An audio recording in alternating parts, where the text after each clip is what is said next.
and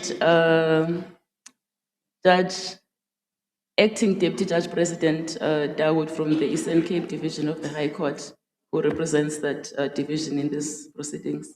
Welcome, Judge Dawood. Good morning, Advocate Colette. Good morning, CJ. Thank you very much for coming back. It's my pleasure. Appreciate it. Yeah. Are you ready to have another bash at this? I'm ready, CJ. Okay. You are a Rhodes University graduate with 2 degrees from that university. That is correct, CJ. And an arbitration certificate. That is correct, CJ. What are those degrees?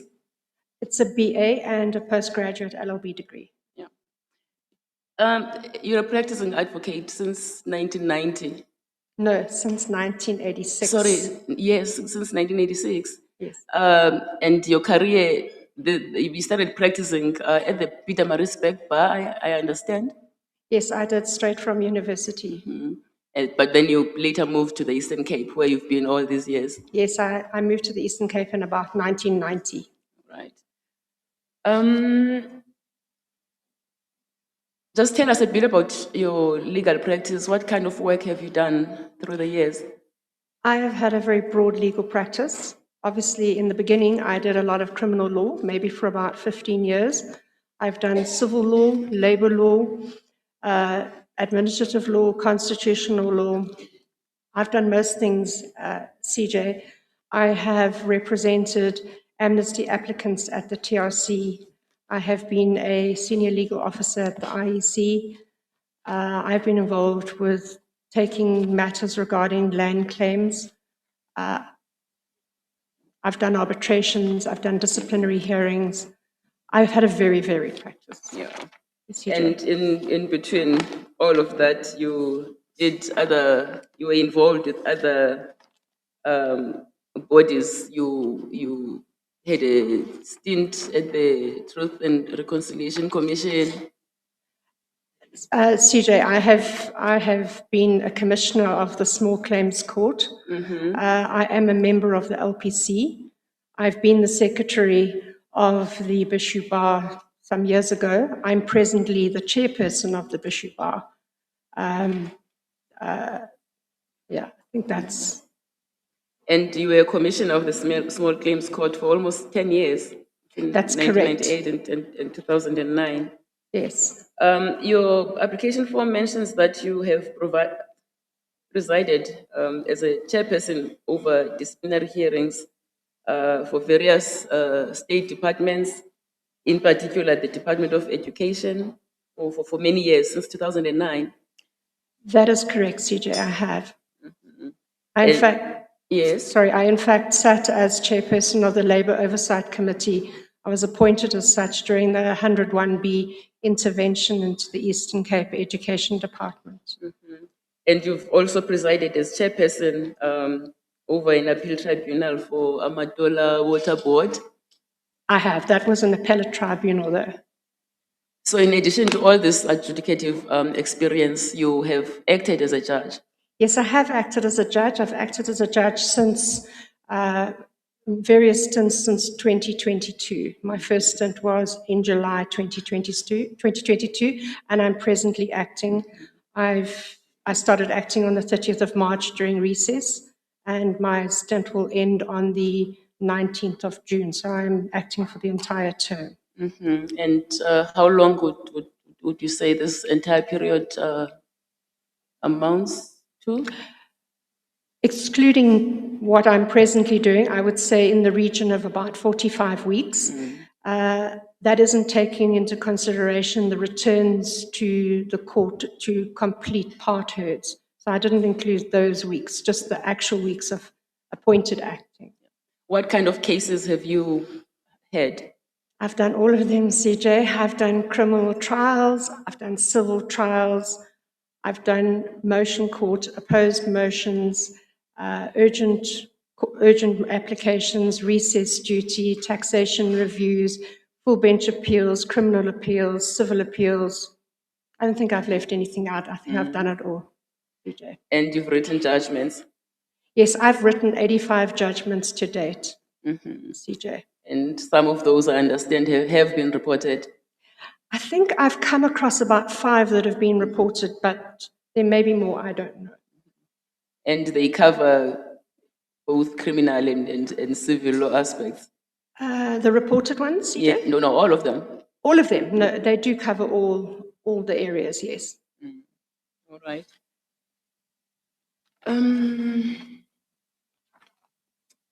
I think I'm going to stop here and see what comes from the other commissioners.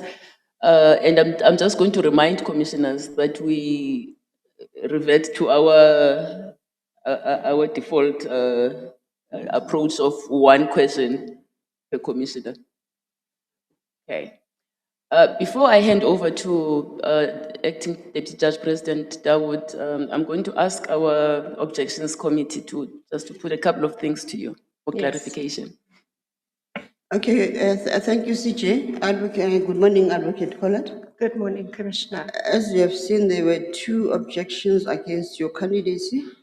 One from Dr. Bako, where he alleged that as a chairperson of a disciplinary committee and initiator of the Department of Education in the Eastern Cape, you delayed matters so that you make more money, sometimes in 2017, ending in 2020, and that by doing so, you abandoned your independence. You became part of this inner cabal, that's he alleges. And so you just need to give us a brief background. The Objections Committee considered it, but we just wanted you to explain it, just a little, not too long, so that at least this body can just assess whether we were correct when we said it does not have merit.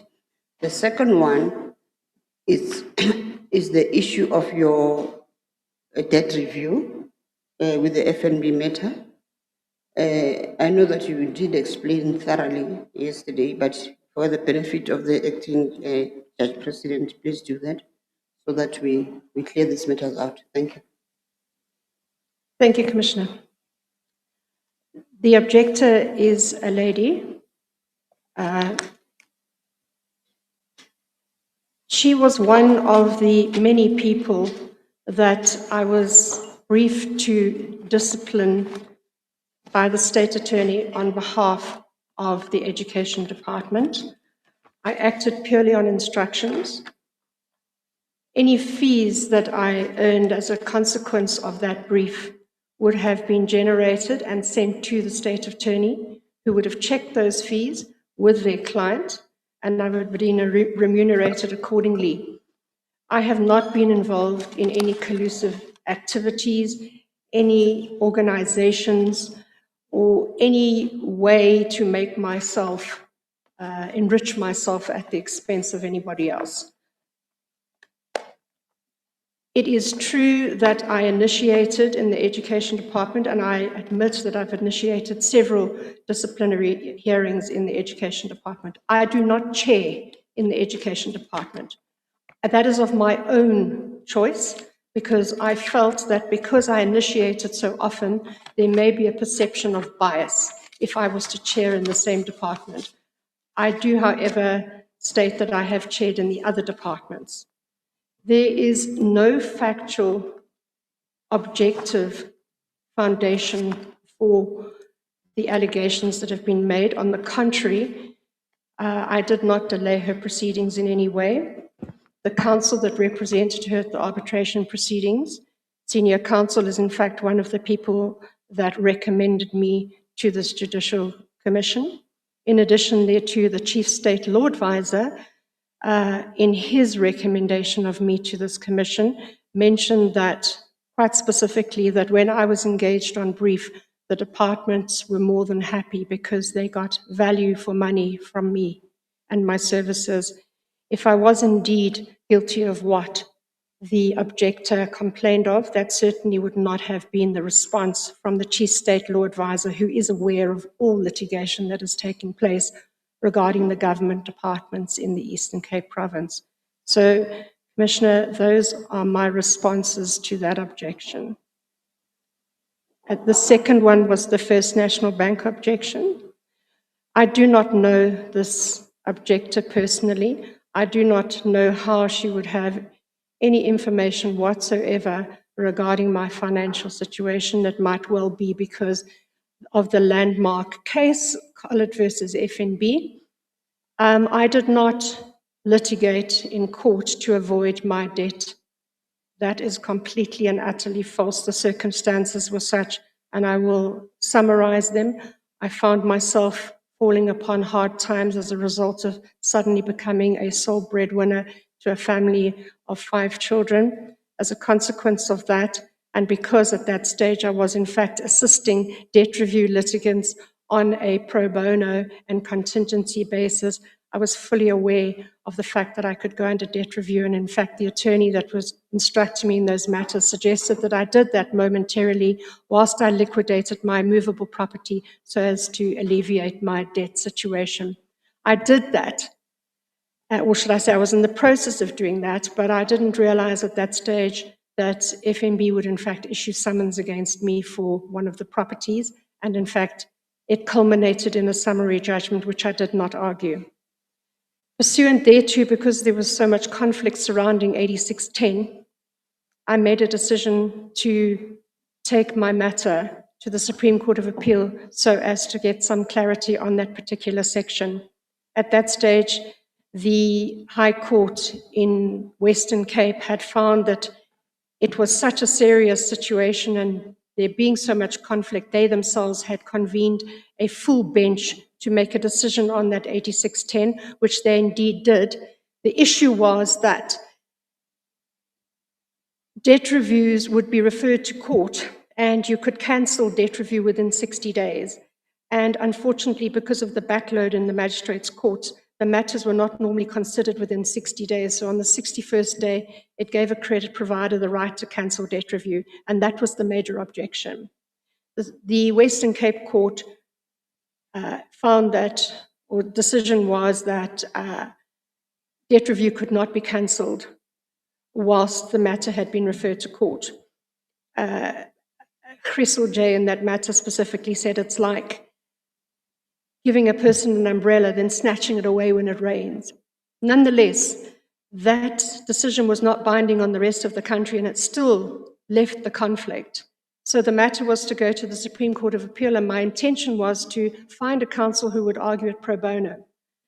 What I didn't anticipate yet again was the fact that the bank brought an urgent application to the Supreme Court of Appeal to expedite the date, and consequently it was expedited, and I had very little time, and I could not secure the services of a person to go and argue the matter on my behalf. So I had 2 choices. At that stage, the settlement of my debt was imminent. So it didn't matter to me one way or the other.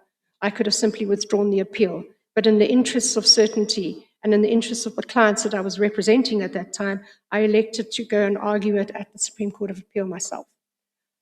I was unsuccessful.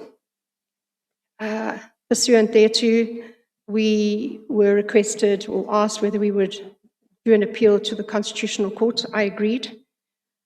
Fortunately, a senior counsel stepped forward and prepared that application, but it was similarly dismissed on the basis that the Constitutional Court decided that it was not in public interest. Nonetheless, thereafter, I respected both decisions. Obviously, as an officer of the court, I respected those decisions, and we proceeded forward. And there was another case that came thereafter to try and extend or soften the blow as far as 8611 was concerned, which is a referral back to court to reinstate the debt review. But ultimately, in the 2014 amendment, which came into effect on the 13th of March 2015, the legislature came to the assistance of the debt of this particular issue, and the legislation was amended to reflect that if a debt review had been referred to court, it could not be cancelled whilst it was pending before court. So effectively what happened was the legislature saw that that gave effect to the aims and objectives of the Act. So in short, the objection regarding my appearing for myself or my avoidance of debts in going to court is completely and utterly unfounded. This was the basis upon which I dealt with the matter in court. I'd also like to mention, for the record, that that was a financial predicament in a period of time. It no longer exists. I settled all the outstanding debts in full, and I am still the owner of the house, which was the subject of the particular case in question.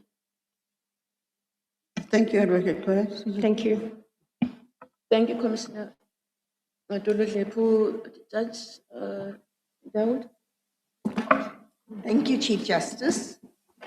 Advocate Colette, good morning. Good morning, Judge Dawood. What unique skill sets or expertise will you bring to our bench? I think after 40 years of experience, I have covered most areas of law. I'm a quick thinker. I have reasonable and rational thought processes. I'm very quick with my judgments. I have a keen understanding of the law. I believe that I have always treated people with respect and dignity throughout my career. I have done a lot of pro bono work. I've stood next to the marginalized, the disadvantaged. I've frequently given people a voice. So I don't believe that I would act any differently on the bench. I would always treat people with respect.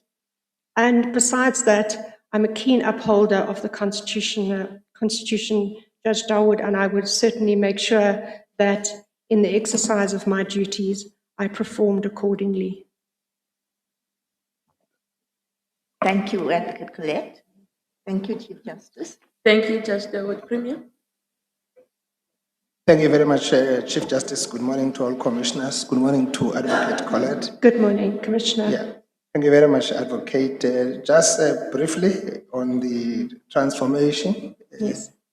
Your appreciation of the transformation, particularly in the judiciary, as well as the rationalization, which was occasioned by the report of Justice Dehang Moseneke, the relocation of the seat from Grahamstown to Bishop. Sorry, Commissioner, did you want me firstly to speak about the transformation on the bench? Yes. You did. Transformation on the bench is non-negotiable.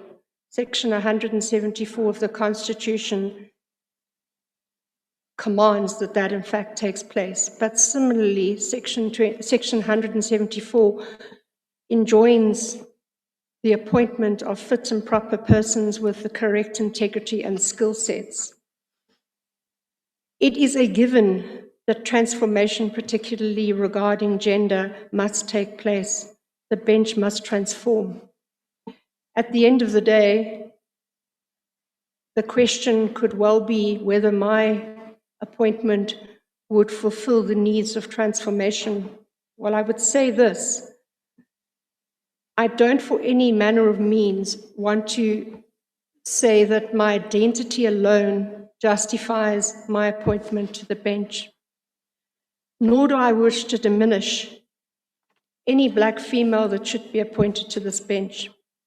But what I would say is that from my point of view, what I would do for transformation, and maybe the question is rather this, respectfully, given my skill set and given the fact that I have demonstrated myself to be a fit and proper person and upholder of the Constitution, and given the fact that Section 174 alongside the transformative process demands that, would my appointment to the bench not strengthen transformation? So that is my answer on transformation to the bench, Commissioner.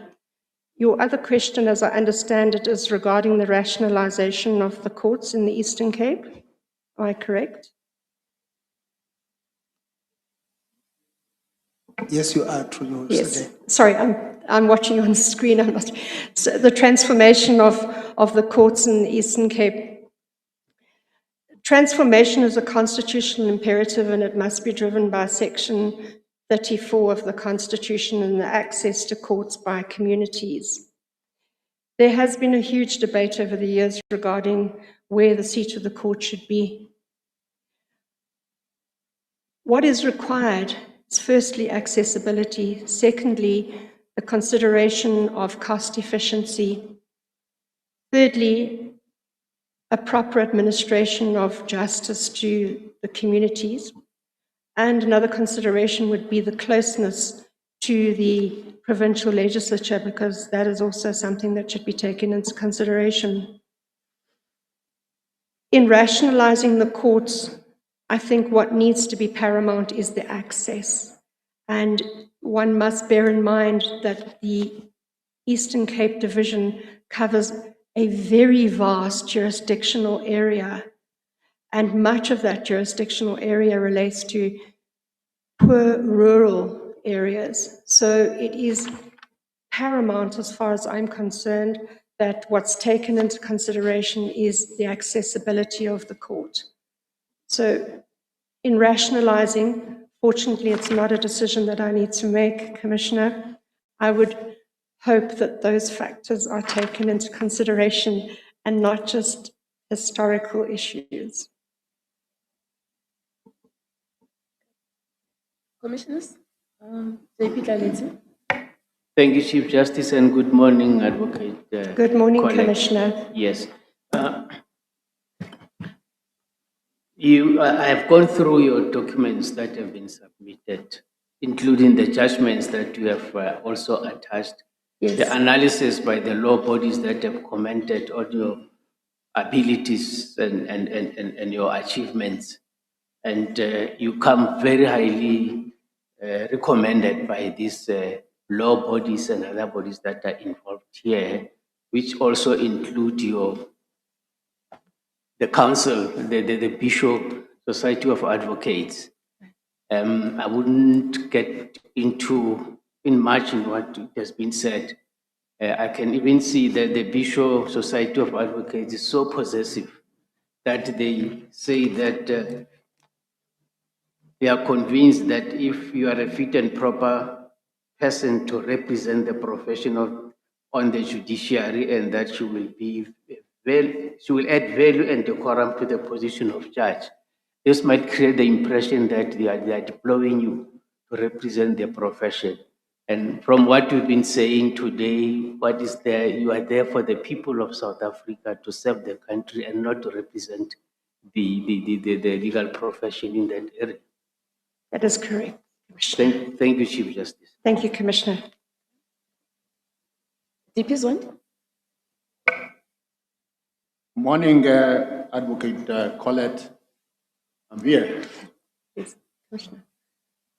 I've got just one question. It's regarding the objection arising from your participation in the disciplinary hearing on behalf of the Eastern Cape Department of Education. The objection seems to imply that upon your appointment, you won't be able to deal properly and impartially with issues involving the Department of Education of the Eastern Cape. What is your comment? The fact that you had acted for them, will that compromise your ability to, should you appointment, will that compromise your ability to judge cases objectively? Yes, I understand the concern, Commissioner. The Education Department has not been my only client over the last 40 years of practice. I would be guided by the circumstances at the time, and I would be fully aware, and I am fully aware, that the oath of office that I swear is that I would dispense justice without fear or favor or prejudice. If there were circumstances under which litigants felt that I would not bring an impartial mind to bear, and they, on objective evidence, held that reasonable expectation of me not being able to dispense justice fairly, I would, in those circumstances, recuse myself. Obviously, the principles are adequately outlined in the President of South Africa versus SAFU, and I would act accordingly. But as I sit here right now, I can think of no reason whatsoever why, if an education department matter came before me, I would be conflicted, because the matters that I dealt with were time sensitive for that period of time. Thank you, CJ. Thank you, DP. Anyone else, commissioners? No. Okay. So just a couple of loose ends to tie up. You do confirm that you are financially stable, and we have no reason to worry about that. Yes, I forgot to confirm that again, CJ. I am financially stable. It's when you are eventually having an empty nest, it also makes your life somewhat different. I'm no longer in the position that I was in those years in any respect whatsoever. So yes, I am financially stable, CJ. You know that collegiality is critical in the judicial space. In fact, the Code of Judicial Conduct demands it. Yes. How have you fit in that diverse division during your acting stints? It's interesting that you should say diverse division, CJ. My entire life has been about fitting into a society of diversity. So I can't imagine why there would be any apprehension of me fitting into a division with diverse people in it. I have had no reason to believe that I don't get on with anybody else in the division, or that there's any tension between me and anybody else in the division. I must say, Commissioner, it's very seldom that I find that people don't get on with me or I don't get on with them. So I wouldn't have any problem in that division. In fact, I've made a lot of friends in that division on the bench. Through the years, you have been involved in a number of community outreach initiatives. Can you just pick one that you're more passionate about than the others, and tell us briefly, very briefly about it? I don't think I can say I'm more passionate about one than the other. I'm passionate about everything that I do. I think Eastern Cape has talent is very close to my heart. It was a community outreach program that I started in King Williamstown to give a platform to all persons who wanted to come and demonstrate their creative and artistic performing abilities. I set about it as a fundraiser for the Alexander Playhouse, which is a historic Eastern Cape historic theatre in Kugompo, and it doesn't receive government funding. So I thought that I would develop this initiative as a twofold purpose. I kept the application fees low, and it's run purely on donations. And it has been a platform, an amazing platform, where people have been able to come at a very low cost of 50 Rand and come and demonstrate their talents, be seen, be creative, and it's open to all members of the public, regardless of age, regardless of gender, regardless of what their speciality is. And we've run it for 3 years now, and I managed to get a prize of 10,000 Rand donated for the winner. And for the past 3 years, we've had young people win from different schools in Kugompo, and they've been receivers of 10,000 Rand, and their careers have taken off just by the visibility and the giving back to the community. And it's such a feel-good project that it becomes so all-encompassing. I've even managed to persuade some of my colleagues and even members of the bench to be involved in this initiative and just be engulfed in something positive and beyond the bench in the interest of community outreach. And lastly, we understand that you finally applied for silk, and that application was approved. Yes, it was. Is that so? That is correct, CJ. I finally applied for silk. As I've said before, my practice never went along the normal silk trajectory. It was not something on my radar.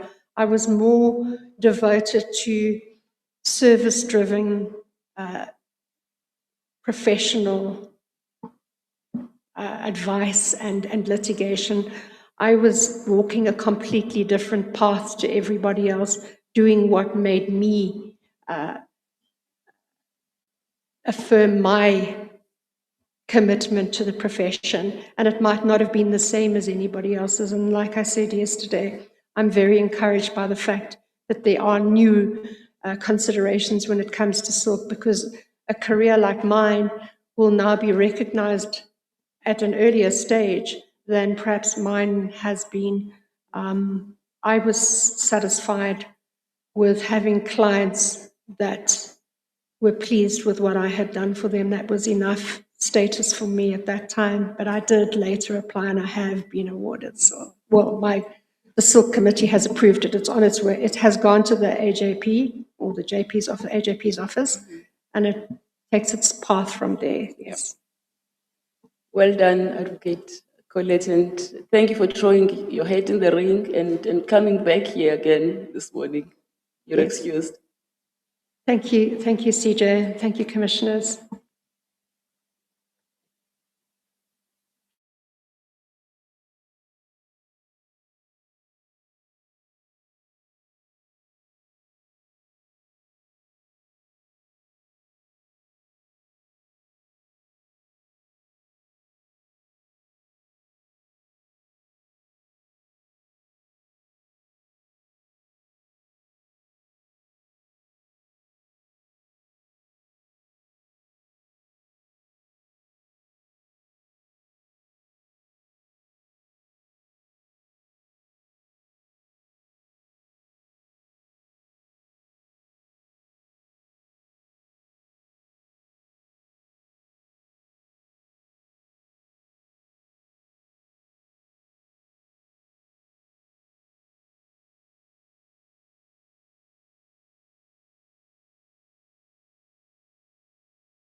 Good morning, Professor Kruger. Good morning, Chief Justice. How are you? Good, and you? I'm fine, thanks. Shall we do this? Are you ready? Let's do it. We've been waiting. All right. You hold 3 academic qualifications from Potchefstroom University. BA with distinction, BA honors with distinction, and a certificate in labor law. And an LLB. And importantly, an LLB. Yes. That's where you got that from. And then you went on to do a postgrad diploma in higher education. That is correct, yes. What brought that on, if I may ask? It was, at the time, it was about roughly, I would say, it started in 2001. It was a pilot project that was launched at it was at Rhodes University as a whole. But the idea was the fact that you have a qualification in a particular discipline doesn't mean that you're a teacher. So it was to upskill people in professional disciplines with the ability to teach, particularly at the tertiary level. And so I was part of the first group of people who participated in that qualification. And I mean, since then, I think many universities have set that as a requirement for their staff to teach at the tertiary level, yes. All right. You also have a PhD? Yes. what's your area of specialty? I focused on discrimination law. I particularly looked at the implementation of the Equality Act in various equality courts at the magistrates court level. So it was quite a practical application of the law and particularly focused on complaints of racism. And I did the sort of fieldwork part of the work from, I would say, roughly 2006 to 2008. I visited the Cape Town court, magistrates court, sitting as an equality. No, I'm not telling the truth. I think it was the Blue Downs or the. It's a long time ago. Yeah, that's what happens when you. So I went around to equality courts, and I only found the Durban court to be really active. Among the courses among the courses you teach or have taught is constitutional law and constitutional litigation. Yes. What else have you taught? I'm teaching civil procedure at the moment. And I have taught customary law, but that was a very long time ago. I taught the law of life partnerships, which is family law. Taught law of persons a long time ago. But at the moment, my focus is on civil procedure and constitutional litigation.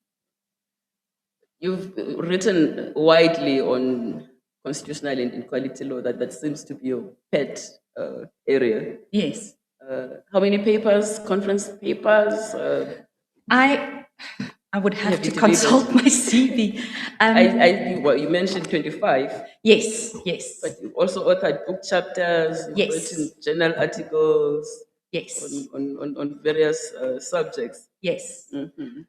But before your life as an academic, you were an attorney as well. I was for a very short time. I think I set it out in my application.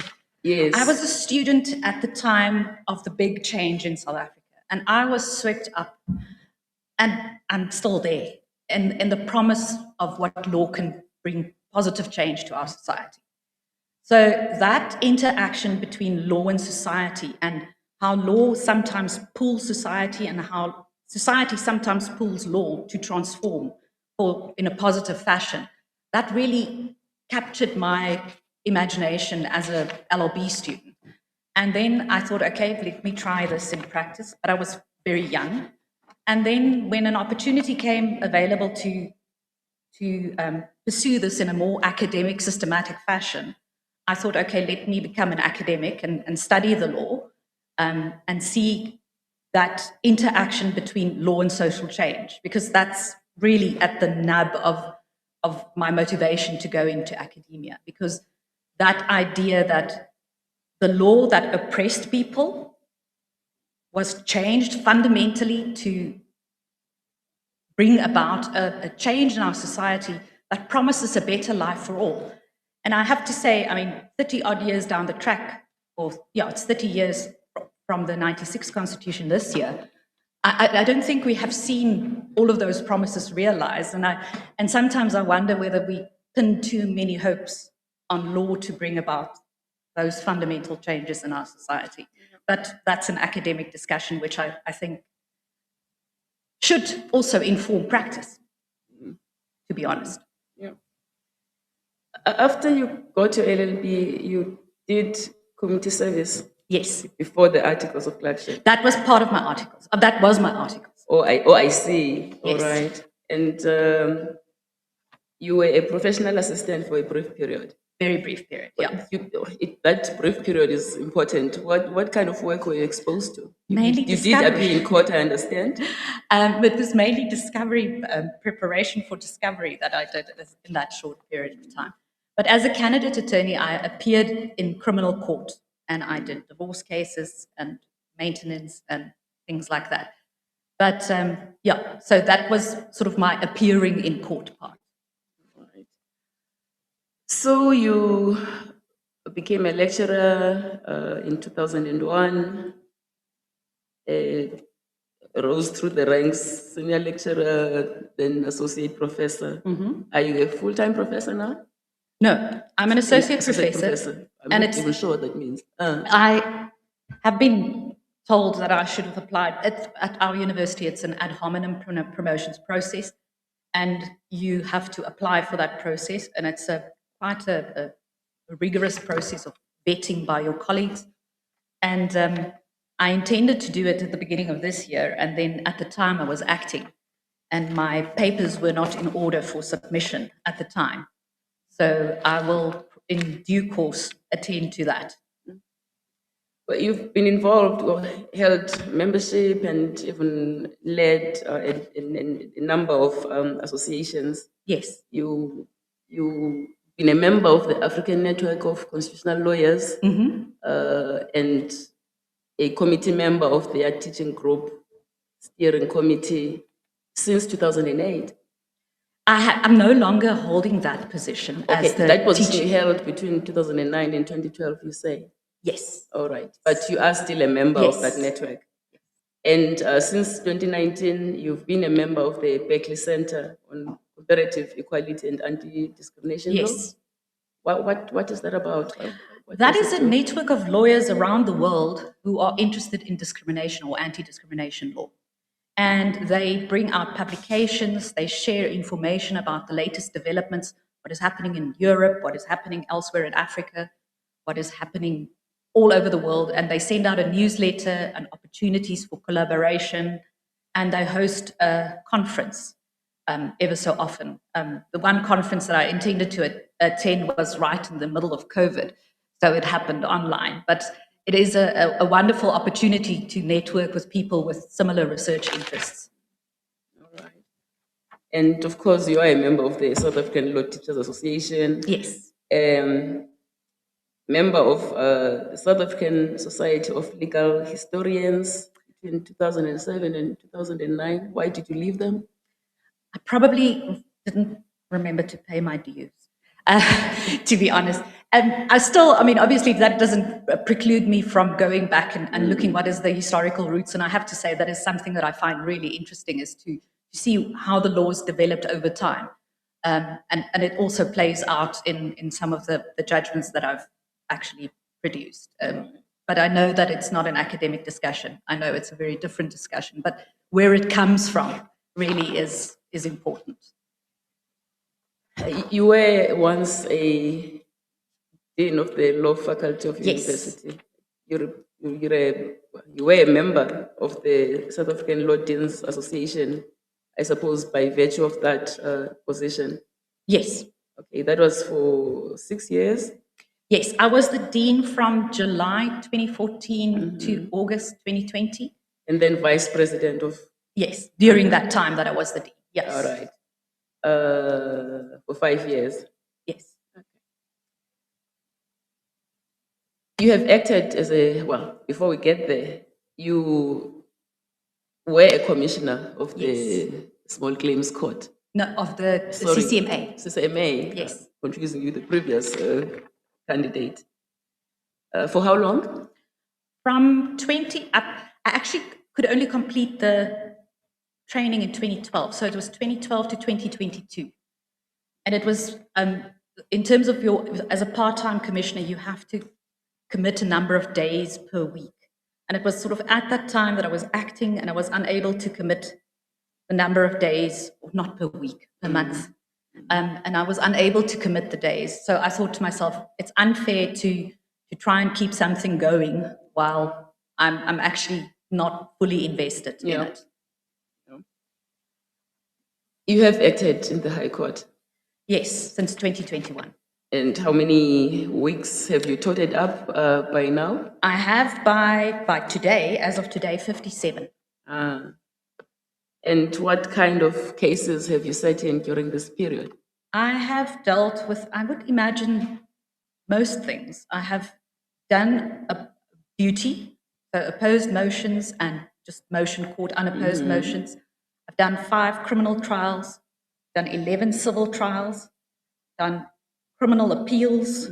I've had 2 unopposed applications that I actually had to hear and determine.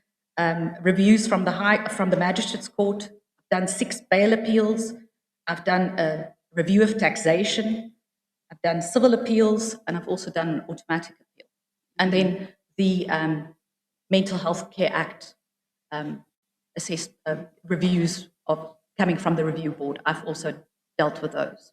And I would imagine you've had duty weeks in those things. Yes, which yes. is when you are suddenly alone and you Yes, yes. I've had duty I've had a 5-week stint at the beginning of this year, and I had 2 weeks of duty as part of that in Makhanda, and I've also had duty at the other seats of the court. Have you sat in all the seats of the division? Yes. All right. All right. I'm going to hand over to. Oh wait, you have been interviewed by this body have before. been interviewed. How can I forget that? In 2022. In 2022. All Yes. right. And then you didn't really have any acting experience. No, as I read, obviously through my transcript, I realized that I was very incredibly nervous. More so, I mean, not that I'm not nervous, but more so than I'm today. And to some extent, I'm thinking, well, it was 22 weeks and perhaps premature. I take it that you are confident now that you are up to the job. I'm confident that I'm up to the job for the most part. And I am also well aware that this is not a lone journey. One hears counsel in a matter, and you take on board what they say. And in the Eastern Cape Division, I have found the collegiality of the judges absolutely incredible. People are always willing to hear an idea, to say, but have you considered that? It's really a conducive environment to do your work. Okay, I'm going to ask the ADJP of your division to put questions to you, if she has any, that is. Thank you, Chief Justice. Good morning, Good Professor. morning. Just following up from the Chief Justice's question, last one. Do you feel you have acquired sufficient experience and expertise in all areas of law as an acting judge, particularly, and also as an academic? I think where I sort of questioned myself, particularly at the beginning, was in relation to procedural law. And as I've indicated now, I have taken on teaching procedural law. So and through my involvement or through my acting, and I particularly appended, one of the judgments that I've appended to my application is one on procedural law. Because strangely, and not strangely, it's because of my interest in constitutional litigation, it resonates with me. It's something that I find really interesting, to look at a procedural point and really investigate, what is this all about? So I've written a judgment on Rule 28.2, and I think that demonstrates, hopefully, my ability to manage procedural points and procedural issues that may arise. Thank you, Professor. Thank you, Chief Justice. Thank you, Judge Dawood. Premier? Thank you very much, CJ. Good morning, Prof. Good morning. What challenges does the Eastern Cape High Court face in your own experience? I think we face challenges of efficiency sometimes, in the sense that perhaps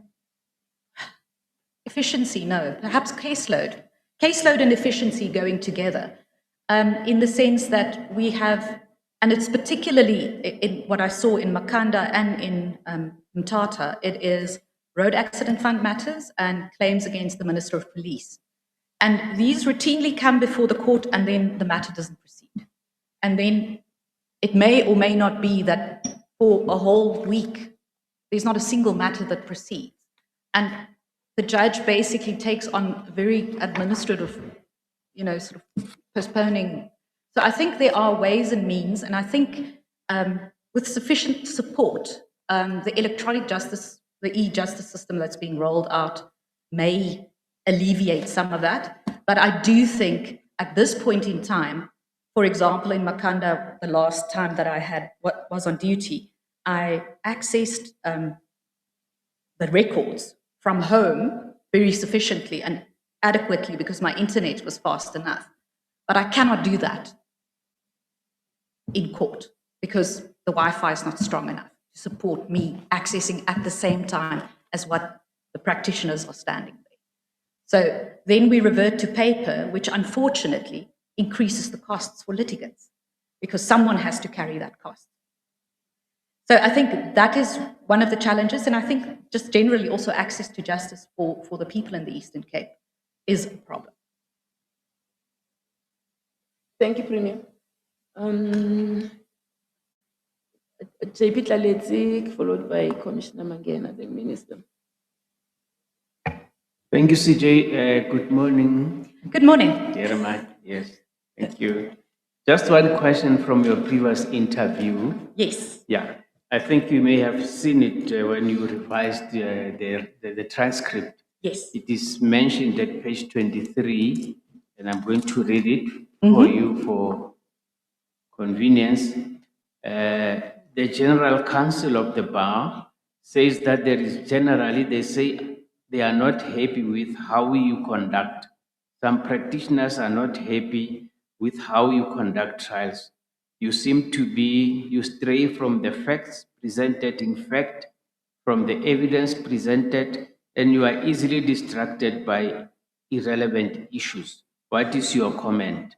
And for completeness sake, you did respond at the time. And you Yes. said that it is impossible for me to comment without a practical or concrete example. I'm not able to respond to that. I can simply say that I can't think from the top of my head. If there was an example given, I would have been able to respond, but I cannot respond in the abstract. Now, this is the situation that was placed before you and your response.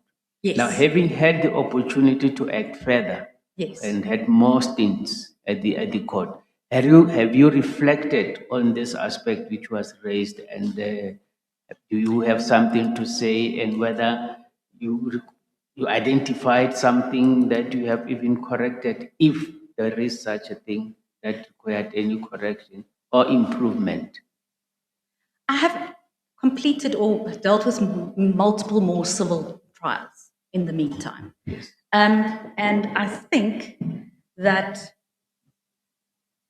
it is, once again, it's quite difficult. And I saw the GCB made the same comment this time around.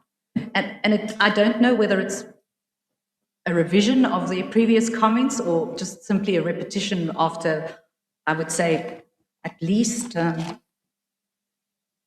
6 more stints after that. I would think that my experience in subsequent trials have definitely benefited me and to focus. And I think in particular, as a person who has not done this as a lifetime commitment, Yes. the idea of one being confined within the 4 corners of the pleadings is something to bear in mind. And I am very well aware of that. Yes. That a case is set out in the pleadings and a person must be the case set out in the pleading. And the court also is guided by that. And I try to align if I ask any questions or engagement with counsel within that framework. I think that is the best way in which I can answer it. Yes, but also what we could learn from this is that as a judge, you are open to criticism, to advice. You don't become defensive if something is raised. You accept it and you see. Thank you. Thank you, CJ. No, Thank you, JP. Commissioner Mangen.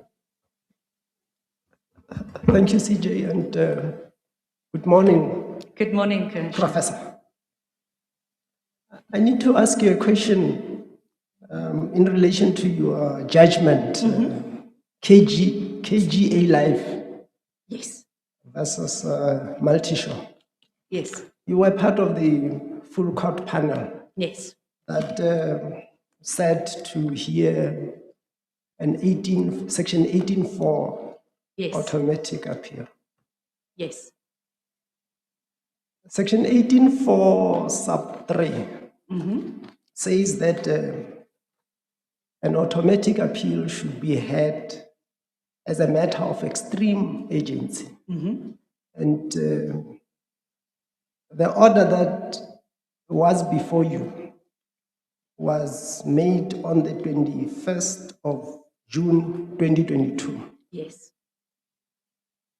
but you had the matter on the 7th of November 2022. Then you were the scribe. Yes. You handed down the judgment on the 14th of December 2022, which is a month later. Would you say that you have dealt with this matter as directed by Section 18.4 sub 3 and dealt with it as a matter of extreme agency? I take your point. I think there is definitely something to be said for it to have been dealt with faster. Absolutely. Yeah, but why wasn't it done? If you can just share with us, what was the difficulty? I cannot fault you with regard to it being set down. Yes. Maybe those were logistical problems, but because you were the scribe, No, one would have expected you to appreciate that the agency of the matter and make sure that at least the judgment is given within reasonable time. As I cast my mind back, and it's very, I must apologize, I have to cast my mind back to that. I remember it was a full week of appeals. I cannot remember what the other appeals were, but initially I was not supposed to be the scribe on this matter. And then as matters unfolded, I was assigned the duty, but shortly after the hearing, I cannot fault my colleagues for any delays. And then thereafter, we circulated the judgment, there were comments, and we finalized it. I'm terribly sorry, I don't know what's going on. Take a sip of water. Space yourself. No, it's fine. So I cannot, with great certainty say what caused the delay, but I absolutely take it on board that the directive in the legislature, from the legislature, is to deal with it expediently. Thank you, CJ. Thank you, Commissioner. Minister? Thank you very much, CJ. Good morning to you. Good morning, commissioners. Good morning. And good morning, Prof. Kruger. Good morning, Commissioner. My first question of Superior Courts or the CJ rolled out Court Online. Yes. And came live across the provinces and thing. Just to check from your side, how has been your experience and your affair with the system? Yes, I think it was in August of last year, or shortly before I started acting in August of last year. There was a training session, which I attended. And then the last week last year of I think it's September, I was in Gqeberha on duty, and I had calls in a limited number of matters. I think there were 5 or 6 matters on Court Online, but then there were some teething problems. As I said, I think the system needs to be properly supported, and there needs to be buy-in from practitioners and the OCJ to support it properly. Because my understanding, and I mean, is that it works very well in Gauteng. Now, if it works very well in Gauteng, I cannot see why in the Eastern Cape, as it is currently, it is not working optimally. Because we end up receiving paper copies in addition to the material that is online. And as I said, that just adds to legal costs for litigants. So from your experience as a person who's working, now I was asking your personal experience and whether this does help in terms of making sure that the work flow happens well and all that. That's what I was more looking at. But I think the feedback does help. As you say, other provinces, I think it has been rolled out across the country. And I just wanted to understand, because it seems it's not where it's supposed to be in the Eastern Cape. No. So I wanted to hear No. that feedback. Thank you. Okay. Coming to my next question. In your thesis, Yes. your doctoral studies. Your research project was titled Racism and Law, Implementing the Right to Equality in Selected South African Equality Courts. Yes. And you touched a bit about it. One of the issues when we look at the Equality Court, we see the volumes are not at the level that one would have expected in a country of ours where there are issues. Tell me, in terms of what's your experience there, why do you think that majority of the people are not utilizing, especially in the context of access to justice? I think it's awareness on the one hand, and then I think it's awareness from the normal, the man in the street, the so-called man in the street, woman in the street, they're not aware of the fact that there is a mechanism to address something, to address racism or to address any sort of unfair discrimination that one suffers if you want to access a service. I think that is part of the problem. And at the time when I conducted my work, research, there was a requirement that the presiding officers had to be trained. And whereas the legislation has subsequently changed and any presiding officer can hear it, I think the clerks of the court are pivotal in the potential success of these courts. Because I think there is clearly a problem in our society with unfair discrimination, harassment, and hate speech. And that legislation, when it was enacted in 2000, an MP commented during the process, this is the second most important piece of legislation apart from the Constitution. And we haven't seen that. We haven't seen that play out in practice. But it's a confluence of factors that play in. And I think the first being awareness, and the second being that when it comes to the clerk of the court, if the clerk is aware of what needs to happen, because the process is supposed to work like a domestic violence protection order. It's as simple as that. But unfortunately, it becomes a very complicated matter that's drawn out over months. Thank you, CJ. Thank you, Minister. Prof? Yes. Thank you, CJ. Good morning, Prof. Kruger. Good morning, Commissioner. I don't know you. We've never met, so I don't have anything to declare because we are in the same profession. Before I ask my question, in your view, is there a difference between judgment writing and academic writing? There is a difference, but I think it is important to produce judgments that have a scholarly underpinning, that comes from a philosophical underpinning and understanding of what the law is and what it ought to be in the light of the Constitution. But the process, I understand, if I may just divert for 3 seconds, that there was a judge in the Eastern Cape Division that said academics should only get as much time to write their commentary on judgments as judges have to write their judgments. Because I think you will know, one can look at a paragraph in a judgment as an academic and ponder it for weeks. Whereas the judge wrote that judgment in 3 months allocated. And one could pick on a word and as an academic and really analyze it. Whereas I think that the judicial role requires a different approach, but still underpinned by scholarly work. Okay, thank you. Then take us through your process of judgment writing. What informs it? Okay. It depends. If it is an application, I would obviously read the papers beforehand, make sure that I know that what I understand the parties, the issues to be, read the heads of argument, go through the cases that the parties have identified as relevant to the process, read those judgments, and make notes as I go along. And then my first notes I make with a pen and a paper. I prefer to do it that old-fashioned way, and I like to have my little markers.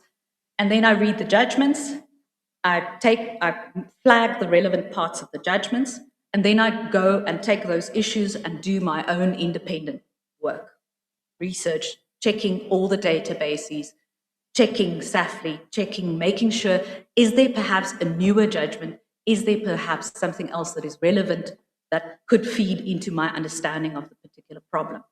And then I will start with headings. And then obviously I don't complete that before I've heard the parties, because you may think in one way or the other as you go into court, and then you are swayed by the argument. And then I also take extensive notes while I'm hearing a case, so that I can refer back to that and then bring together. And I think that's where the academic background benefits, to bring those things together in a cohesive. The work, the arguments presented, the heads of argument, the case law, and the independent research, to bring that together, tie it into a whole that reads logically. Thank you, Prof. Thank you. Thank you. Commissioner Trollip. Thank you, Chief Justice. Good morning, Professor Kruger. Good morning, Commissioner.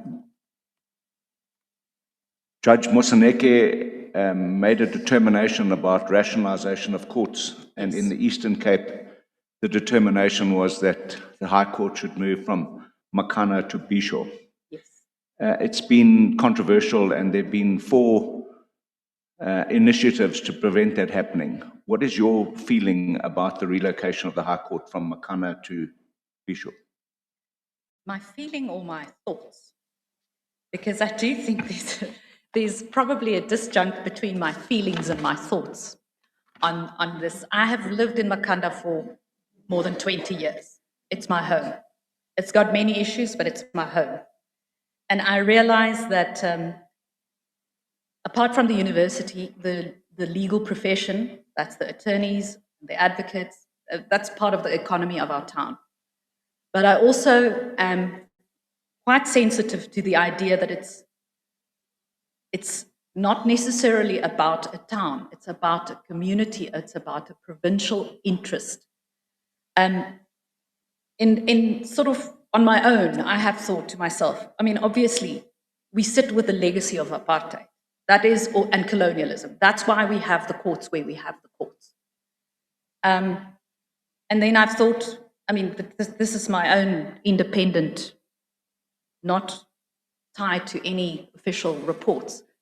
Perhaps to steer clear of any apartheid and colonial history, we should establish a court in Kugompo, because it doesn't have that baggage. It doesn't have colonial and apartheid baggage, the seat. But as I say, my feelings, Makhanda is my home. But my thoughts, I realize access to justice require us to think beyond the interests of a single city, but to think about the province. Thank you, CJ. That is an honest answer. DP Zont. Morning, Professor Kruger. Good morning. I'm here.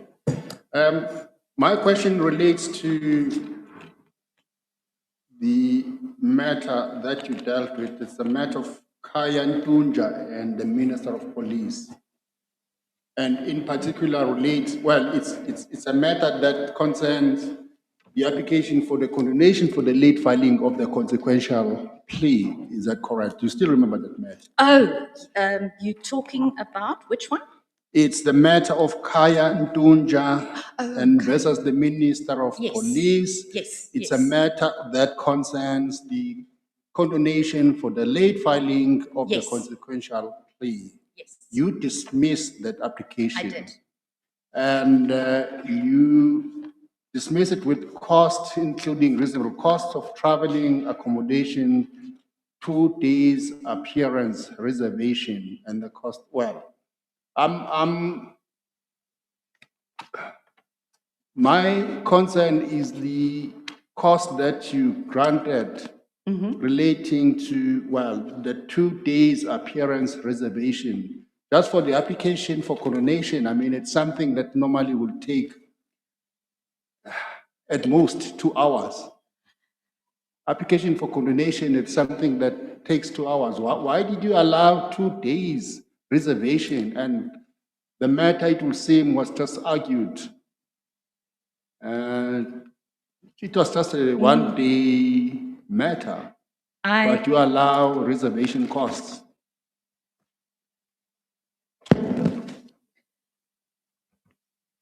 It's not that long ago, but I must tell, it is that long ago. It's December 24. I would imagine that the parties, this is a long-standing matter that goes back to, I can't remember, 2018 or something like that. And the parties have, no, 2022. Okay, I'm making it more exciting than what it is. The parties have had, so the plaintiff has really struggled to get the matter off the ground. And I recall that at a previous occasion, but I stand to be corrected because it is some time ago, that the parties had agreed that the costs would be decided at some point. But as I say, the only reason that I could imagine that I would have made such an order was because it was set out and requested. I cannot think that I would have made a costs order completely independently of the argument and the notice of motion that served before me. I'm trying to think whether the 6th of December, no, I cannot recall what date it was, and whether this was a matter that rolled to the next day because of it being last on the roll. I'm going to mislead you if I'm trying to answer that with great particularity. I'm sorry. Yeah, you are dealing with cost at paragraph 55 of that judgment. You say there is no reason why cost in this application should not follow suit. But you do not explain why you granted reservation cost, because reservation cost is something else. It's not something that you ordinarily grant. And more especially for such a matter, application for condonation, which is 1 hour. Absolutely, thing. absolutely. But the truth be told, then the gap in the judgment is clearly that I did not address the award of costs appropriately. All right. Thank you, TP. Commissioner Poso. Thank you, Chief Justice. Good morning, Commissioner. Good morning, Professor Kruger.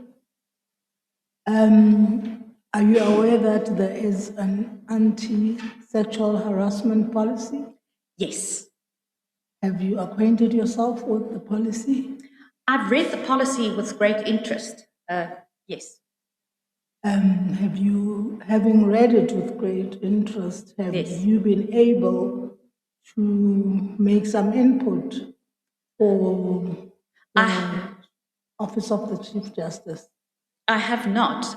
What I found quite interesting is that it places an obligation on any person in the judiciary, in the system, who thinks that they observe harassment taking place to make a complaint, which I think is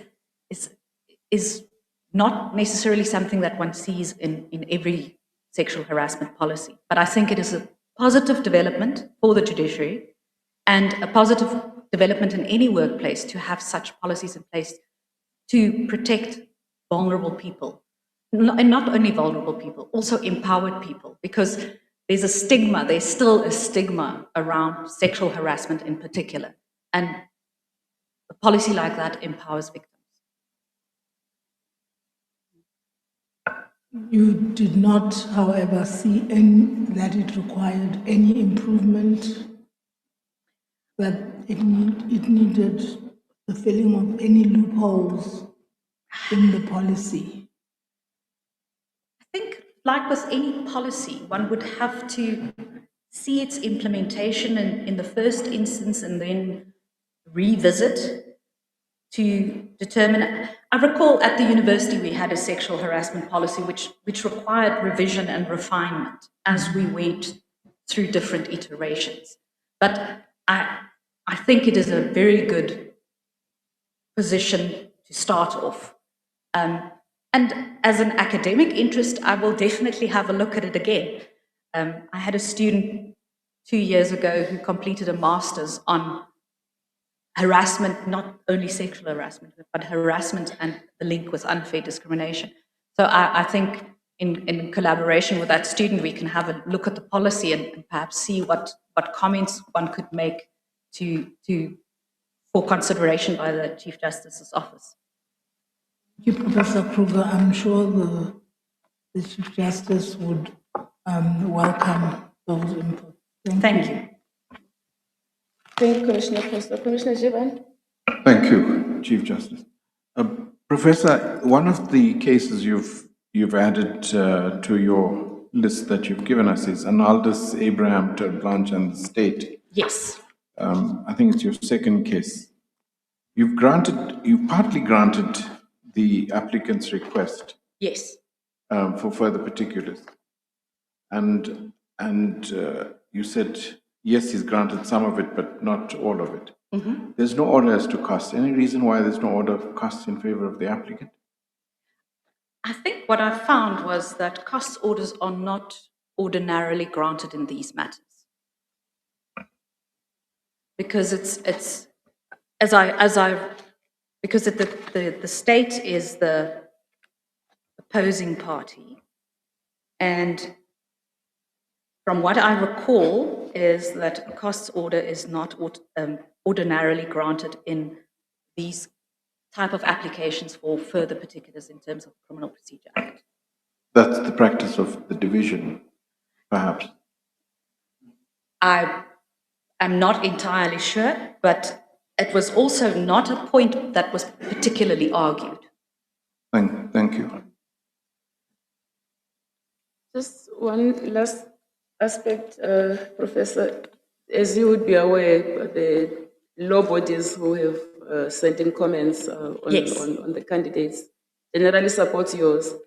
And that includes the GCB, which does, however, raise an issue of concern. They say, despite your extensive academic experience, your appointment might send a message that it's not a priority to appoint candidates with practical litigation experience that is necessary to ensure efficient and effective case flow management. Would you like to comment on this?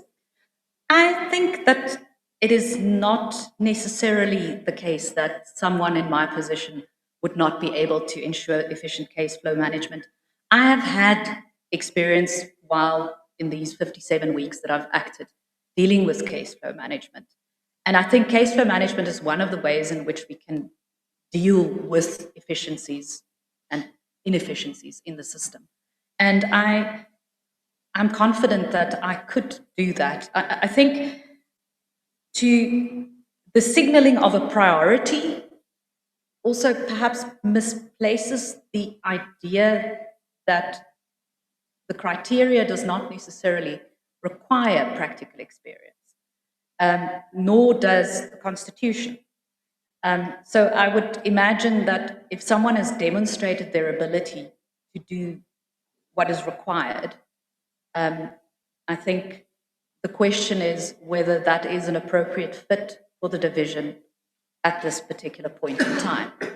And my candidacy is simply to make myself available and for the Commission to determine what is in the interest of the Eastern Cape Division of the High Court. Have you had any difficulties presiding in the motion and civil courts? I haven't experienced difficulties in the motion court. In the motion court, as you know, it's fast-paced and you have to be well prepared. And I think that is something that I have demonstrated, and the GCB comments on that, is that I am well prepared. I make sure that if there is something that is of, and I think that's the academic background, to be able to know where to look. So I find the answer, I make my notes, I try to ensure that the court runs as smoothly as possible. And And I haven't experienced that as a challenge simply because I don't have practical experience. Thank you, Professor. Thank you for making yourself available for these vacancies. Thank you very much. I don't know if there's anything you want to raise with us? No, thank you. Okay. Thank you very much. You're excused. Thank you for the opportunity and all the best for the long day ahead. Thank you. We do need it.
Moloni? Did I pronounce your name correctly? Please switch your mic on. Oh, there you go. How are you? That's very loud. I'm very well, thank you. How are you? I'm fine, thanks. Just relax. It will be fine.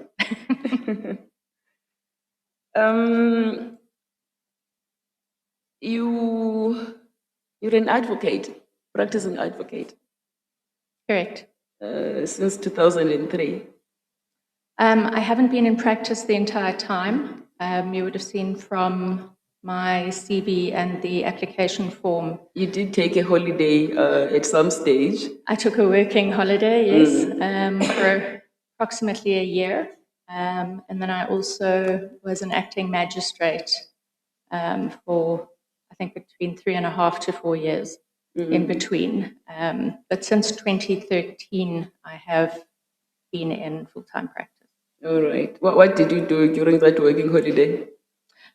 I worked in London for a maternity wear company, selling products online. It was certainly something different for me. And then I worked for Deloitte as it's called a file builder position, but it was basically a data entry position. Unfortunately, law degrees don't seem to travel very well. So those were about the only jobs I could get without doing some kind of conversion. Still valuable experience, especially the first one, selling maternity wear online, I would imagine. You studied BA and LLB at Rhodes. Correct. And you were on the Dean's list for academic merit. Yes. Was that just for the LLB? It was in 2001 and 2002, if memory serves, so yes. Right.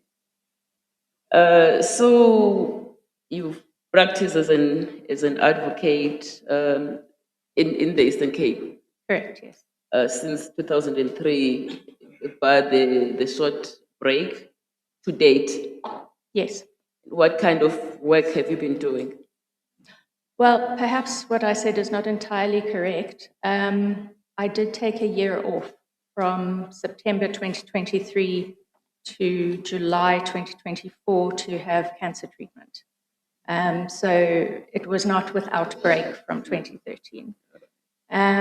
But prior to that break, because I have acted more than practiced since 2024, I did a smattering of criminal work, I did predominantly civil work in the realm of medical negligence, administrative law, the odd road accident fund matter, quite a chunk of family law at one point. It really was a general practice, so to speak. And you acted as a magistrate for about 4 years? Since Almost 4 2013? years, I think, yes, give or take. In the district court? Pardon? In the district court, of course. Yes, yes, in the district court. What kind of cases did you adjudicate? I did civil trials, criminal court, maintenance court, domestic violence court, traffic court. What else? Yes, at a certain point, the Child Justice Act required those preliminary inquiries that have to happen in regard to child offenders or alleged child offenders. So I did quite a few of those. And the Children's Court as well. Did you get to write any judgments during these acting stints? I did. I won't say many were written as opposed to extempore. The volume is large, probably not as large as other divisions, but to us it was large. So especially for the criminal work, most of the judgments were extempore. The civil matters, if they did not settle, if they ran, I wrote judgments. You have acted as a judge. Correct. I count 14 different occasions. Since when? Pardon? Since when have you acted as a judge? You mean when did I start? Yes. In 2017, I think. And how long would you total up the entire acting stints to date?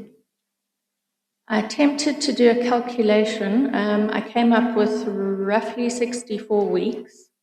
I think it's probably, or will by the end of June, be closer to 70. But I have excluded weeks during the vacation, which were utilized to finish part-heard matters. And that's a long time. I would imagine that you sat in all the cases, done motions, opposed and unopposed. Correct, yes. Criminal court, trials, yes, and appeals. Yes. Civil trials and appeals. Correct, yes. Special reviews. Yes. All right. Appeals, you've done. Okay. Have you written any judgments? Have I, sorry? Written any judgments as an acting judge? Yes. Yes, I have. How many? When I submitted my application, I believe it was about 70. A recent calculation showed it to be around 90. There are a few that I'm sure I've forgotten, but that includes extempore judgments. Your questionnaire lists 71. Oh, well then, 71. Are any of them reported? No, none of them are reported. Not yet. All right. Any reserve judgments? You listed 6 in your questionnaire. Yes, I did. Those have all been delivered. All of them? Yes. All right. I currently have about 6 from this past term, one of which is an application for leave to appeal, I believe, from one of the judgments on the list. Yes, but that is the current situation. How is your state of health? Sorry? How is your state of health? My state of health? I'm pleased to say it's very good at the moment. Good to hear. My scans have all been clear. I've graduated to 6 monthly checkups as opposed to 3 monthly. So yes, everything looks good so far. Started attempting to exercise and eat more healthily. not always easy when you're traveling a lot. Yes. But yes, that is my situation currently. You have not struggled with the workload at the High Court during your acting stints, have you? No, I don't believe so. I find it, what's the word? Invigorating, I suppose, to be busy all the time. And perhaps my over-eagerness to help occasionally leads to one too many reserved judgments. I will confess that. But I've thoroughly enjoyed it. All right, I'll hand over to Acting Deputy Judge President Dawood. Thank you. Good questions to you. ADJP? Thank you, Chief Justice. Good morning, Advocate. Morning. Just one question. How long on average does it take you to pen your judgment? I tried to do a calculation, obviously only since about 2023. I didn't go as far back as 2017 because I don't think I have that information anymore. It varies between the same day, the following day, a few days later. I think the longest has been about 5 months, but I attempted to draw an average to see on average how long, and the majority are within 3 months. Thank you. Premier? Thank you, CJ. Good morning, Ms. Maloney. Morning. Assuming that there should be challenges in the Eastern Cape High Court space, from where you are, what could be those challenges, and what do you think will be some challenges that you can help in resolving, and what value would you be able to add in the Eastern Cape Division? Well, I don't have experience directly in terms of court administration. As an acting judge, you don't really form part of that. We aren't included in the beginning of term meetings, so you don't really know what's going on. But in terms of the value I could add, I am always there and I'm always available if needed to do the work if there is a gap. And I've managed to fill a few gaps last year for that reason. I do think I bring practical experience. To the extent that you asked me about court space, I do believe we need more courtrooms. That would certainly be helpful. It does prove to be a limiting factor on occasion. I think the registrar's staff, and I know this doesn't fall under the auspices of the judiciary in terms of funding, or I'm not sure, I think they need more staffing. I think they need more assistance. And I do, while I'm on a small tangent, believe bodies like legal aid require far more funding as well. But obviously not my decision to make. Thank you, Premier. Anyone else, Commissioners? Commissioner Trollip? Thank you, Chief Justice. Advocate Maloney, you live in Makhanda, so I'm sure you're aware that there is some controversy and defensiveness around the Mthatha Commission recommendation around rationalization and moving the High Court to Bishop. What is your opinion on this controversial matter? My opinion is probably informed a lot by my feelings. I am born and raised in Makhanda. So save for my small working holiday in London, I've essentially lived there for 46 years. The economic impact on Makhanda, and I don't know if that's disputed or not, I don't think it is, will be horrific. And obviously, to the extent that we have a significant previously disadvantaged community within Makhanda as well, they would be significantly disadvantaged. I believe, and I speak according to what I see in the media, so I don't have any specific amounts that are verifiable, but I believe it would lead to about 5,000 job losses, and that in order to prepare the Bishu court for its role as the seat, I think would require in the realm of about 310 million rand. And of course, offices like the Master's Office and the National Public Prosecutor's Office would need to move as well, I believe. So I think in principle, yes, I can understand why it's important. Obviously, I haven't lived the experience of other people. I can understand that it is important, and maybe I don't understand how important because I can't. But if there was a way to do it simply without having to disadvantage an existing community that is already hanging on by a thread because our municipality is not exactly doing us any favors at the moment. I apologize to them in advance for that, but it's true.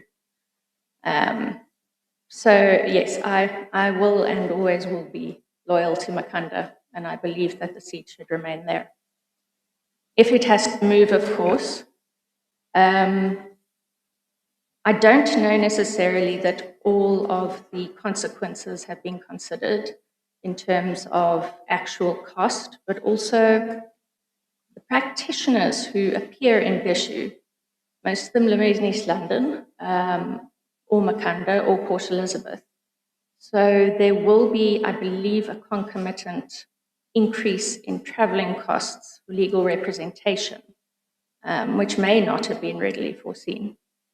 So, yes, those are my thoughts on the matter. Thank you, Chief Justice. Thank you, Commissioner Shirley. Commissioner Mangena, Prof, Commissioner Matolo, and Minister. Thank you, CJ. Good morning. Good morning. You're not Professor. No, I'm not a prof. Advocate Maloney. Yes, thank you. Yes. Just one comment that you should make in relation to what the BLA says.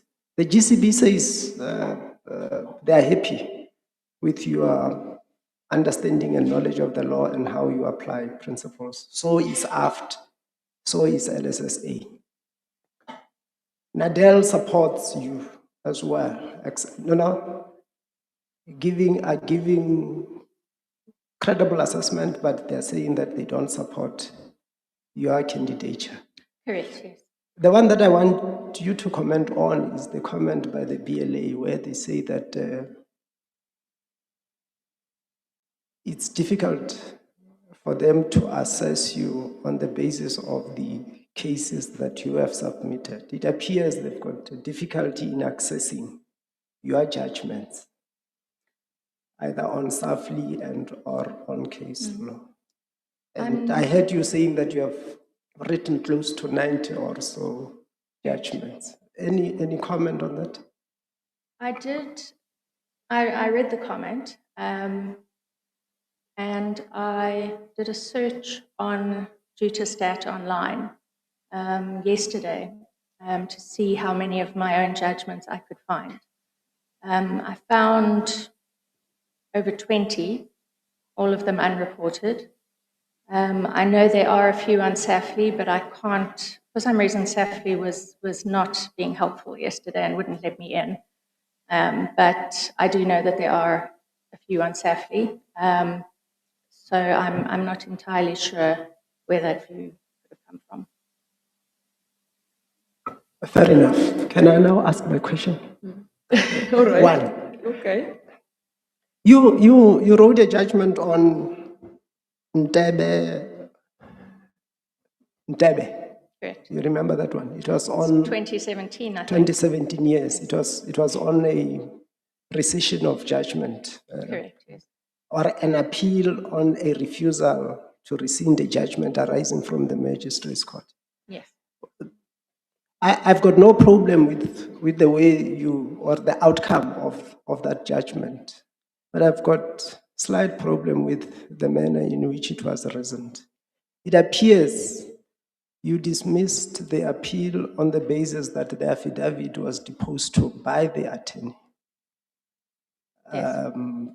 who, according to you, was raising technical points and not dealing with the factual points as to what happened. Yes. According to you, is it wrong for an attorney who is steeped in the matter to depose to an affidavit? No, not necessarily. It often happens in interlocutory matters, particularly where condonation is sought for something. The attorney who is steeped in it will know perhaps better than the client. But every single matter I've ever seen of that nature has at least had a confirmatory affidavit from the client. This particular matter was an appeal against a refusal to rescind a judgment. So it was, I think, more than your run-of-the-mill condonation. And obviously the practice rules in the Eastern Cape say that attorneys who are appearing should not depose to an affidavit unless it's purely of a, I think, technical or practical nature. So it's not something that's encouraged, put it that way. But what concerned me at the time about that affidavit in particular was that point, but there were other factors, including that it was essentially and quite obviously a pro forma that he'd used and filled in other details. And there were a significant number of exactly the same applications for a number of other plaintiffs, or sorry, rather defendants. And it was all very cookie cutter, and some had the incorrect facts because they'd cut and paste from someone else's. So it wasn't a situation where things were set out properly or where the affidavit itself was prepared carefully and in regard to the matter. And what was most concerning is that there was absolutely nothing in the file, if I remember correctly, it was a while ago, to confirm that the applicant, in fact, knew it was happening. Thank you.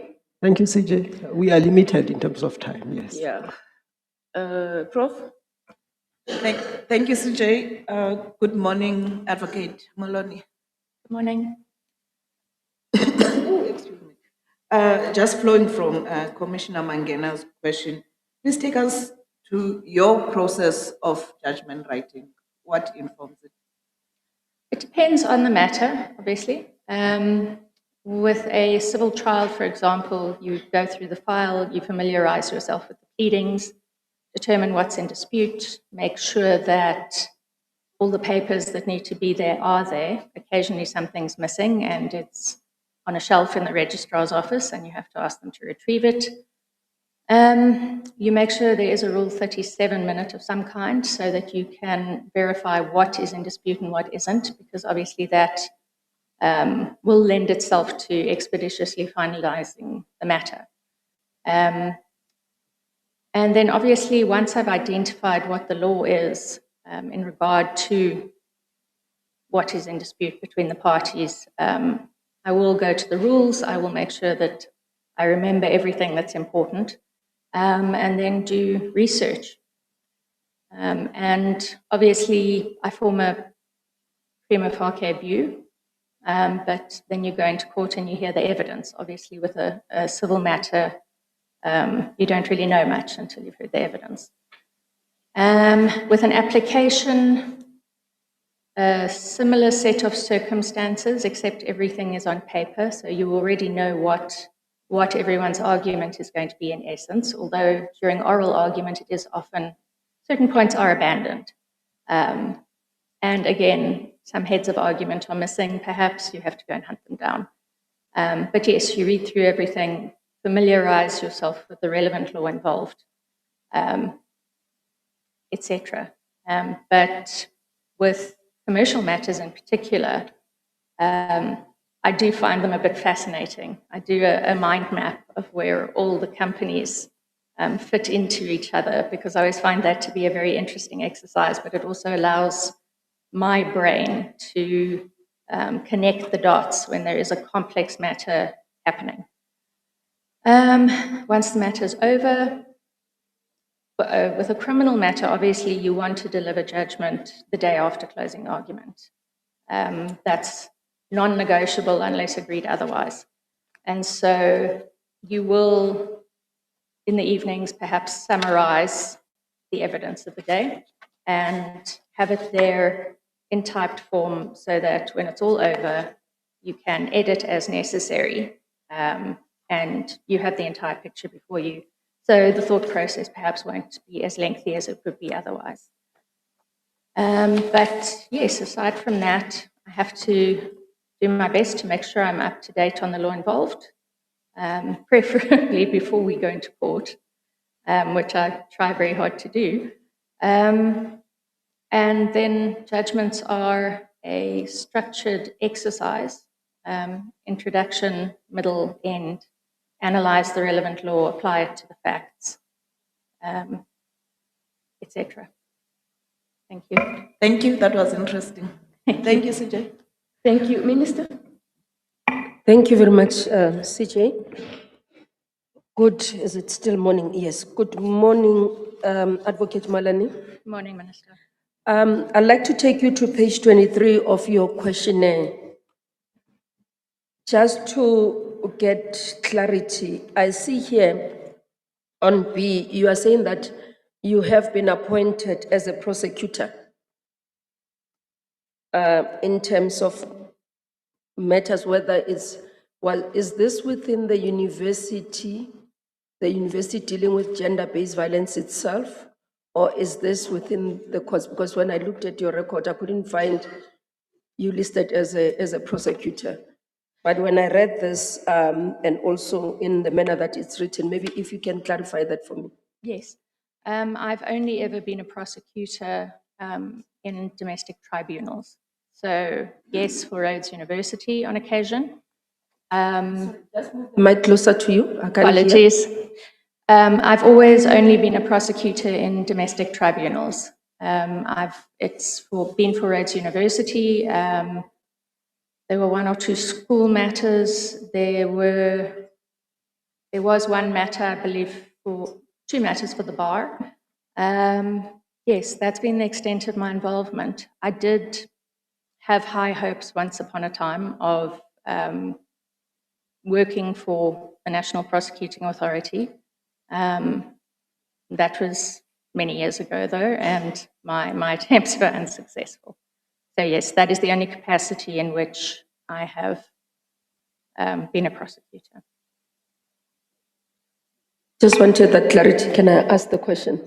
Okay, thanks. It was, they are laughing. I'm not abusing my apologies. It's just that I picked it up, so I was worried about the correlation with the. My question relates still with the issues of sexual violence, Advocate Melanie. As we know, all of us in the country, we're battling with the high levels of gender-based violence and femicide. And quite a lot of work continues to be done. But despite that, we still see more incidences, but again, the outcry in terms of prosecution, that we don't see high levels of success in terms of convictions. In your view, having worked in this area for some time, what do you think are measures that still need to be done, or where are we getting it wrong from your perspective as a practitioner? I think that, obviously this is an offence which affects women predominantly, but not only women. But those who have been affected in that way, whether you want to call them victims, survivors, complainants, I do believe need to be empowered to not be afraid to speak up, because a very significant part of the problem, as I understand it, is that it's underreported, because it is such a personal violation, and people are generally ashamed, whether it's their fault or not. we need to take away that shame. And I'm not entirely sure how we're going to do it, but we do need to be more open about issues of that nature. Which is why I'm going on a little segue here, but why I was so impressed with the public initiatives for sanitary pads for schoolgirls. Most people are terrified to speak about that in public, but girls were staying at home because they didn't have access to those sorts of products and didn't want to risk, obviously, being shown to be bleeding at school. And we can't be afraid to talk about that. We can't be afraid to talk about sexual offences. We can't be afraid to talk about the words involved. In the Eastern Cape in particular, there was a time when there was a shortage of rape kits. So there weren't, in fact, enough to do the necessary.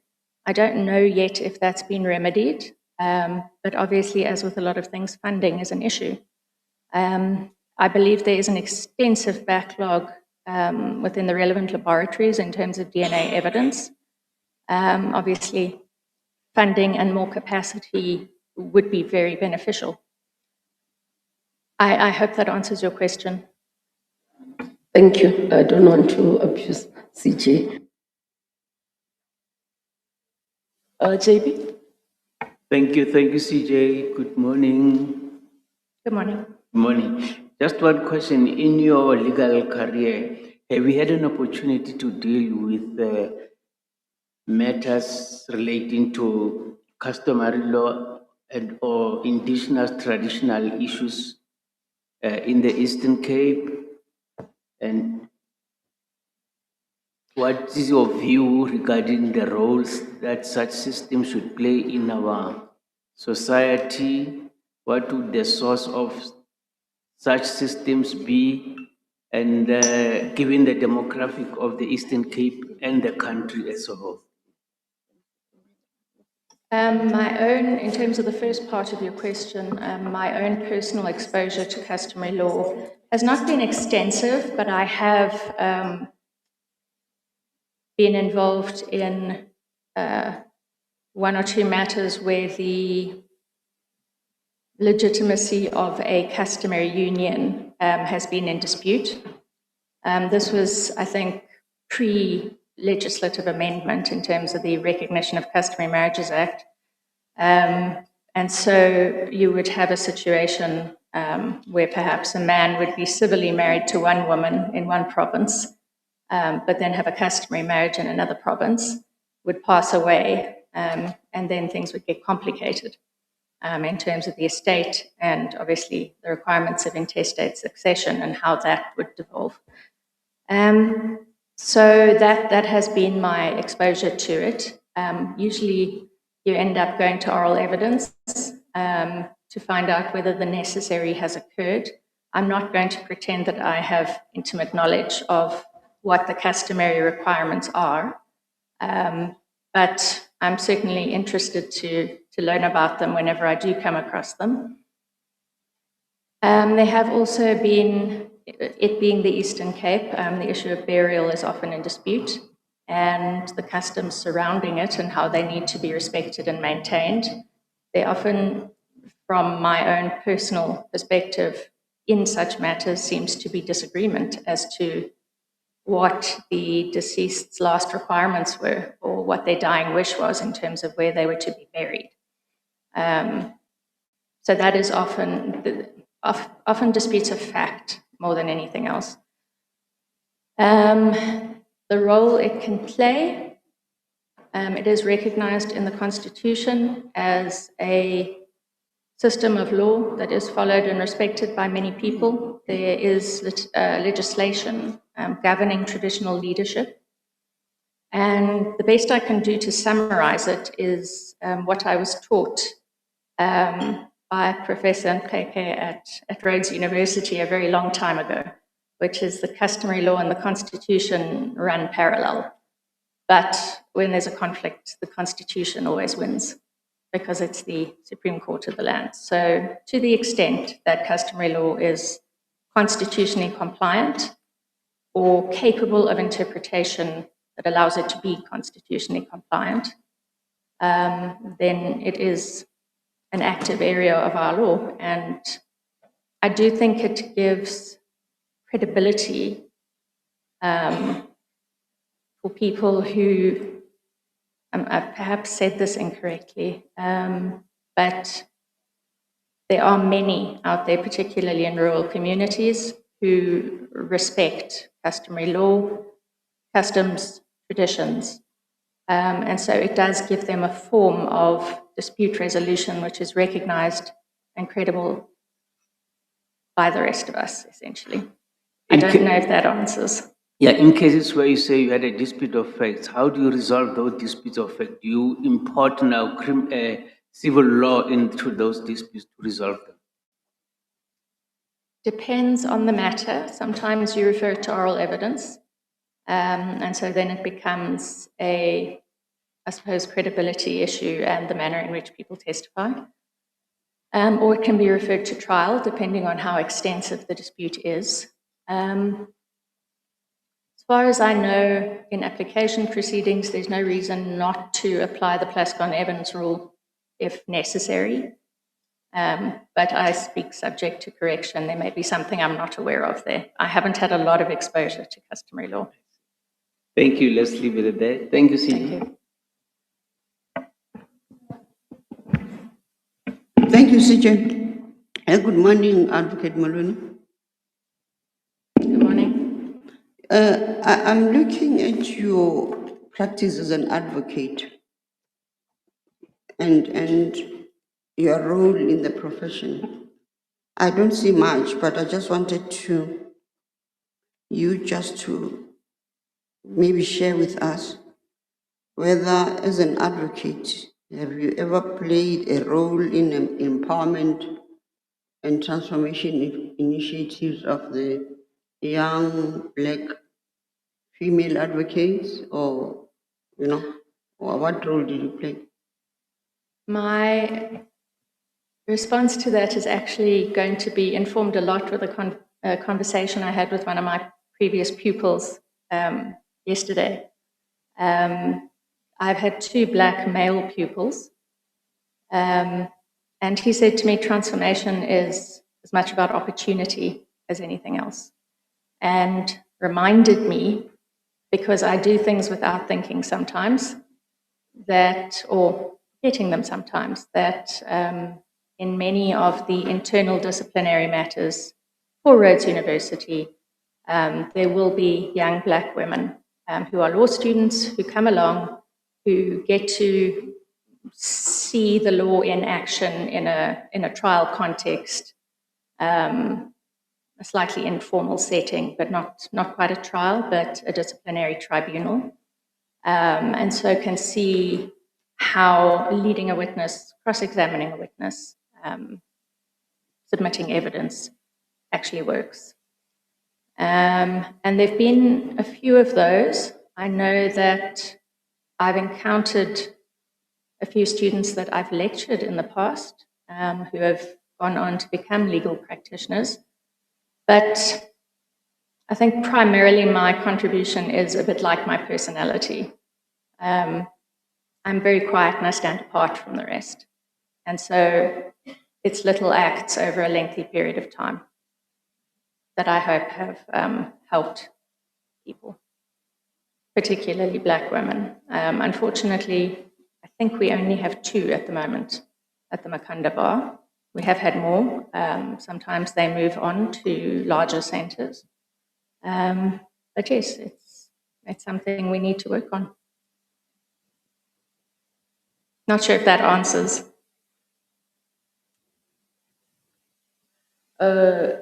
Commissioner Muiman.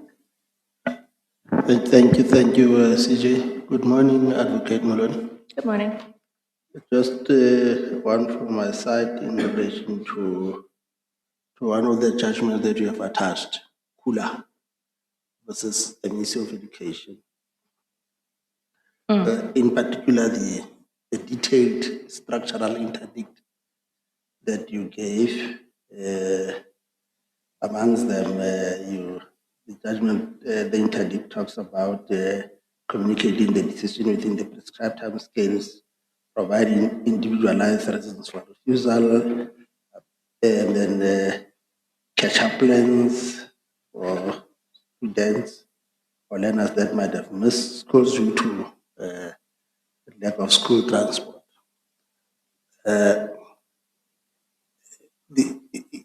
This detailed structural interdict, is it not a way of the court descending into the arena of what rightfully belongs to the executive? Is this not overreach because the department, the issues around the budget, whether the government or the department can afford, particularly when they raise issues around budgetary constraints, is it purely a matter that falls within the executive?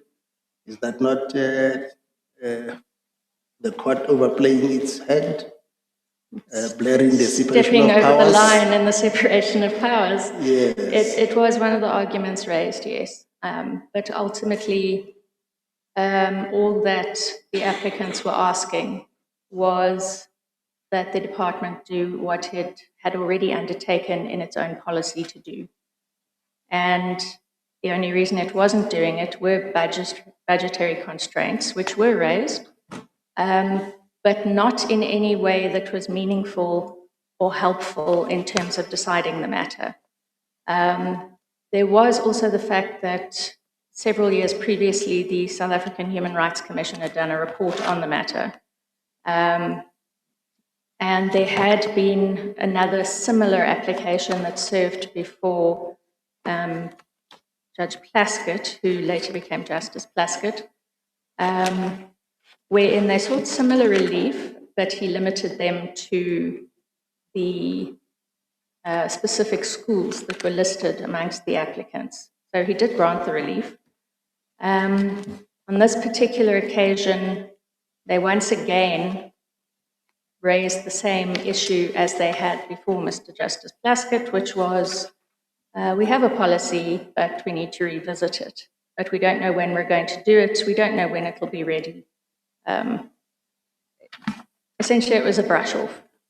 So I think under the circumstances, given that we're dealing with children who have a right to education, that's the role of the court, is to say to, or is to oversee and say, you've undertaken to do this, please do it. Thank you, Advocate. Thank you, CJ. Commissioner Post. Thank you, CJ. Good morning, Advocate Maloney. Good morning, Commissioner. Yes. AFT is concerned that although you seem to subscribe to issues concerning gender-based violence, socioeconomic rights litigation, you do not in your questionnaire employ explicit transformative language, and you also don't claim membership in any of the legal transformation organizations, and they are concerned that this would hinder you in understanding systemic judicial transformation. What do you say to that? I don't think it would hinder me at all. I am quite, yes, I haven't joined any initiatives. Had a lot to do in the early years with trying to earn a living, as opposed to, I suppose, utilizing time according to other initiatives. I know that sounds selfish, but one has to feed one's children occasionally. I like to be as independent-minded as possible. I don't want to be beholden to any particular groups with any particular views. And I think that, in fact, uniquely qualifies me. And then I will proceed to ask the usual question that I have asked every other candidate. Are you aware that there is the anti-sexual harassment policy? Yes, I am. Have you acquainted yourself with it? I have. You have. And do you think that it is implementable in its current form? I do. It is a very comprehensive and clearly drafted and obviously well-researched document. It covered every aspect that I could think should be included. It is broad, and I'm assuming intentionally so, because there are going to be various efforts made to promote understanding of what is in fact available in that regard.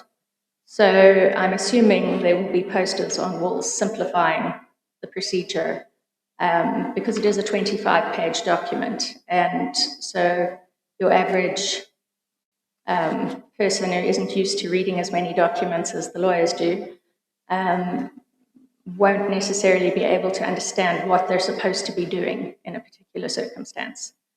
But yes, I do think it's a very good document. I think obviously there needs to be some implementation over time to see what happens and how it works. It does set some very stringent timelines.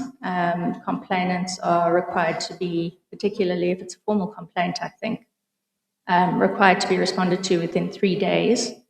And I'm really hoping that that is something that is stuck to, because it is important that victims of sexual harassment, sexual violence, do receive that acknowledgement and support. Otherwise, obviously, the whole system loses its credibility. If I had to add anything to it, the only thing I would say, and this only occurred to me very recently, purely from having seen similar policies in other institutions, is that relationships between persons in position of power versus subordinate employees are discouraged, and that's fine. But I would suggest consideration of, if there is in fact a serious consensual relationship between two such people, that it be declared for record purposes. If it may have been in there, I may have missed that, but I just looked at it and suddenly thought to myself that might be helpful. Thank you. Thank you. Thank you. Commissioner Jeffan? Thank you, Chief Justice. In Advocate Maloney, in the case of Atwealth, Pty Limited and others versus Koenig, which you were taken on appeal and successfully overturned your judgment, it appears that, do you think that you have financial, it seems that you are lacking in financial assessments of situations, perhaps? Would you like to comment on that? That's what the judgment clearly said. It was taken to the Supreme Court of Appeal. My understanding of the Supreme Court of Appeal's decision was that I placed emphasis on a factual aspect as opposed to another one which was more significant. So it was that form of misdirection. Could I have lacked some commercial knowledge? Possibly. It was written in 2017. And obviously I've come a long way since then. So I do sincerely doubt I would make a similar mistake. But having said that, it is one of the few matters where I granted leave to appeal, because I thought another court may well come to a different conclusion. And it did. Thank you. Commissioner Nkonyan? Thank you, CJ, and good morning, Advocate Maloney. Good morning. In response to Commissioner Baleti initially about your knowledge of customary law, I was impressed by your honesty and your willingness to learn in this field. But I picked up one thing that perhaps may empower you and other people that have actually addressed us on this question. By referring to our customary marriages as unions, I know some academic writers also do the same, so I cannot fault you on that. But I want just to indicate that it's a term that does not sit well with some of us, which remind us of the past, particularly of women that are married in terms of customary law, as opposed to those that are married in civil law. Find that our wives are actually referred to as concubines unions. Just to give you that advice.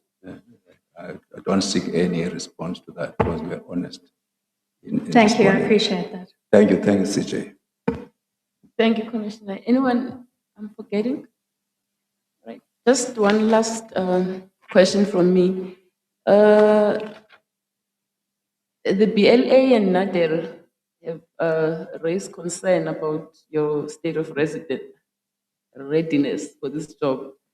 And the NADEL says, while you show clear potential and professional merit, it is recommended that your appointment not be supported at this stage, pending the accumulation of further judicial experience and demonstrable jurisprudential output. Would you wish to respond to this recommendation?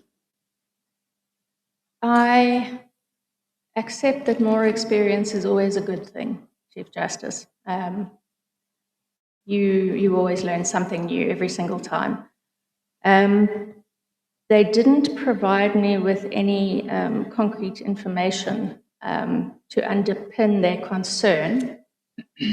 I also can't really say that that is necessarily what would come if I went back into practice now. Essentially, I closed my practice to some extent in 2023. I went through a year of treatment that I would not wish on my worst enemy, and then gradually started, but then tried to start again, but then was lucky enough to be asked to act and have essentially been acting for the majority of time since then. So whether or not I would ever get that experience, I don't know. But I don't consider myself, given the amount of time that I've been an advocate and what I've been exposed to, whether it's through being a junior or not, I don't consider myself unready for that purpose, or for this purpose, for that reason. So you have no practice, so to speak? I have the odd bit of work. Rhodes University is always very supportive. And so when I'm not acting, I do some work for them. But by and large, no. I'd have to restart. All right. It does not appear that there are any further questions for you. Thank you. Thank you for applying for this position, and I wish you all the best. You're excused. Thank you, Chief Justice. Thank you for having me. Commissioners, I propose that we do one more and then take the tea adjournment.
Good morning, Professor Mthatha Makhanda.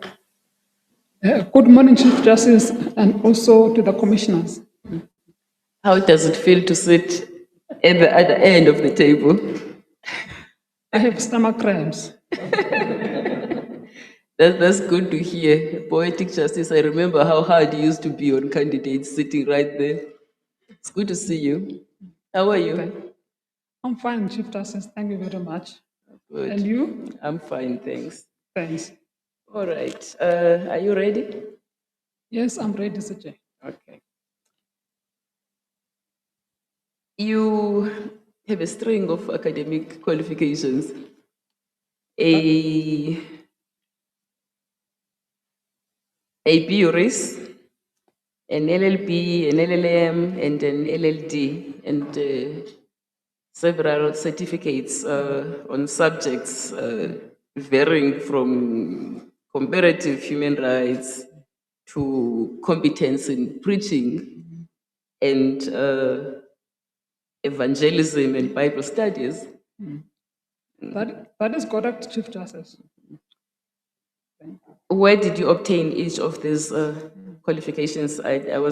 I struggled to tie them to the various institutions you list.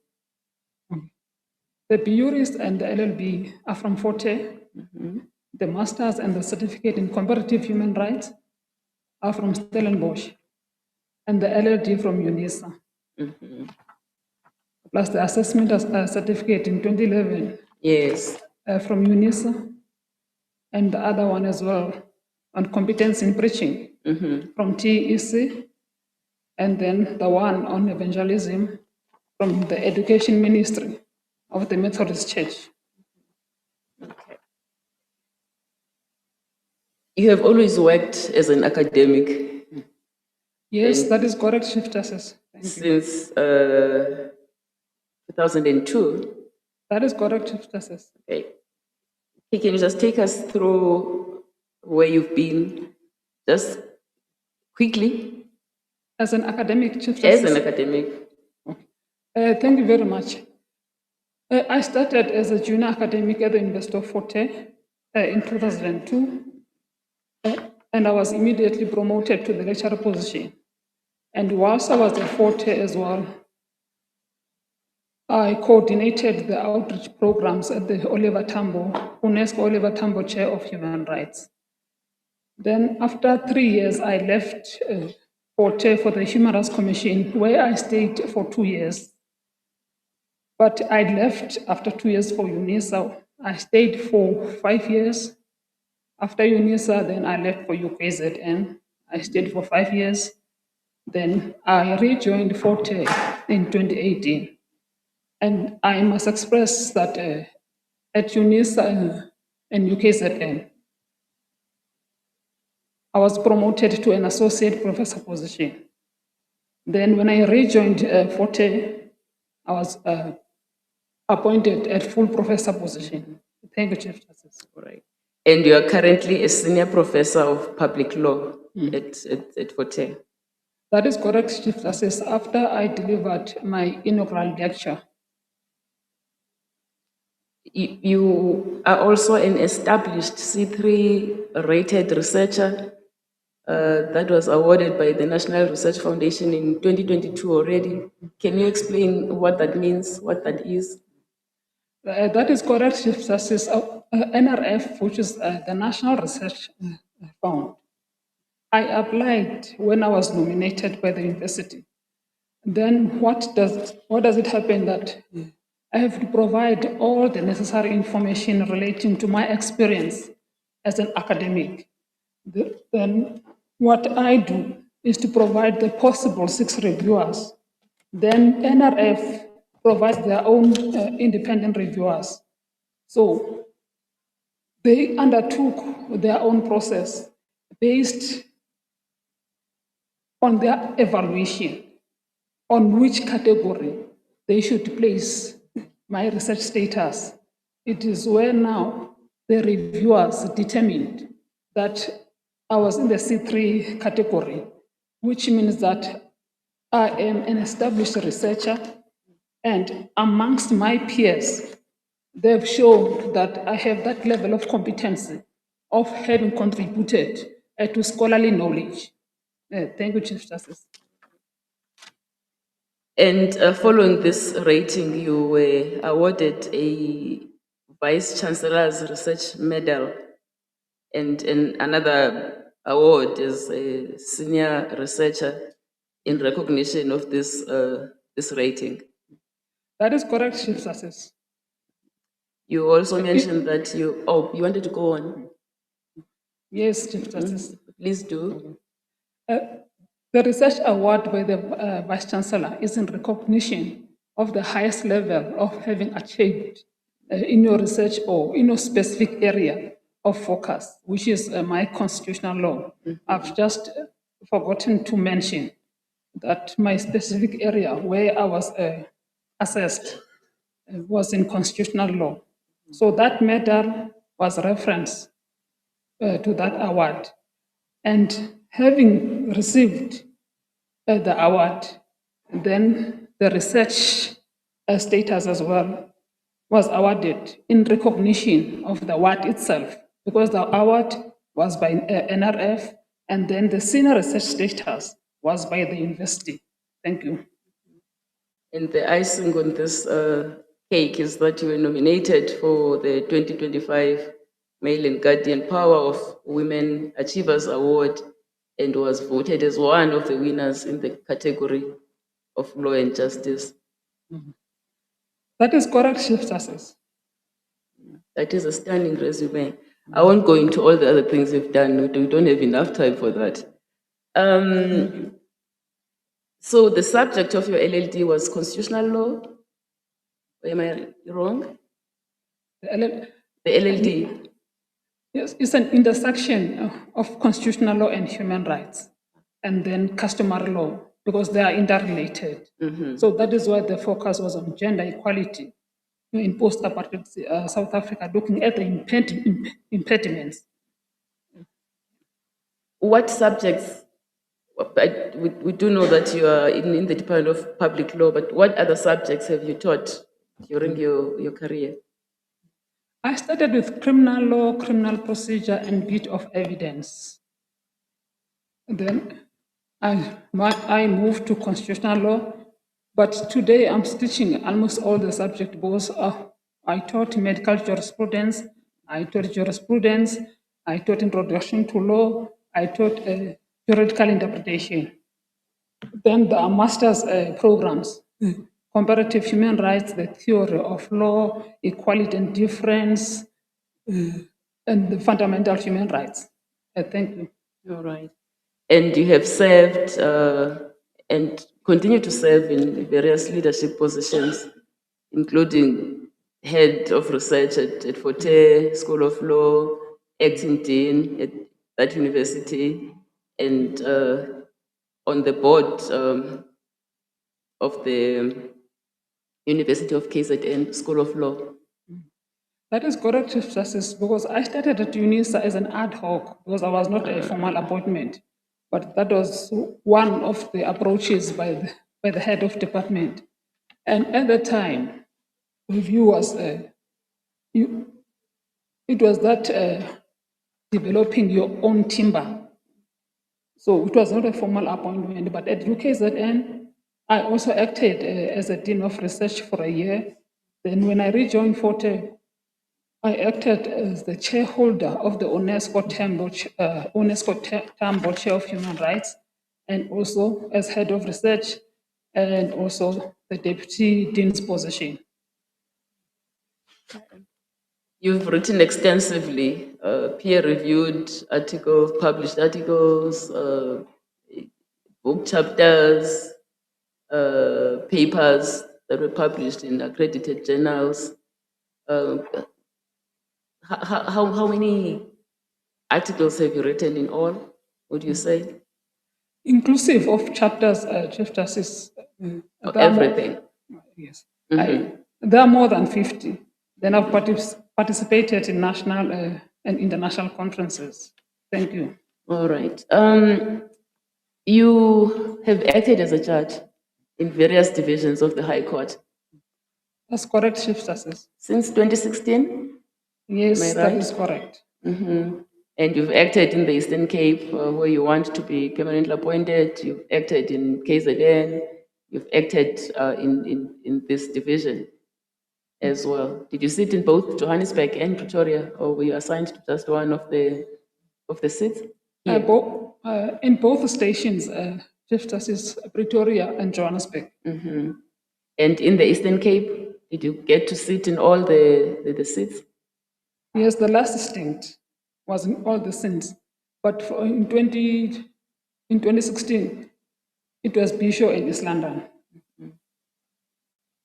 And you have written judgments, of course. That is correct, Chief Justice. All right. In which courts did you sit? Did you sit in all the courts? And what kind of cases did you get to hear? When I started in Bishop in 2016, I dealt with a civil appeal.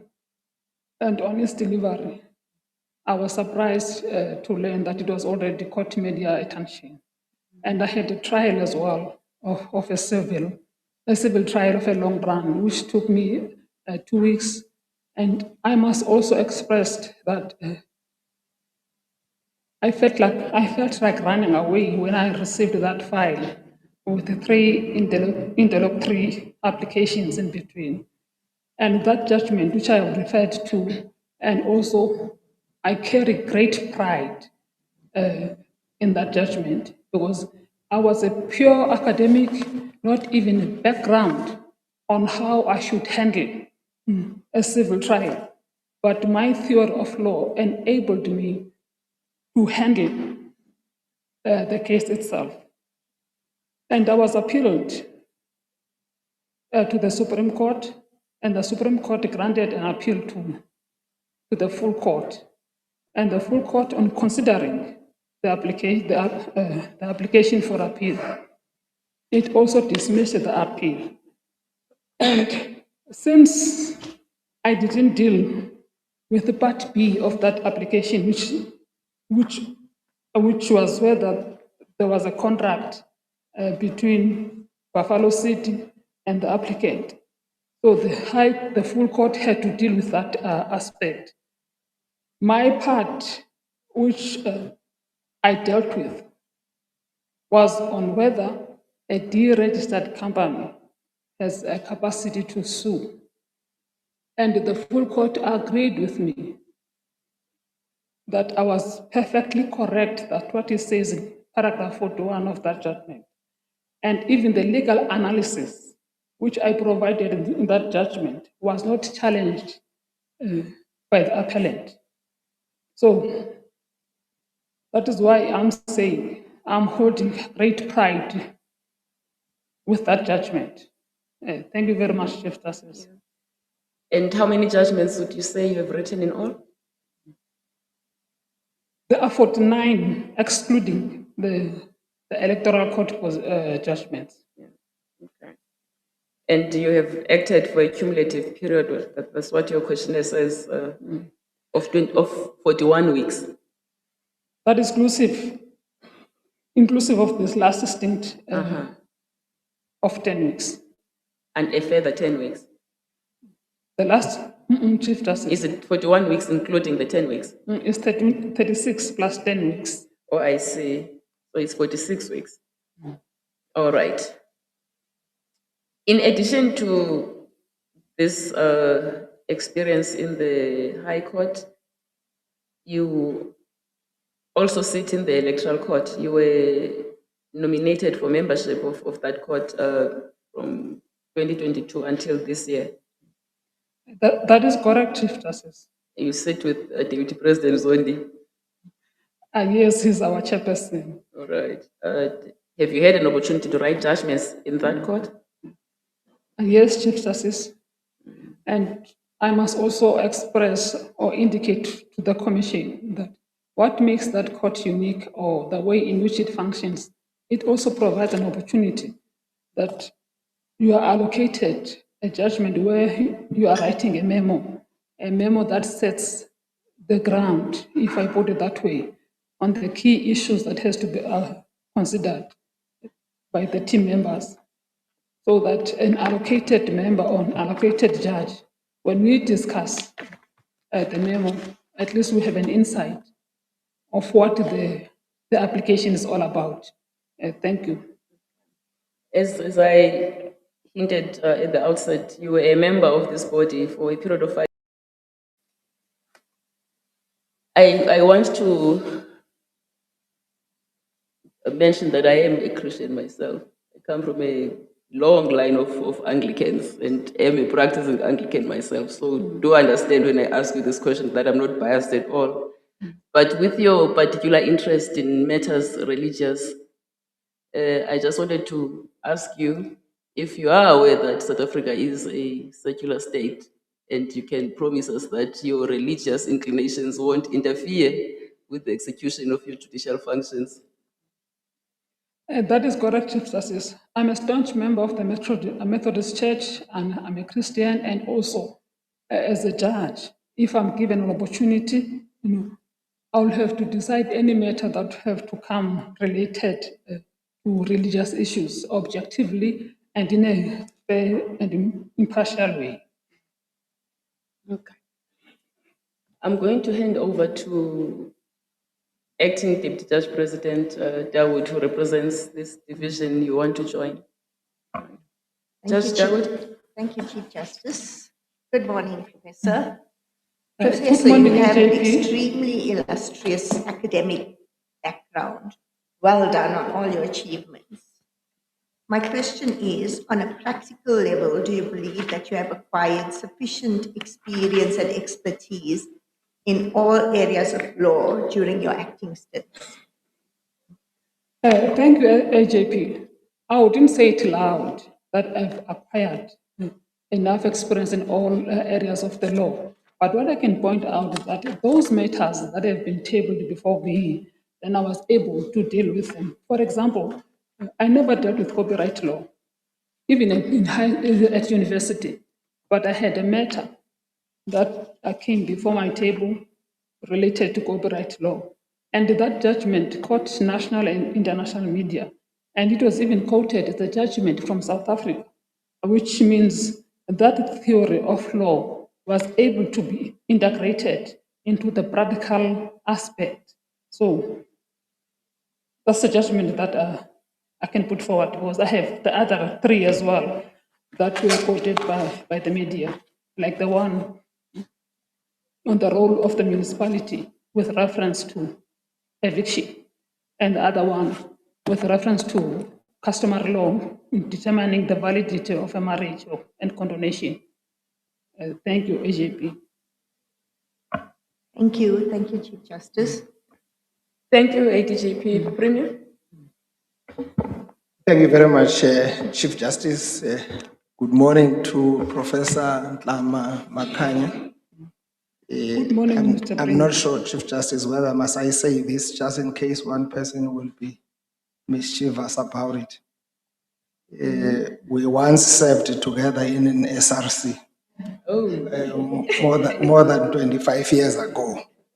I'm happy to see her again. Thank you, Mr. Premier. Prof, thank you so much for the opportunity. I would like to check your understanding of what is probably currently happening in our court situations in the Eastern Cape.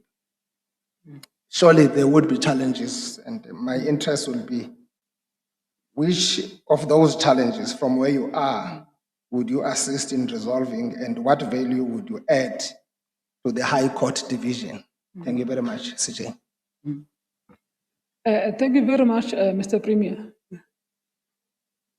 Being in the division, what I can first express that there is an opportunity, if I'm given, that I will bring to the division of that scholarship, which I have a background, that I will have to use it into the practical application of the law.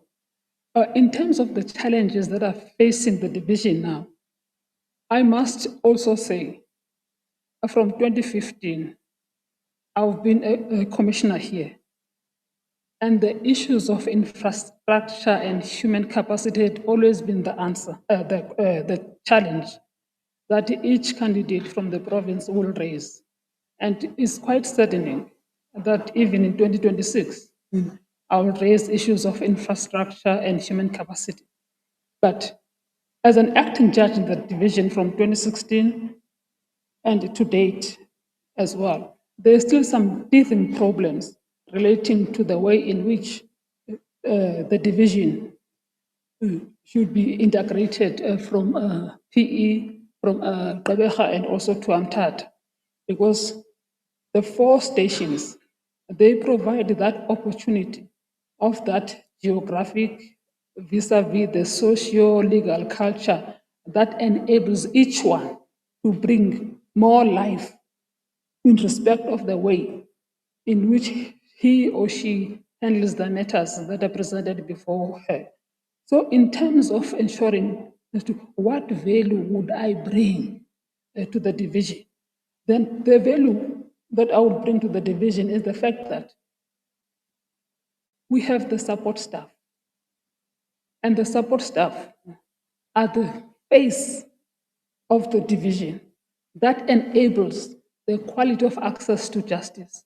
So in terms of ensuring that the division continue to remain with a motivated admin staff, there has to be efficiency in terms of how we deal with matters. There has to be transparency on how we reach decisions.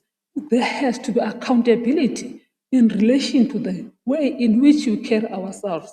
And what I also would like to bring to the Commission as well, which is not also the Eastern Cape province, the Eastern Cape division. What we do, we always track the performance of each division through monitoring or how many cases or judgments we produce per quarter. But we are lacking in terms of evaluating the extent to which that monitoring actually contributes to this social change perspective that each and everyone who goes to court will feel that the law has actually spoken to him or her. So that's the challenge. To have a judgment in your favor, then it does not have an impact on how it changes the socio-political status of the person, then it will remain a pie in the sky. I'm saying this, Mr. Premier, we have this tripartite model that when in criminal matters, for example, you have to consider the interest of the accused, the interest of the survivor, and also of society. But my issue is, to what extent does that judgment that favors the survivor of any criminal conduct will also offer benefit to the way in which he'll also be happy about the outcome of the judgment? So that is why we're speaking of evaluating the extent to which that monitoring or that many judgments that we produce each quarter will also contribute to the objectives of social change. Thank you, Mr. Premier. Anyone else? If one. Hey, good afternoon. Sorry, what is it? Oh, sorry. Good morning, Professor Ntlama. Must immediately point out that Professor Ntlama is a member of the Electoral Court, which is the court that I lead. The GCB, in their comment, that's paragraph 6.4,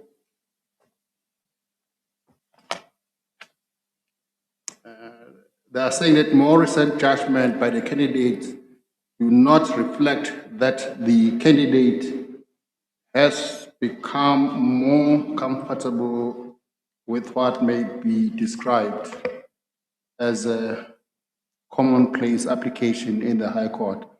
And in support of these propositions, they rely on two judgments, well, Minister of Police versus Matondo and HAC versus SIM. And finally, they conclude that you lack court experience, and that lack of court experience manifests itself during the court proceedings. What is your reaction thereto? Thank you, DP. Let me also respond by saying, I will never water down any assessment of the quality of the work that I produce. Otherwise, I'll be limiting myself in terms of capacitating so that I learn each time when there's an assessment of my capabilities. But what I want to put to the attention of the Commission as well, that judgment, the Madolo judgment, is in fact, it emanates from a reported judgment. And that paragraph 19 that GCB refers to is not contextualized in the sense that I've made reference to Judge Nugent in the Simo case, where Judge Nugent says the award of damages is fraught with difficulties. And the use of comparable cases must be considered holistically.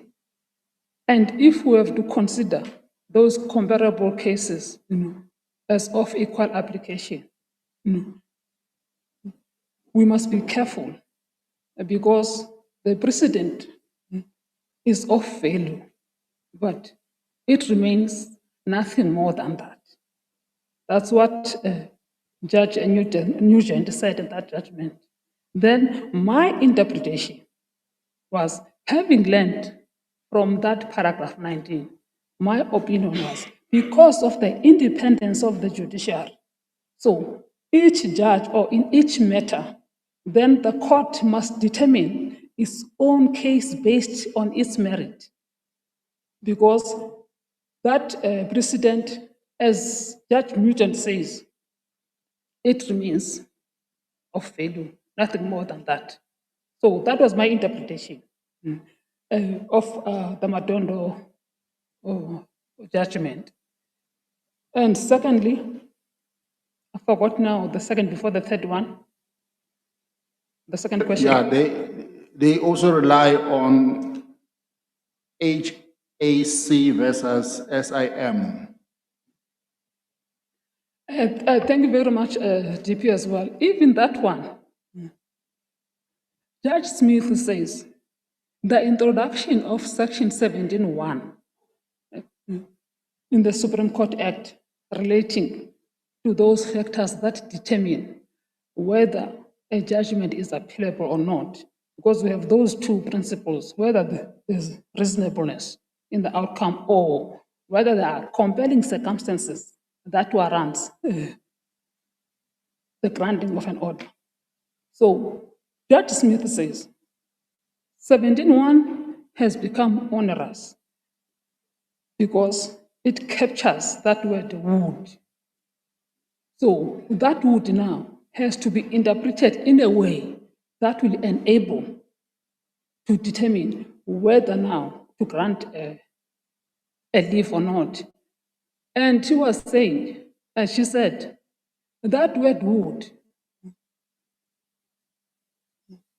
will make it difficult, not difficult as such, but will require the judge, whose judgment is being appealed, to again, objectively so, assess whether a different court now will come to a different conclusion. That's what it says. Then my interpretation again, if Judge Smith says the granting of leave to appeal has become difficult because of the introduction of Section 17(1), So this court as well is also persuaded by the fact that before I grant a leave to appeal, I must also look internally, in the sense that that internally has evaluated the extent to which the particular facts or the grounds within which they have been put forward will result in a different court reaching a different conclusion from the one that I've provided. And also I've addressed that one. And also the third concern about the way in which I conduct the proceedings. That one, as I've said, I'm a pure academic, but it's not the way within not to accept or not to concede that I might have committed those issues that are of concern. But as I've said, with the theoretical background and having studied how the proceedings should be conducted, I will not sit before this commission and say, no, I was good, because there are mishaps, nobody's perfect.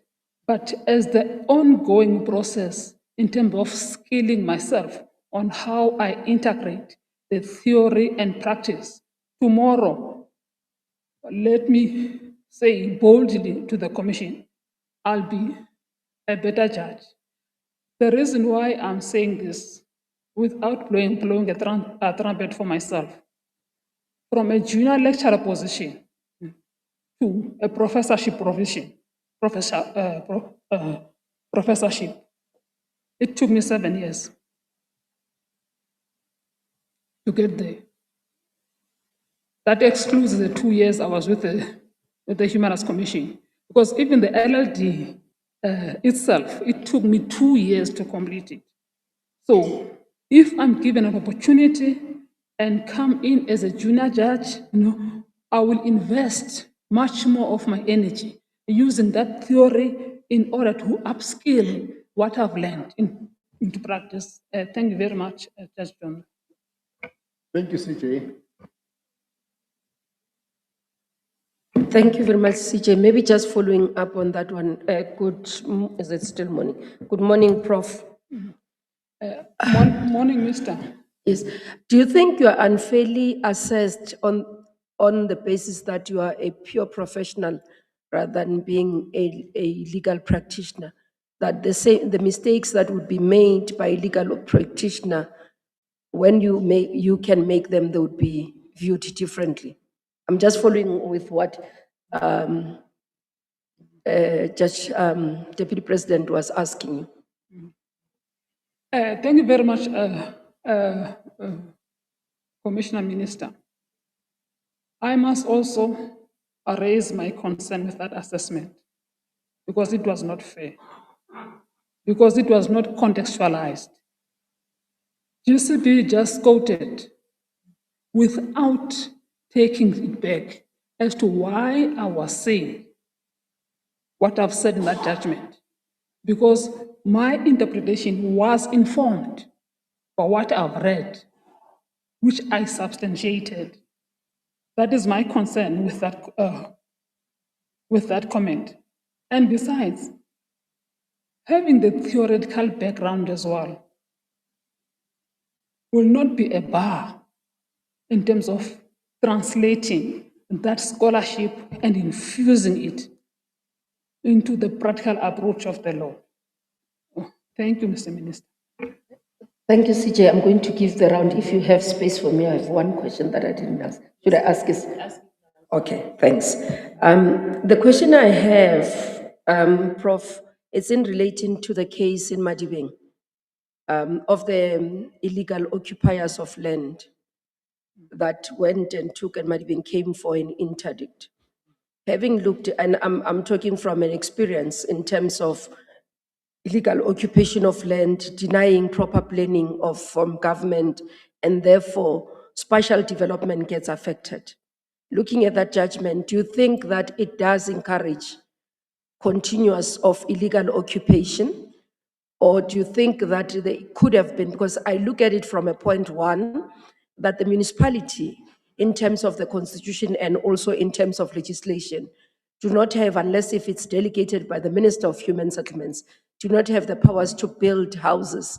And Madibeng, in terms of its standing as a municipality, doesn't have that delegation.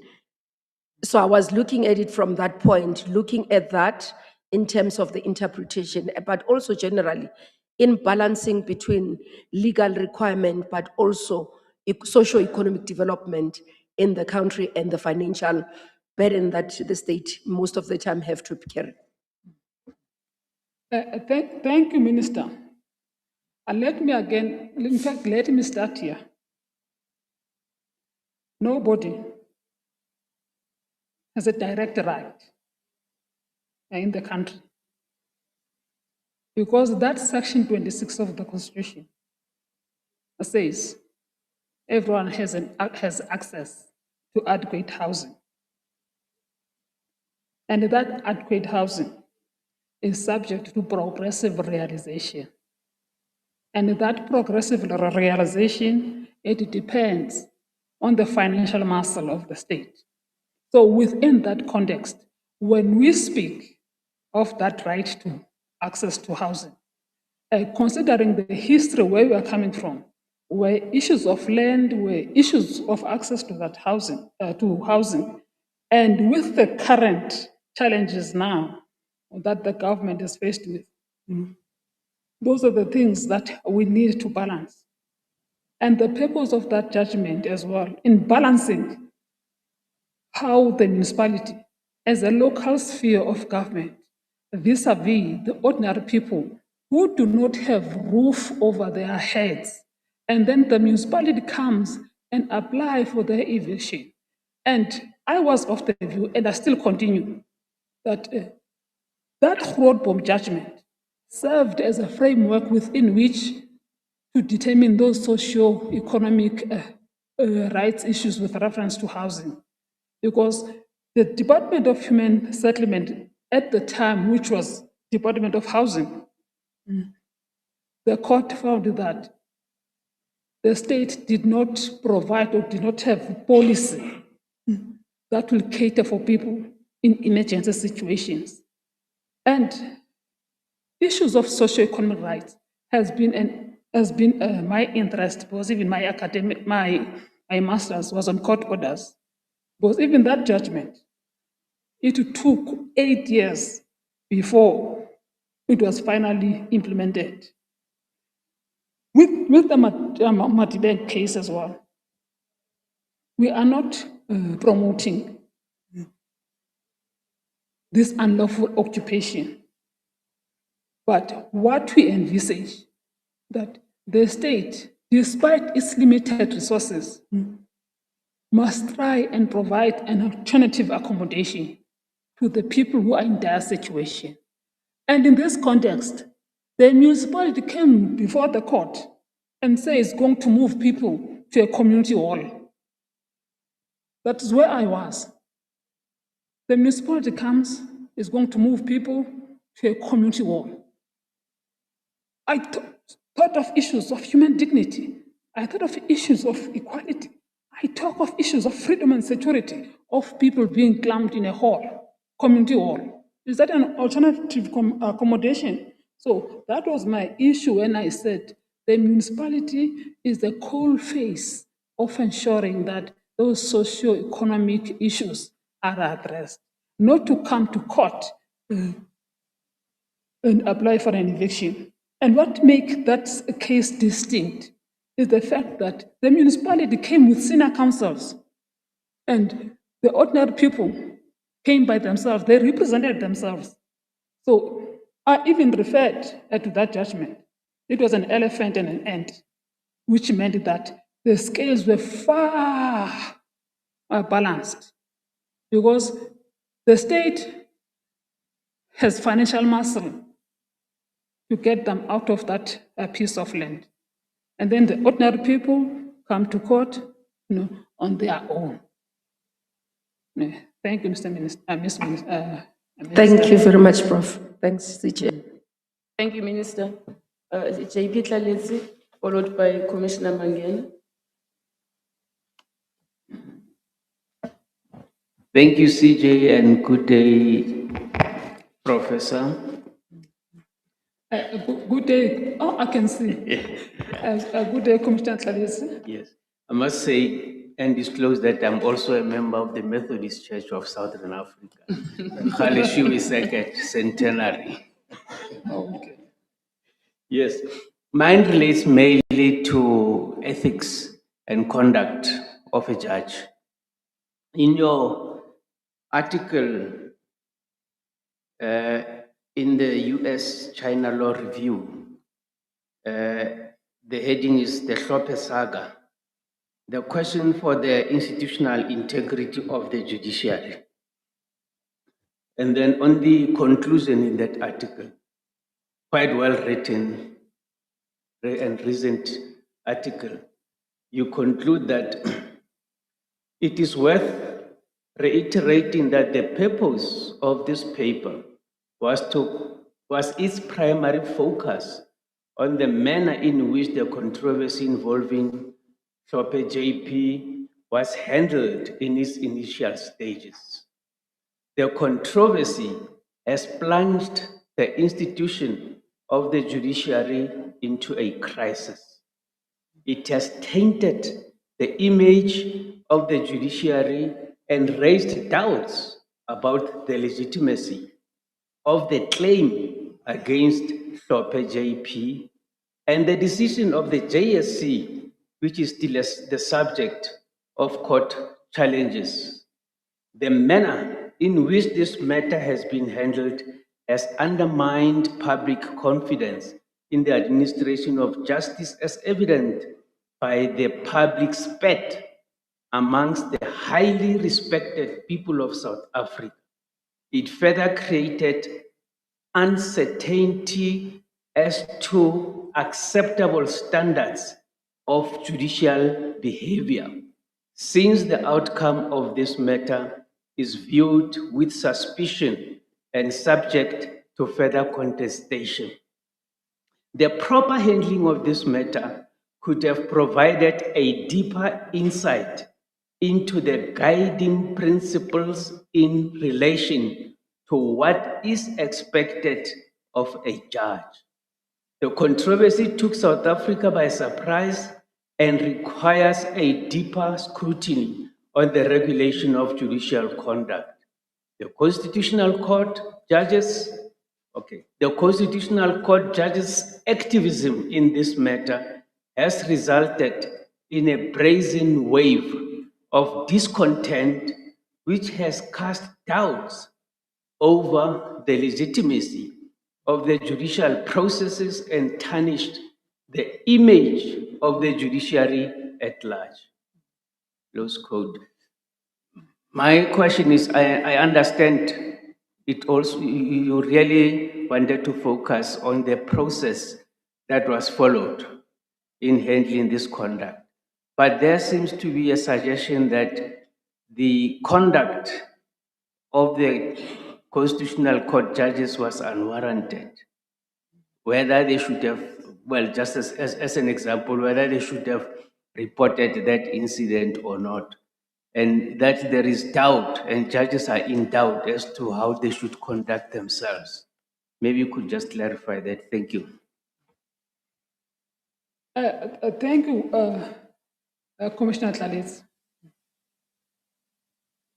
I can safely say, and I still do, that the judiciary is the one that keeps the glue of this country together. So if public loses that confidence, then the walls of the democracy are likely to collapse. Reason being, when that matter came out for public knowledge, it was reported that when judges of the Constitutional Court presided or discussed this matter, Judge Hlophe was going to be advised first before it is reported in the media. And Judge Hlophe comes out and says, he only learned about it in the media. And what makes it worse is that during the meeting as well, the two judges that were actually approached by Judge Lope, other judges were asked not to ask them any question because they were too stressed. So the question that I have, if the two judges that were actually approached by Judge Lope could not express or share the impact of the approach by Judge Lope amongst the judges themselves, because I am of the view they were in a safe space where they were going to discuss the do's and don'ts or the way in which the matter was handled. But the two judges,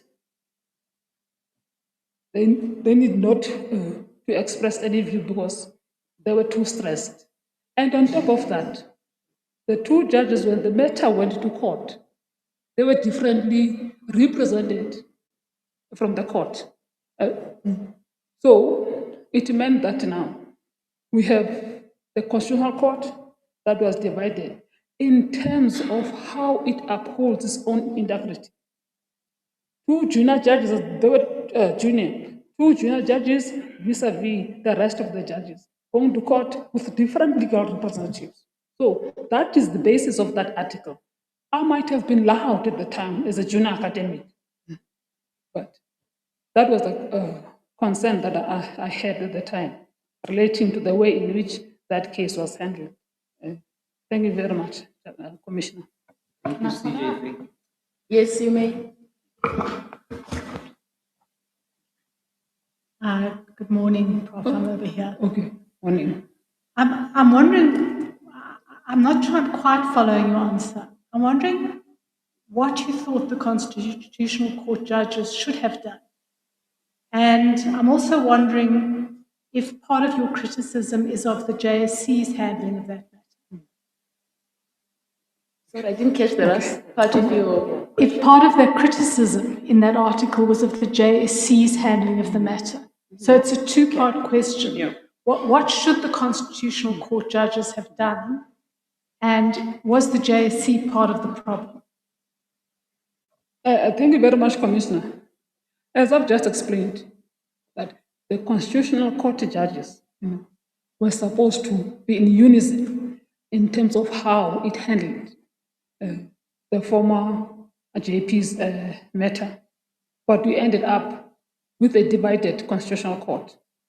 Secondly, the JSC itself, the way in which it handled this issue when it was reported to it, well, it is public knowledge that it took longer before the matter was finalized. Thank you, Commissioner. Let me also take the bait, because during that period, I was also the commissioner here. Thank you.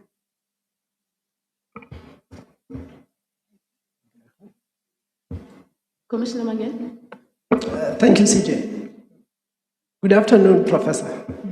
Good afternoon, Commissioner. Yes, you can be rest assured that I'm a strong defender of academic freedom.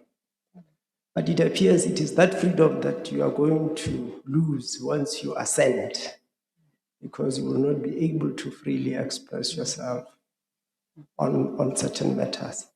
But you were in a safe space when you expressed yourself as an academic. And I must say at the outset as well that I'm actually impressed by the manner in which you graciously deal with the criticism that is being leveled at you as an academic and how you take it in your stride. And like you say that you learn every day, I've got no doubt that you will make a future judge, because the Supreme Court of Appeal tells us that there is a threshold to be met by any litigant who seeks to appeal a judgment. And the Supreme Court of Appeal also tells us that lower court judges should not give leave to appeal willy-nilly, right? So there's just nothing faulty with what you have done. But Nadel says to us about you, I don't know if you saw that letter, their comment, paragraph 3 of their letter, and I'll just quote the paragraph because it's a 10-lined paragraph. They are saying practitioners have raised concerns about the candidates' time management and court proceedings, and suggesting that somehow you are not able to be in control of the proceedings. And in their penultimate paragraphs, they tell us that perhaps you should be given more acting stint, notwithstanding that you have done 52 weeks. Your comment? Okay, thank you, Commissioner. As I've said earlier on, I'm open to critique. And also in the context, if I'm given an opportunity as a junior judge, the judiciary role is not a safe space because the judiciary determines what is law. And the academic stands there and says how law should be. So if I'm appointed, then I'll have to tone it down. And also the judgments that I have produced since 2016 are indicative of that toning down of that academic freedom vis-a-vis the practical side. Because the judgments that I've produced so far are within the decorum, if I put it that way, of the judiciary, as opposed to the articles that I've already produced. Because those ones, as you have said, Commissioner, they were published in that context. But when it comes to judgments, then those judgments have been written in a way in which it also upholds the principles and values that are needed from a judge. Thank you very much. Secondly, with Nadel's critique as well, I must also say, Nadel has not considered my work holistically. I do concede that I fell through the cracks in terms of how I manage the motion court, because I have this patience in me that let me allow the counsel to present their case, and I'm still limiting myself in terms of saying, counsel, please stop. So I have that reluctance. So I allow both parties to present their case so that I listen to it properly. So that is my weakness, which I do concede, which makes another to have a concern about. But as I've said earlier on, as I grow from junior to become a senior judge, I'll be able to improve that technical skill on how I manage motion court proceedings. Because as a junior, I always felt that let me give them an opportunity, which, as evidence today, it came back to bite me. So that is why I was saying that toning down, I thought I'm living in the academia so that the judiciary itself, I'm holding its own principles. Thank you. Thank you, Professor. Stay focused. The future is bright. Stay focused. The future is bright. Oh, okay. Thank you very much, Commissioner. While we're on the subject of law bodies complaints, before I forget, the GCB also does raise a concern, although I'm not entirely sure I understand what they're trying to say, because they point out to the fact that that division has lost a bulk, if not all, its most experienced judges in a short space of time in the recent while. Now, they say your appointment would send the message that capacitating seats with experienced judges in instances where senior judges with significant experience retire or leave the High Court for roles in the appellate courts is not a strategic priority in order to bolster the effective administration of justice. And I say I don't understand what they're trying to say, because we are filling an ordinary High Court judge vacancy. So we are going to pick from academia, from the professions. We are not going to pick this experienced judge they want us to find to replace the experienced judges who have left.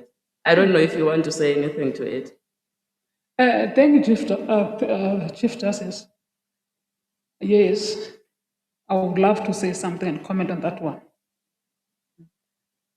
The country has progressed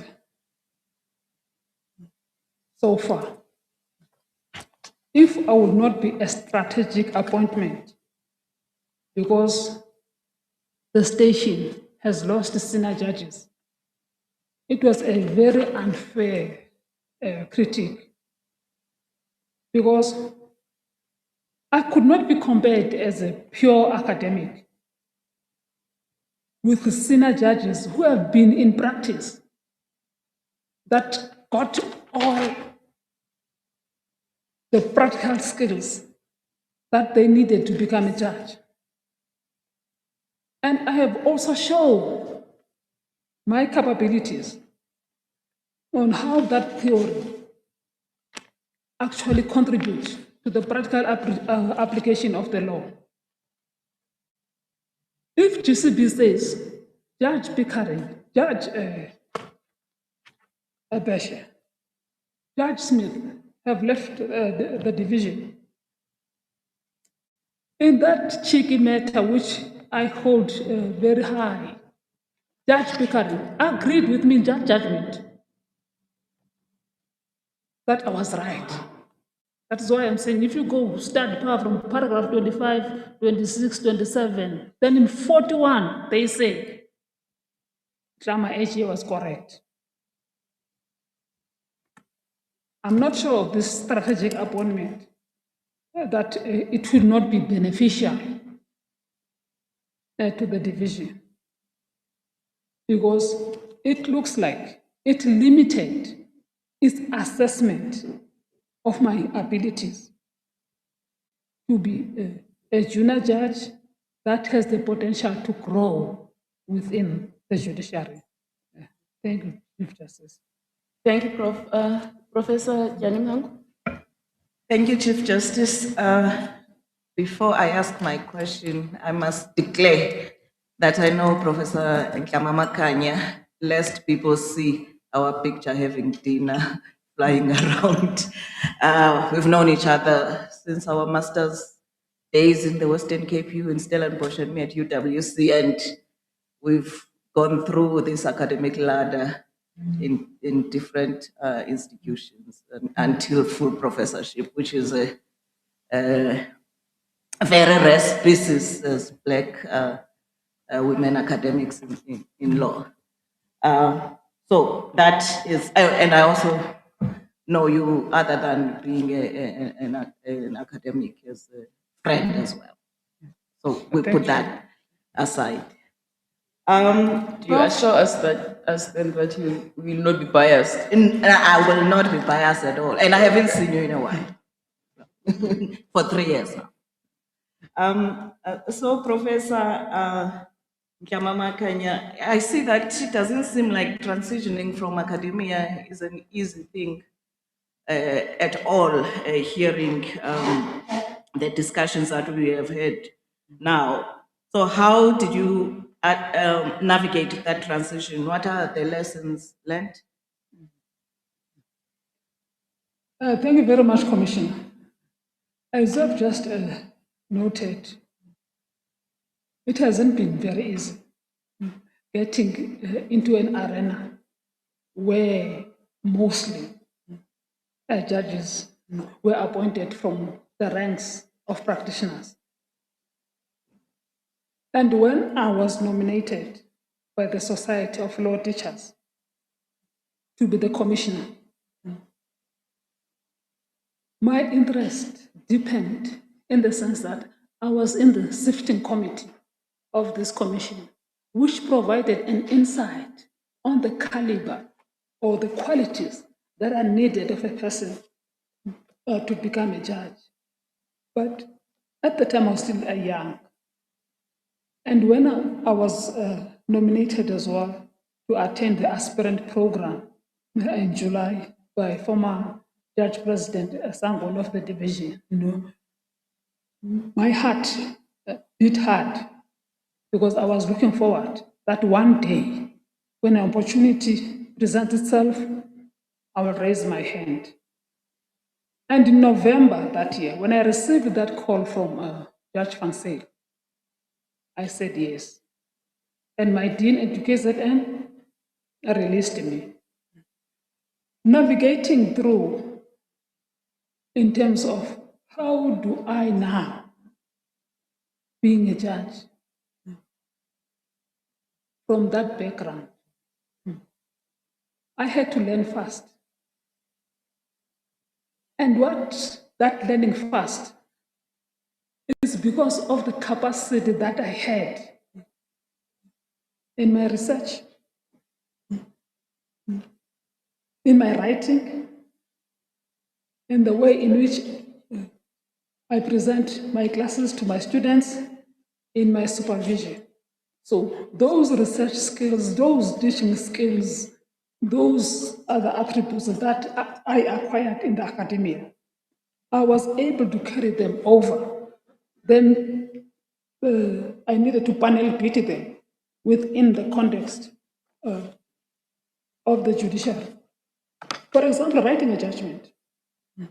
I will write a judgment, but now each time when I make a statement, I need to supplement it as to why I am making this statement.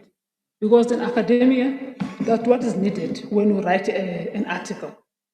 That you are making this statement, why are you making the statement? Now, in the judiciary, you have to limit yourself on how you make your opinions, because you have to draw a balance on the already jurisprudence and also how it applies to your matter at hand. And when you draw or when you write that judgment as well, there's a certain structure that you need to follow, that you briefly introduce what the case is all about, your brief facts, and then the parties' submissions. And from the parties' submissions, then you identify the issues, and then you go on to the legal framework. After the legal framework, now you deal with the analysis of the law. So that is the structure that you need to follow. Because in the academia, you have your own standard on how you structure your own paper. And also, in terms of the formatting as well, we comply with the certain requirements of a journal. But in the judiciary, there's a particular format as well that you need to format along the requirements that are needed. But the two, they are not distinct from each other. Because drawing that from that experience, bringing together, then you are able to produce a good product. Yeah, thank you. Thank you, Professor Makhanda. You've also answered my follow-up question about the process of judgment writing. Thank you, CJ. Sorry, I have to work out the logistics of these operations simultaneously with minding the proceedings. Thanks, Prof. Then it's Commissioner Trolley. Thank you, Chief Justice. Good afternoon, Professor Mthatha and Makhanda. Good afternoon, Commissioner. My question is, I also need to make a declaration, seeing that everyone's doing that. I'm from the Eastern Cape, born and bred there, have represented it for a long, long time, so I am parochial. Professor, as an alumna of Fort Hare University and a sitting professor of this distinguished institution, What is your opinion of its embroilment in the national curse of corruption and related crimes like murder and executions? Because the judiciary has to deal with it, but so too do the students who have gone there to learn, have to deal with it, its impact. Thank you. Thank you, Commissioner.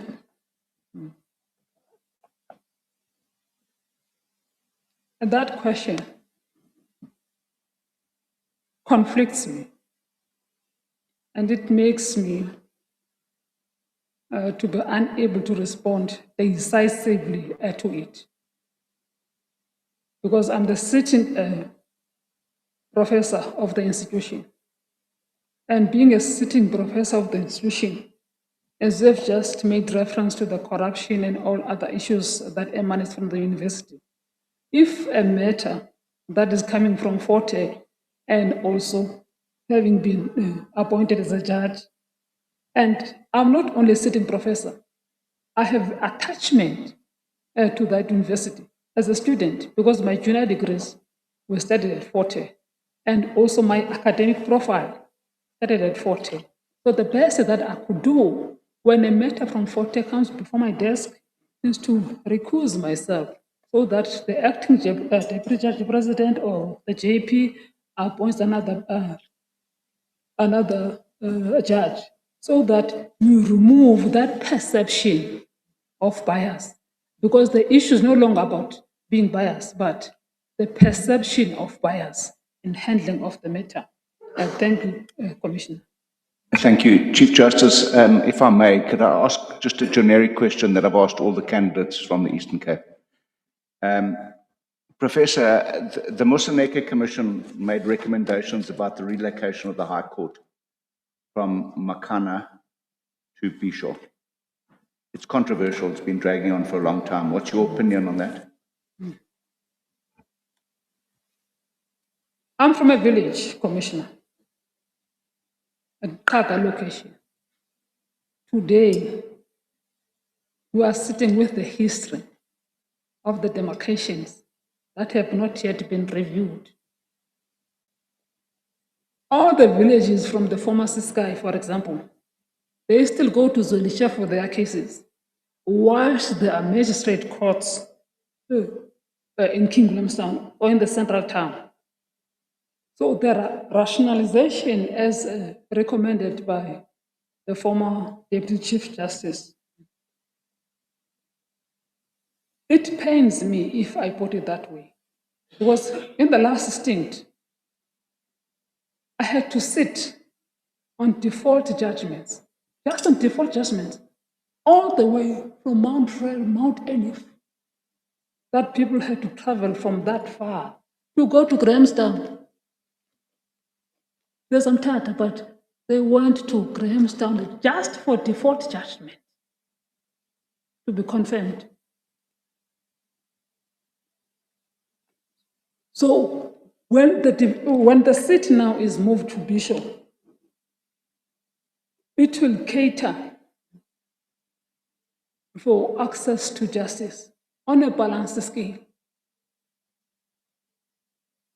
And in balancing this interest, I understand that the economic being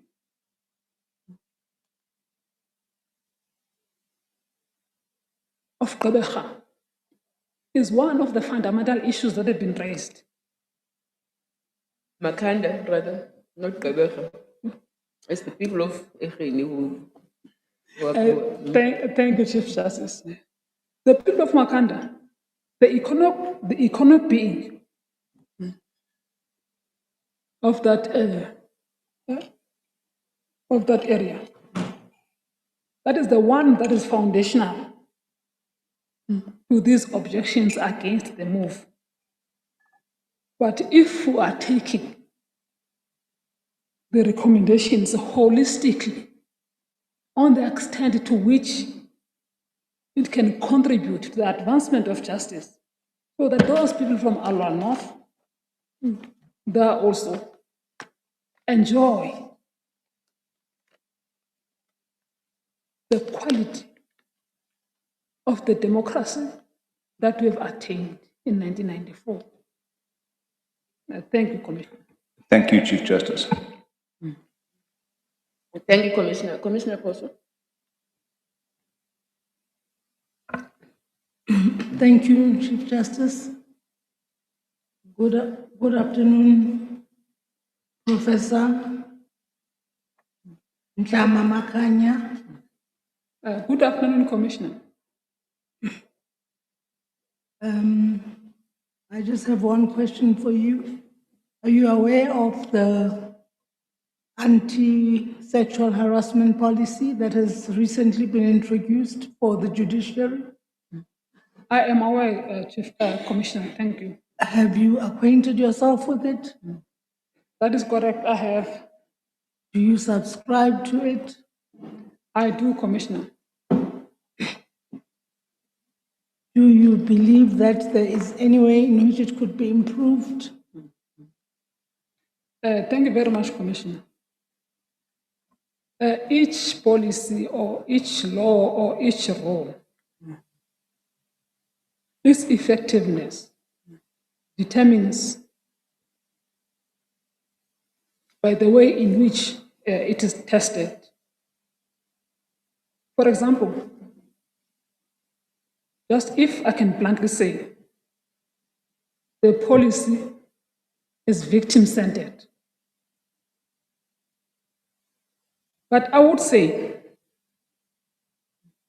it needs a review and amendment. Because when we refer to the survivor of a sexual abuse, and then we still label him or her as a victim, that's the continuation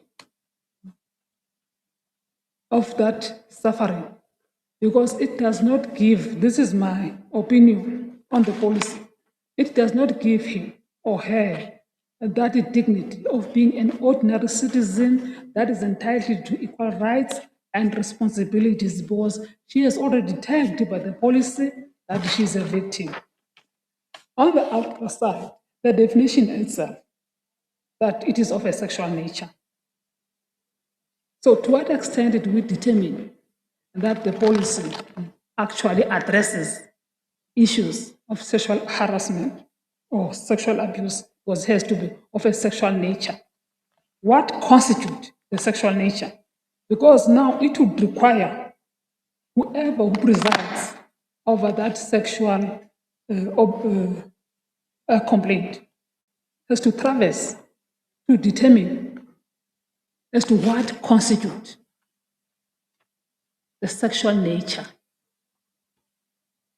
So as I'm saying, the policies, they will be reviewed as the time goes on, which shows that there's a gap here, so that gap needs to be fixed so that we have a strong and effective policy that will also address all the issues relating to sexual abuse. Thank you. Maybe you are not aware, but the Office of the Chief Justice has invited input from members of the judiciary, and I guess even acting judges, to assist with pointing out any loopholes in the policy and making any suggestions at this stage, and not waiting until it's implemented and then there are problems going forward. So it would be helpful if you were to make your input and perhaps inquire from the Secretariat how these would be, who would receive those inputs. And then I am aware, Commissioner, it's just, I must just admit, because it came on my table when it was falling off. Because my academic work as well was taking a toll on me. On the other hand, I had judgments to write. So I needed to balance it up until, I must say, I forgot about it. But I've taken note. Now it will be on my desk. It will be my priority that I make my submission on the policy itself. Thank you. Thank you, Chief Justice. Anyone else? All right, just to round off, Prof, I forgot something quite important on your CV. You are aware an elite athlete. You played for Netball South Africa and represented the country even at the Commonwealth Games and elsewhere. And then more recently, you chaired the body's disciplinary appeals committee. Thank you very much, Chief Justice. And let me start by saying, at Forte, I'm actually the chairperson of the tribunal of the Senate Committee on Plagiarism. Coming now to netball, it goes back to the old sky. But when the federations of both black and white merged in 1994, I was one of the first 4 players that played for border netball. Then in 1997, for the first time in the history of Forte, had a national player when I was elected for the SA universities that went to Zimbabwe. After that, we were invited to the national team where I played until 2002, where I had to give up competitive netball because of work commitments and also this operation that I spoke about in my form. So since 1997, Forte today does not have any other player that followed me. I'm breaking Chief Justice. Entitled to. Because I went to Stellenbosch. Stellenbosch had me for the first time. The Western Cape had me for the first time. Because we were still divided in the Eastern Cape. We had the Eastern Cape, we had Eastern Province. Eastern Province had me during that time as a netballer. So I've made those great strides. And what I want to mention as well, I've been involved administratively in rugby up until I resigned. But now I am doing it on an informal basis because of work commitments as well. So that is where I am and also what I have achieved so far. All right. And Chief Justice and Commissioners, the University of Forte has the first time African woman professor who's sitting in front of you today, not in law, in the university. In the entire university? Yes. In the entire university, not in law. The University of Forte has this full professor for the first time, the African one. That might actually work against your candidacy because if we recommend your appointment, then Forte will be left without a black woman professor. I have done Chief Justice so well for the university, for the university, in fact, not even for Forte, but the academia itself. I've contributed, I've made inroads in terms of ensuring that my academic skills and attributes Indeed, contribute to its advancement. Now I need to cast, if I'm given an opportunity, to cast the net wide and ensure the transmission of those skills in the judiciary. Thank you. That's fair enough. And on that note, I must just express my own profound pride in what you and our fellow commissioner here, Professor Jani Mhango, have achieved. It's You are both stellar academics, and we're proud of you. We're very proud of you. Lastly, you did raise the issue of a health issue just now, and I remember that I think it's the LSSA that asked us to get an assurance from you that you are in a state of health that will allow you to execute your judicial functions ably. Do you give us that assurance that you are healthy as can be, and will cope with the demands of this job if you are appointed? Thank you, Chief Justice. I had this operation in 2004. And in 2008, when I got better, is when I registered for the doctorate, which it took me 2 years to complete. And the appointments now, the judicial appointments, they're growing in the academia, I undertook them with this operation. And the operation now is under control.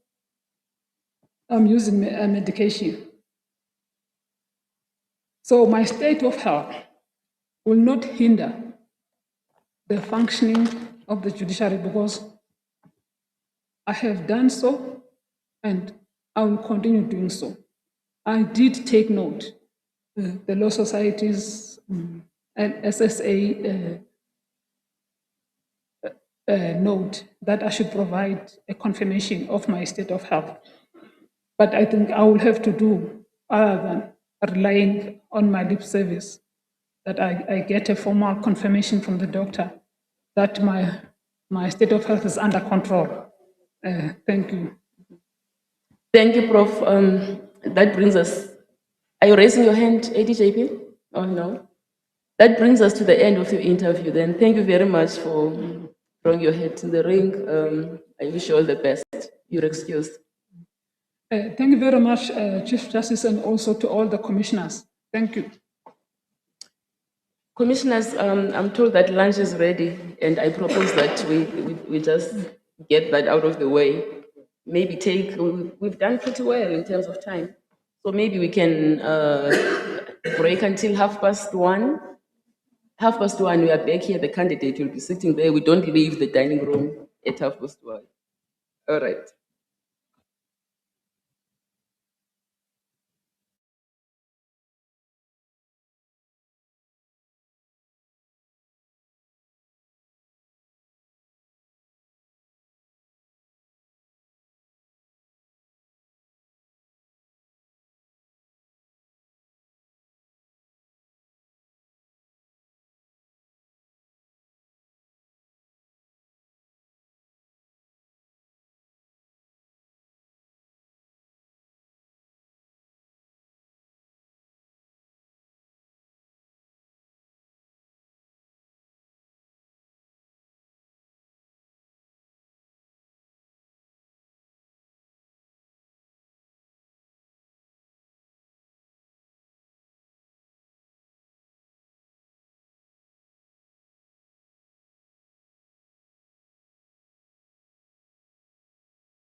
Afternoon, CJ. How are you? I'm good, CJ. Thank you for asking. And how are you? I'm fine, thanks. Yes. Are you ready? I think so, CJ. All right, that's good enough. You have a BUris and LLB degrees from the University of Fort Hare That's correct, CJ. and a certificate in income tax law from UNISA. Yes, CJ, postgraduate certificate. Mm-hmm. You were admitted as, well, you had a stint, you were a volunteer at the Institute for Research on Criminal Justice and Human Rights in SA. Was that your first job? Yes, after leaving university. University. Mm-hmm. Thereafter, you started your articles at the State Attorney's Office. Yes, CJ. In 1994. Yes, CJ. And you went on to work permanently in that office. Correct, CJ. Until when? I left in 2001, CJ, to join SARS. Mm-hmm. And you were already a senior state. I was already a senior assistant state attorney by then. Yes. All right. Then you went to SARS. What did you do at SARS? I was employed as a legal advisor. For the first few months, I was sitting in the office attending meetings. And because of my background, litigation background from state attorney, I requested my supervisor that I was not comfortable with attending meetings and strategies and all of that. So in one of our meetings, we were joined by another gentleman that was working for SARS. And so he was introduced to us as being the prosecutor in the tax court. So I approached my supervisor to say, is it possible that I get also allocated to do the prosecutions? Then my request was granted. Then we applied for a delegation from the NPA, which did not take long. Within a week, I was granted the delegation to do prosecutions for income tax and VAT matters. Then I did that for about 2 years. Mm-hmm. And you then left to join a management consulting firm. Yes, I was a forensic investigator. What kind of management consultancy was this? Yes, I was recruited to join the firm. I had a certificate that I did at the University of Natal, as it was then known. Then that certificate, I was not able to use the experience that I got or the information that I received from that training. So when I was approached by this consulting firm to say that they are beefing up their forensic and litigation department, I took that with a stride because I wanted exposure in terms of doing the actual forensic and applying what I have learned. So I took up the position. The first project that I did when I joined the firm was we were doing contract reviews for SARCC, which is now called PRASA. From the contract reviews, we were also doing asset verification for the stock for a branch of SARCC. And in that project, we were working with accountants because part of forensic investigation has got to do with the financial part. Then for the legal people coming from the legal background, we were only assisting in terms of collecting information, reviewing policies and the law, and then assisting them in terms of application of the law to the facts, and also crafting the findings and recommendations in the reports. You worked your way up in that firm into the position of executive director and left in 2007 to start your own practice. Yes, CJ. All right. And that was in November 2007. 2007. And you struck it off on your own in 2012 as executive director of this reconstituted firm.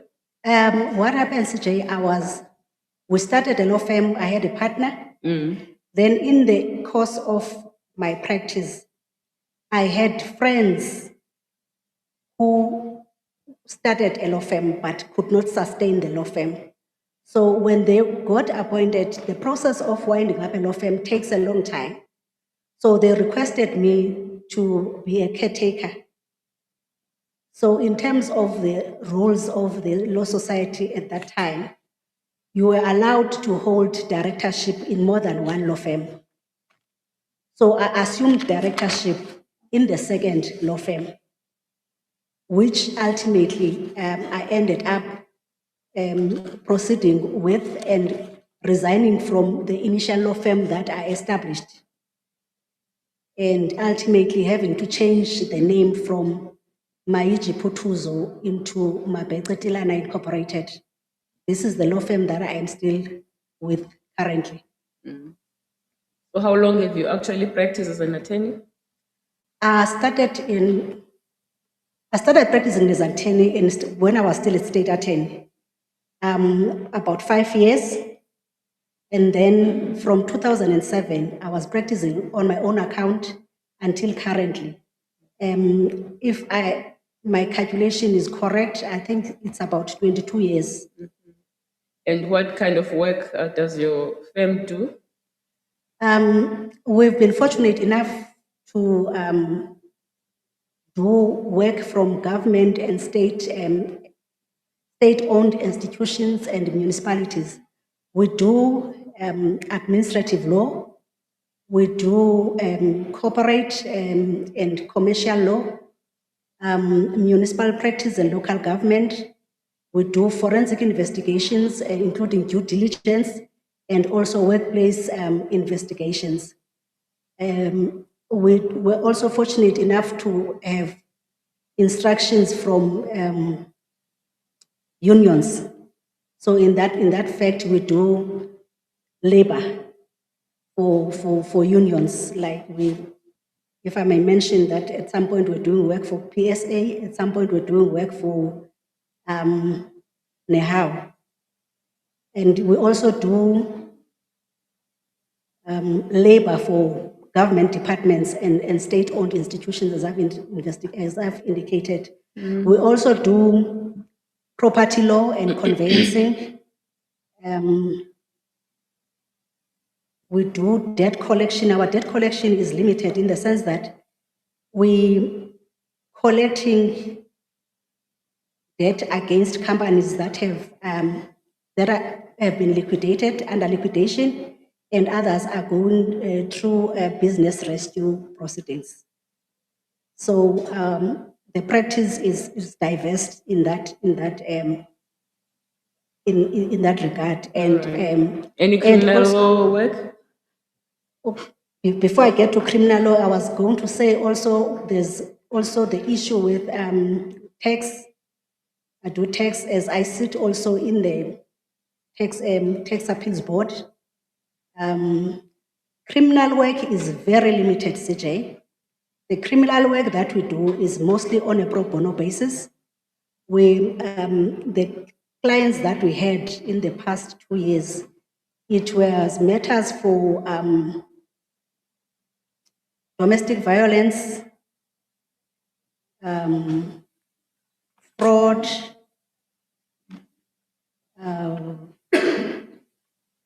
few divorce,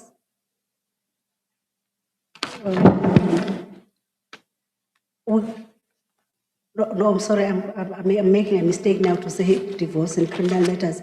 What I meant to say is that in terms of the pro bono work that we do, we also assist with divorce matters. And whilst I'm still on the pro bono aspects, we also do assist with the NCA matters. We have done a lot of rescissions wherein orders were granted to execute properties. Um,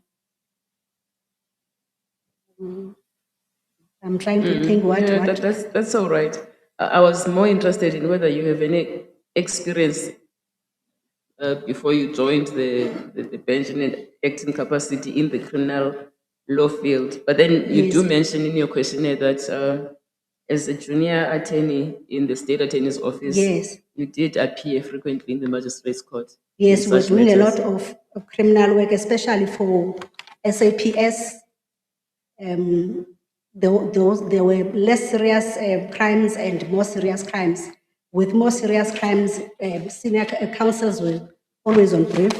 But for matters like your negligent driving and other less serious matters, we were appearing as members of the Office of the State Attorney without the instruction of counsel. You've chaired, I don't know if you still do, chaired the SARS Tax Appeals Board, as you mentioned a little earlier. Yes, I am still. I'm still in the current panel of chairpersons for Tax Appeals Board. I've been a member since 2012, 2013, if I'm not mistaken. Your form says 2013. All right. And you chair the NHBRC. NHBRC, And yes. the PSIRA disciplinary committees. Yes, I am still.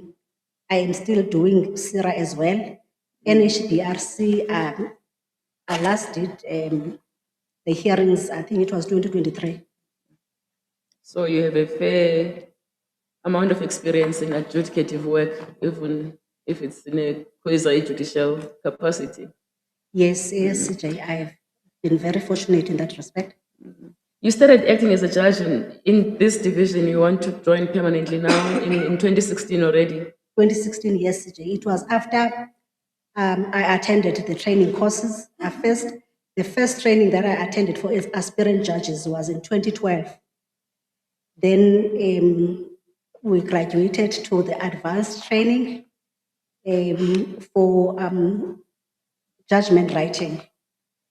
And there was a further training wherein a few number of us were invited to attend an intense training on judgment writing.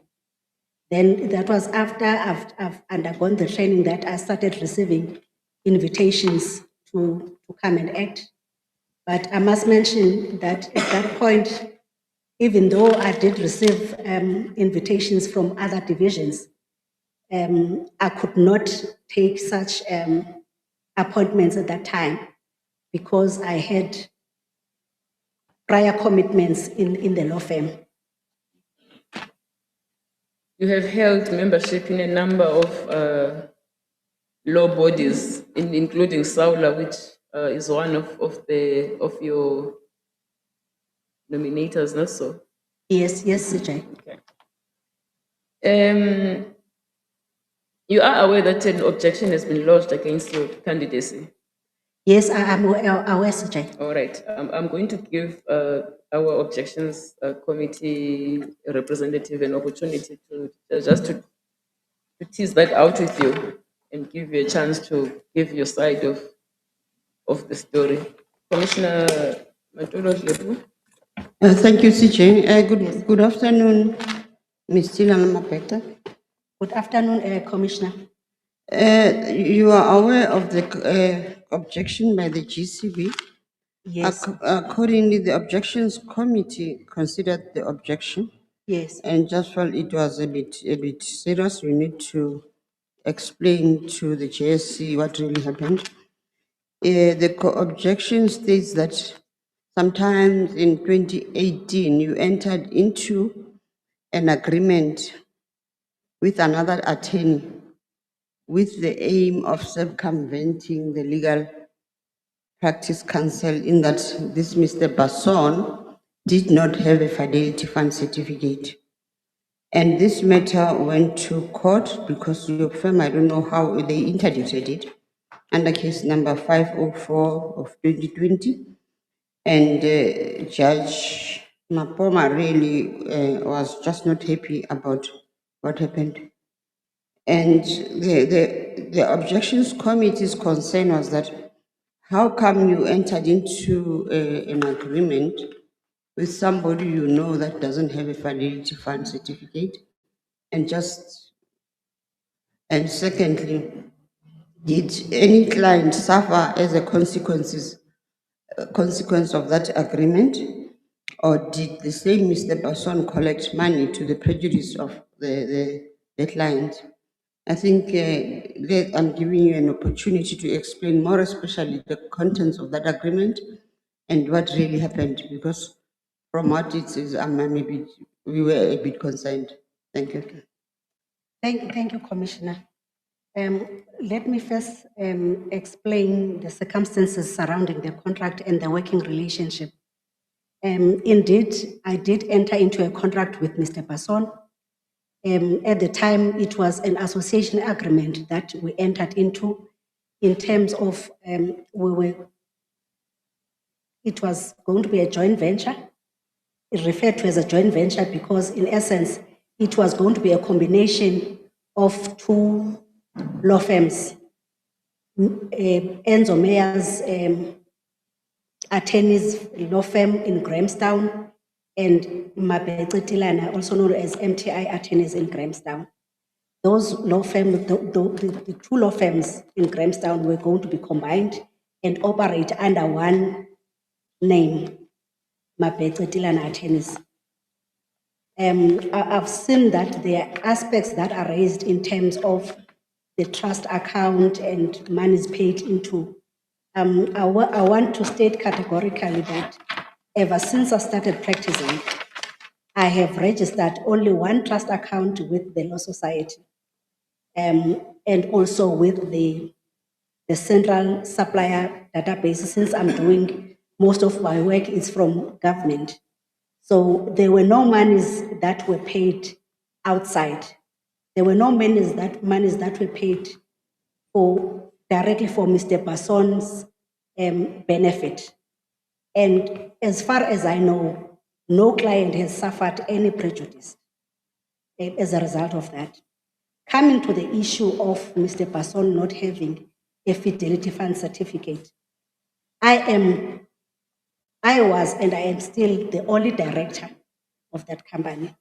If you recall, Commissioner, during that time, the fidelity fund certificate was issued in respect of the law firm after all the members of the law firm, the directors, were compliant. So if one of the members, if there are 17 directors in the law firm and one member doesn't comply, then the law firm would not get a certificate. The person was not a director in the law firm. Mr. Person was employed, was an assistant. In those days, we call them professional assistants or sometimes associates. There's no requirement that associates in terms of this, even under this new dispensation. Because now what is happening is if you are a director in a law firm, the certificate is issued now under your name, not under the law firm. Before I started working with Mr. Person, I followed the processes of the LPC. I registered Mr. Person in the company. And in the process of working with Mr. Person, unfortunately, I could not get the confirmation that I received from the Law Society when I was registering Mr. Person, because it was not only Mr. Person that I registered, it was Mr. Person and Mr. Goremosando. So I applied for a certificate of good standing. In my understanding, the LPC will only issue you with a certificate of good standing if you are compliant in terms of your financial obligations and there are no issues that are pending in terms of disciplinary. During all those times that I was working with Mr. Person, and all the time that I have been practicing on my own account, every year I have been issued with the fidelity fund certificate, either in terms of the old legislation that required the fidelity fund to be in the name of the law firm. And even now that I'm practicing as sole director in this law firm, on a yearly basis, I get to be issued with the fidelity fund and comply with all the requirements. Same applies with the issue of the certificate of good standing.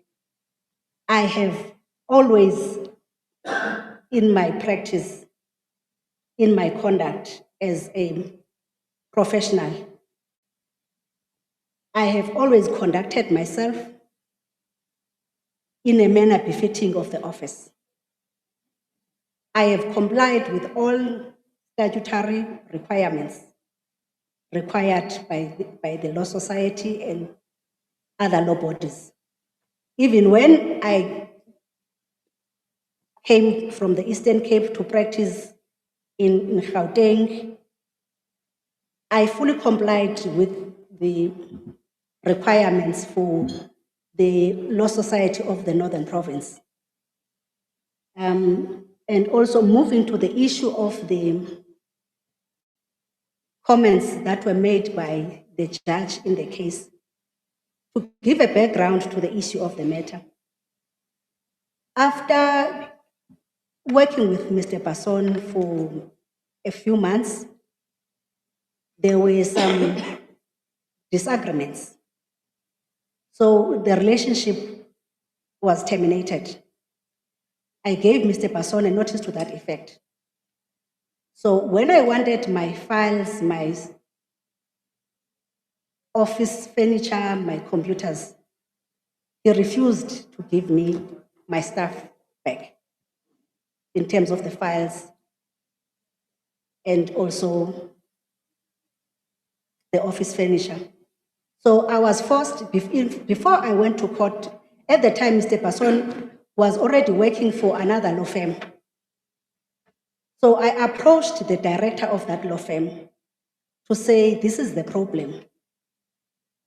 My interest, more than the files, it's getting my computers and my furniture. Because insofar as the files, I understand that I carry the risk, but if the files are under your firm, then it means you are going to take responsibility once you enter notices that you are now the attorney of record. But then the attorney indicated to me that those files are not with him, they are not in his office. They never brought those files along with them when they joined the firm. So I had an obligation, therefore, because now, in all those matters, as the attorney that carries the risk, I had to make sure that either I withdraw or I get the files back. Because for as long as the files were not known where they were, I was carrying the risk. And this issue, therefore, brings me to the comments that were made by the judge that was presiding on the matter. The comments were made because counsel was trying to make a case to say, Mr. Passon and Mr. Koromesand, they now work for a different law firm. And in terms of the court processes, they have not yet filed notice of substitution, they were not notice of withdrawal or notices of acting, so that the risk now can be transferred from Mabetsetilana to Zilwa Incorporated, because that was the new firm that they were now working for. So counsel was trying to make a case to say, for as long as those files and Mabetsetilana is still an attorney of record in the matter, if anything wrong happened in those matters, then I will be the one who's going to have to take responsibility. If there are monies, if in the event that there would have been monies, but the nature of my practice does not allow us to keep client monies in trust account. The nature of this business, Mabetsetilana Incorporated, we bill clients for services rendered. They pay us for the services. But we are only using one account. All monies, they come into one account, the trust account. So the monies will be paid into the trust account. And since by the time the money is paid into the trust account, we would have rendered those services. Then we simply transfer the money from the trust account to the business account. So at no stage there were monies, trust monies for clients that were sitting in the trust account. That is not the nature of our business. And I'm saying that it has been the case then, and it's still the case even now. And to show that the business model has not changed, even when we were required to submit the risk management, the RMSCP by FICA, we indicated that our challenge is that we do not handle trust accounts or trust monies in the true sense of the word, because all the monies that get into our trust account are monies emanating from invoices for work that has already been done. So in that sense, there is no risk that people will be adversely affected in any way. And in this case, there were no clients affected because there were no monies that were sitting in the trust account that were held in the name of clients, whether individual or government or SOEs. I'm not sure if you still need me to expand more on the issue. Yes, I think I just want to, you said before in the old dispensation, Yes. law firms got fidelity fund certificate. When was it? When, before the introduction of the Legal Practice Act, fidelity fund certificates were issued in the name of the law firm. Have you checked that? Yes, I know. I still have my old fidelity fund certificates. They were issued in the name of the law firm. It will say Shirley Tilana Mabete, an attorney practicing under Mabete Tilana Incorporated. But now it does not include the law firm at all. It only talks to the legal practitioner. Yes. And at that time, as I indicated, because I was practicing with somebody else, I think there was a time when we could not get the fidelity fund certificate because my partner, there was something with the way that he filled in the form, because then we were filling in those forms. It was not even done electronically. There was those forms that each one of us will need to fill. And the only difference will be your personal information, but every information will be the same because we are practicing under the same law firm. The details of the trust account, the monies that are in the trust account, and the dates of the balances in the trust account. And also, it will also ask you the areas of practice where your income is coming from in terms of percentages. And I guess that was speaking to the issue of the insurance. Thank you. I just wanted to correct you. The Fidelity Fund will never issue a Fidelity Fund certificate in the name of the law firm. A person who's insured is the practicing attorney. You may be practicing under a firm, a particular firm. I know that they don't write a name of the firm now, but the insurance, the person who gets insured, it's you as a Yes. practitioner. I want to just, it's not the law firm. Secondly, I wanted to find out the relationship, you say it was an association agreement? Yes. A joint venture. And how was it structured? How was it structured? The issue of the joint venture only related to the combination of the offices.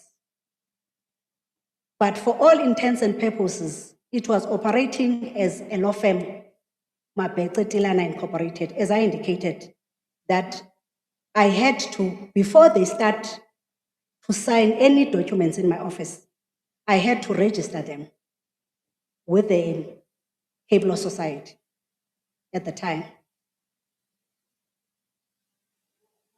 So the files that this Mr. Basson took, whose files were they? The files were coming from, Mr. Basson was working for Enzo Meyer's attorneys. So when they separated, what I was advised was that Mr. Basson was given the files by Mr. Enzo Meyers.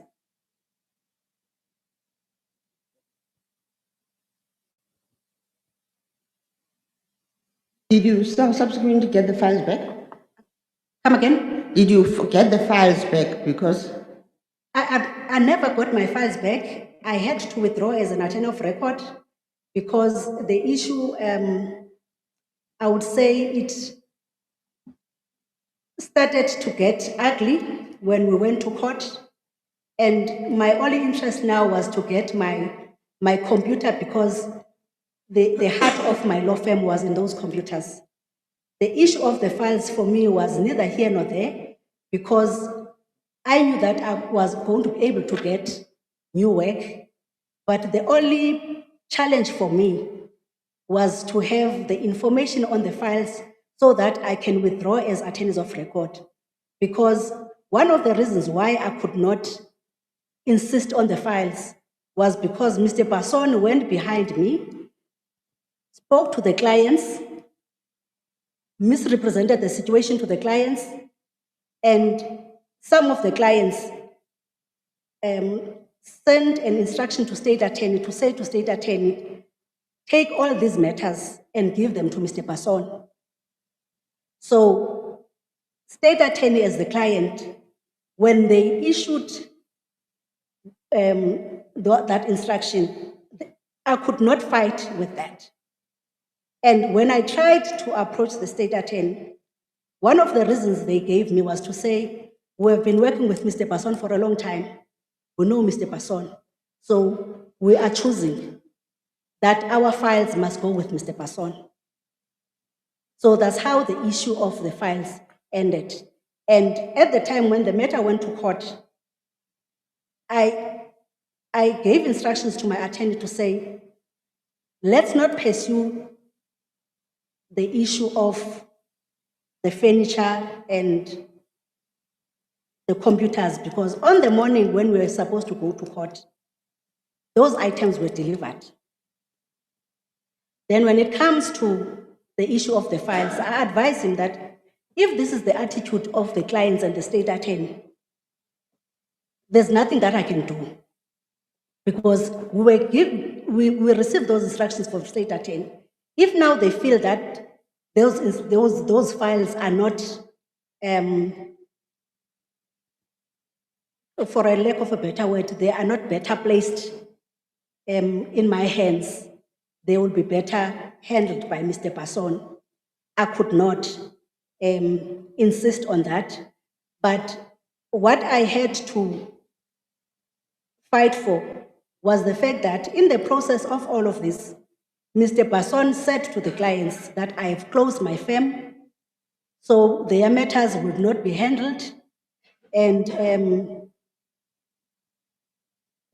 but as a result of that, I had to seek an interdict to say that this is not true, because now clients are saying, because you have closed your firm, so why should we keep their files with you? And that was not true. I never closed the firm. I just wanted back my files, back my furniture, so that I can proceed and operate my firm like I did even before Mr. Basson came into the picture. I know that at face value, the contract, as the GCP put it, might seem to have some questionable standard. But I wish to place before this commission that there has never been anything untoward. I haven't done anything untoward. And of course, the matter when this issue with me and Mr. Basson, it did give me sleepless nights. And I tried to put it at the back of my mind because I went through a lot.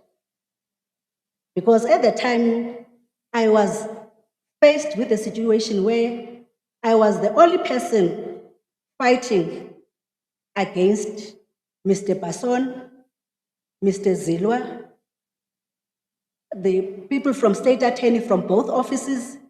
And what is said is that it so happened that all of them were males. They could not even give me an Audi for me to address the situation to say, what Mr. Basson has told you is not true.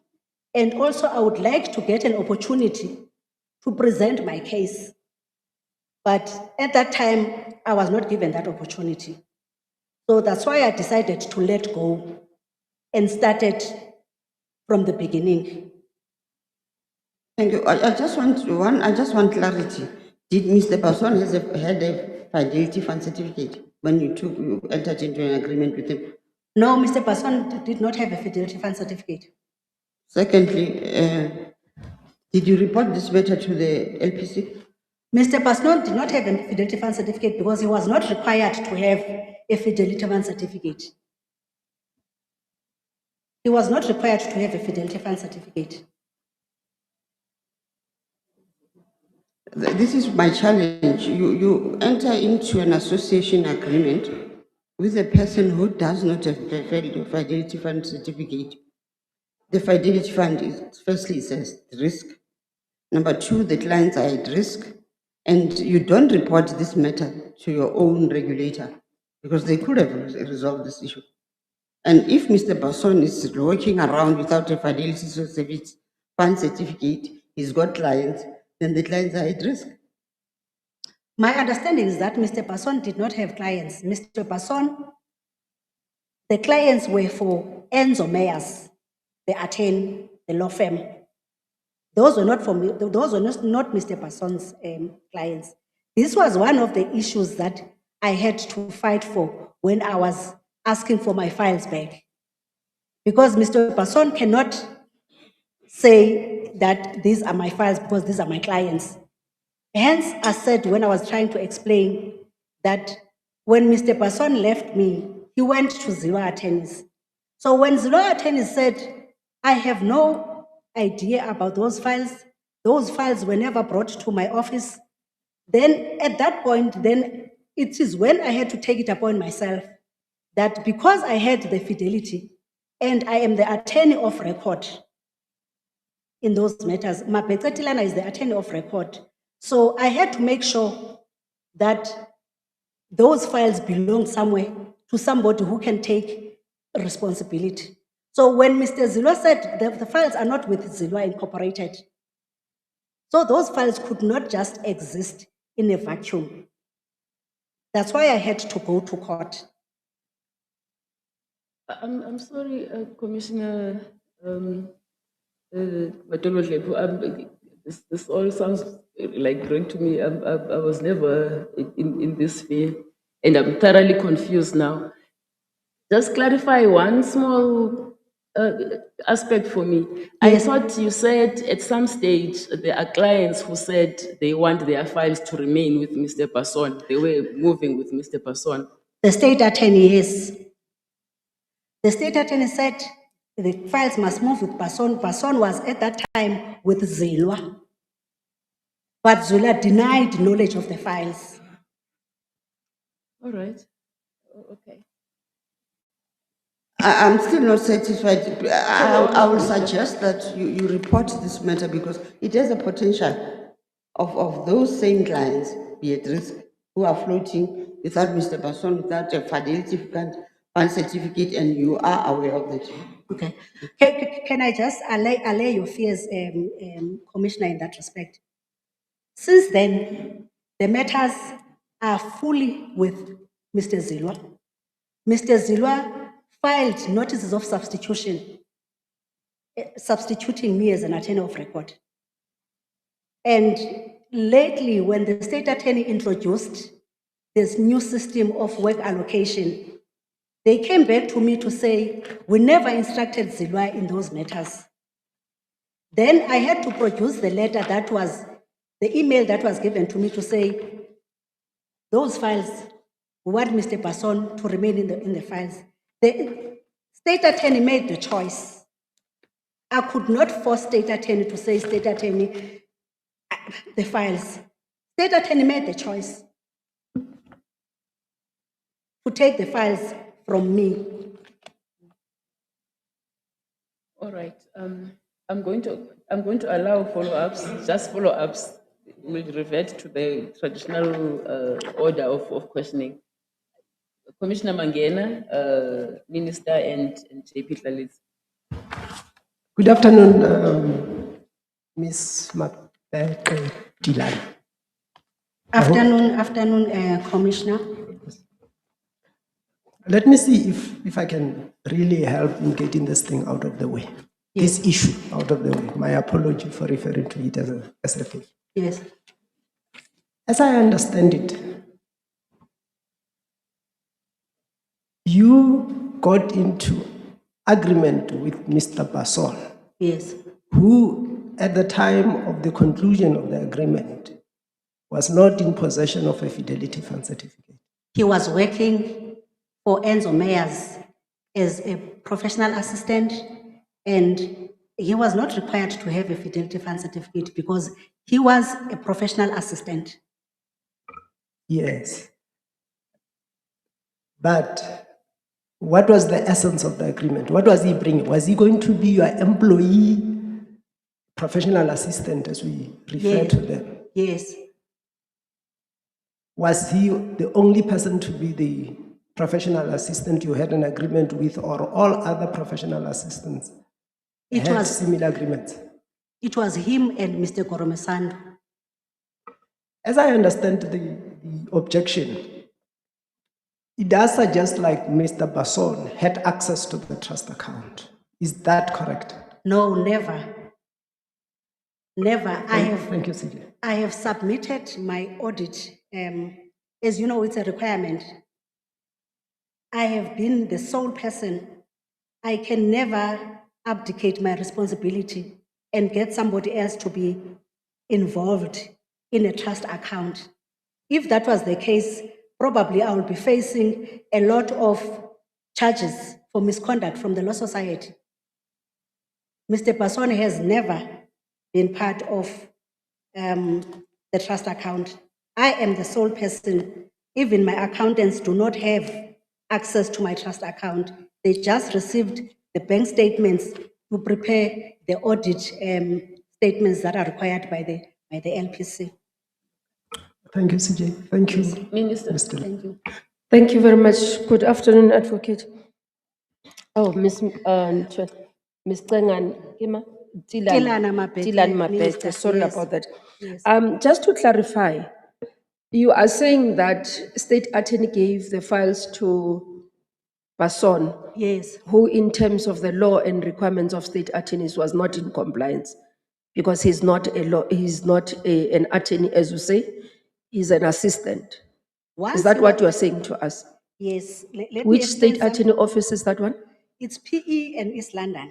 PE and East London. PE and East London. So they took the files. So Basson says, we're taking the, how did the files end up with Basson and not you as an attorney of record? Let me first explain this, Minister. Once Mr. And please, Basson... may I ask that you just keep your explanations crisp? Yes, okay. And Thank you. if we don't have enough information, you'll be asked further questions. Yes. Once Mr. Basson was outside the umbrella of MTI attorneys and outside the umbrella of Enzo Meyers, he did not have the protection of the LPC or the Fidelity Fund certificate.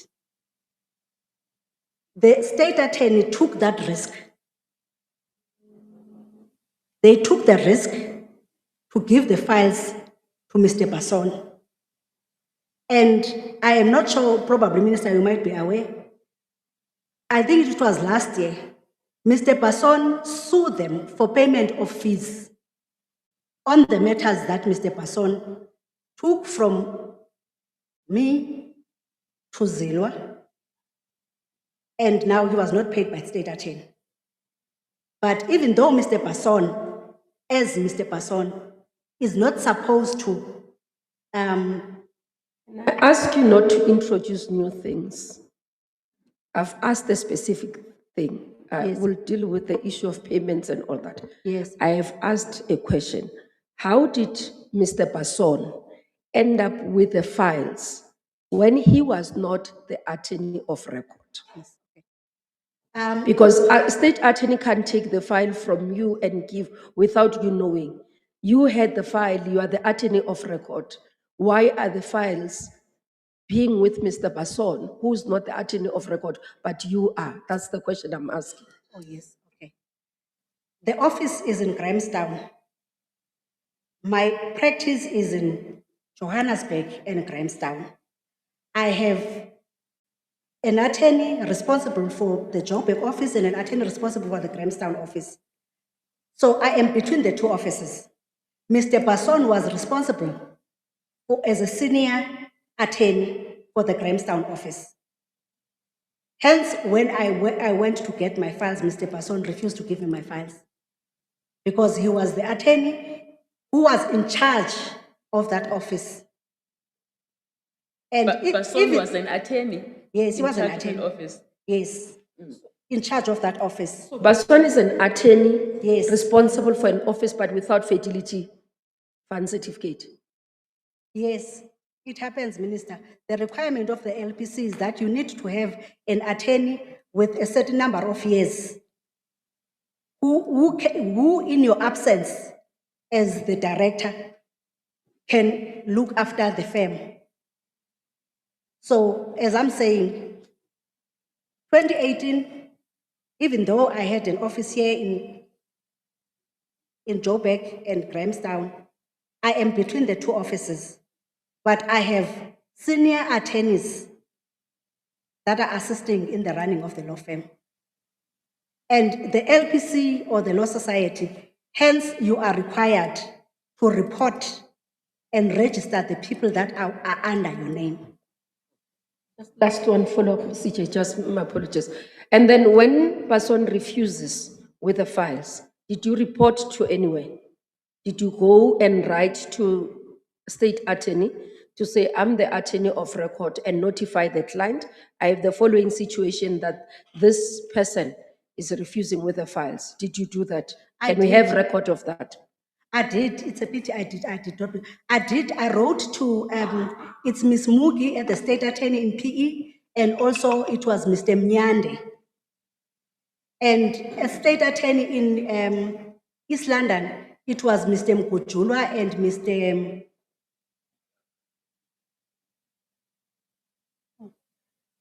I can't remember the surname now, but we're calling him Doug Moore.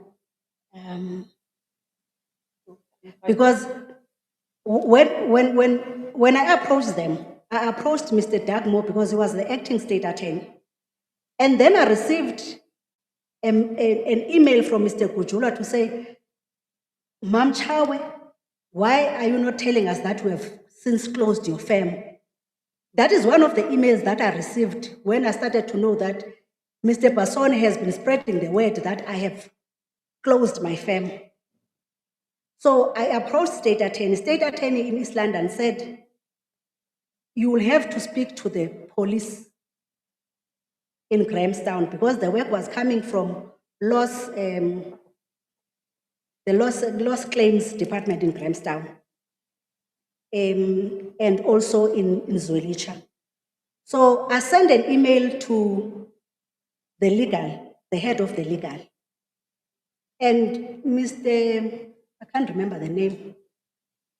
He told me in no uncertain terms that he is not going to give me an Audi. He has decided that the matters must go to Mr. Basson. I think you have answered my question. As CJ asked that you be short, I want to hand over to other commissioners. If you can share the letter with us, I would appreciate through CJ. The letter for? The one you said you've got record of writing to the state attorneys to say Basson has given, I have do taken have, it. but unfortunately, I did not bring them. No, you because can bring it later, it's fine. Okay. You are entitled to send it to the secretariat. I will check my records. Means I'm hoping that I'll be able to retrieve, because I was able to retrieve some of the information. Judge President Lalezi. Thank you, CJ, and good afternoon, Ms. Tilane Mabekre. Yes. Yeah, just want to confirm that I have known for many years, maybe it's a new practice, a fidelity fund certificate is issued to a practitioner. Yes. In a firm, all of them must have their own fidelity fund certificates. But now, I think the real issue here is the origin of your relationship with Mr. Basson. And you say this was a joint venture. It was an association agreement. So it was not a joint venture of two entities coming together for a specific project. Well, in the agreement, we framed it as a joint venture. Yeah. But in actual fact, it was an association agreement that we're going to be working together. Yeah, the labeling was a joint venture, which is misleading from what you are saying. And for the association, was he having his own practice or entity to practice in association with you? No, Mr. Basson was not practicing. He was employed by. So it was not an association, it was your employee? Yes. Yes. If Mr. Basson was not your employee, he would not have been in a position to practice? Not for his own account. Yes. Yes. For him to practice, he would have had to be with you, register him under you, but you couldn't have been in a position to practice. Or any other attorney. Yes. Anywhere else, anywhere. Yes. Yes. Yes. So a requirement for him to practice is that he had to be under your wing, register under your firm. Yes. See, that's where the difficulty is. That for him to be practicing, he had to be under you. And that's where the problem started. Did you check whether from where he came from, the books were properly closed? No, there was no need for that because the law firm Enzo Meyers is still in existence. Yeah, you did not check whether he had any issues, whether he had handed over back the certificate that he would have had at the time. No, Mr. Basson did not have a fidelity fund certificate because he was practicing as an PA under Enzo Meyer's attorneys. My understanding of the law and how it operates is that professional assistants are not required to have fidelity fund certificates. See, I understand. Thank you. It is on. Thank you, CJ. Ms. Tilane Mabekre. Yes, yes, DP. Good afternoon. Good afternoon, DP. Now, the agreement that you concluded with Mr. Basson, what did it say? Was it saying the relationship between you and Mr. Basson, it's a joint venture or an association? What did it say? As I indicated, Commissioner, it's unfortunate that the agreement refers to Yes. a joint venture. But The agreement says this agreement is a joint venture between Tilane Mabekre and Mr. Basson. That's what it says. What did it say? Maybe you can help us. The agreement says Mr. Basson is an attorney practicing as an associate with Enzo Meyer's attorneys, operating the firm's Grahamstown branch office. So, but how was the relationship between you and Mr. Basson regulated? Because that agreement was supposed to regulate the relationship between you and Mr. Passon. How did it characterize the relationship? Is it a relationship? Is it a sale agreement? Or how did it characterize that relationship? The Because relationship, that was the purpose of the agreement. the relationship was, I was the director of the law firm. Mr. Passon was a professional assistant. So you mentioned a joint venture, and then you mentioned association. So that's why I'm getting confused. Because these are two different concepts, meaning two different things. I do understand that the contract might really be confusing and also might cause some misunderstanding, but it's deeply regretted. There's nothing that I can do about it now. Well, that is the problem that the GPC is having, and that's the reason why they've raised these issues, because it will seem to me that you entered into a simulated transaction. The transaction is characterized as A, when in fact it was not A transaction, but it was B transaction. And this was a simulated transaction. Well, if your understanding is in that way, Commissioner, I cannot argue with you. Yes. But what I can say is my understanding at the time that I was entering into this agreement was the fact that Mr. Passon is assisting me in the firm as a professional assistant, like I had a professional assistant even here in Johannesburg. So both of them, I was treating them the same way. But the difference with Mr. Passon was that he was coming from Enzo Meyer's. Well, I think that we've been through that road. So yeah, you understand the difficulties that we're having here, because our understanding of the nature of the transaction is based on what you are telling us. And based on what you are telling us, it will seem to us that, for me personally, it will seem to me that this was a simulated transaction, because it is characterized as something else, but in practice it's something different. Thank you, CJ. I would actually like you to respond to what DP Zondi has just said. All right. Commissioner, I accept your interpretation. I was wrong in my own interpretation. I accept that. But what gives me solace in the issue is the fact that when the matter came before court, there were no adverse findings that were made against me or my law firm. That is the only thing that gave me solace. I might have erred, but the fact that my name was not tainted, I'm not saying that it's an absolute absolution that I was found probably, not to have committed misconduct.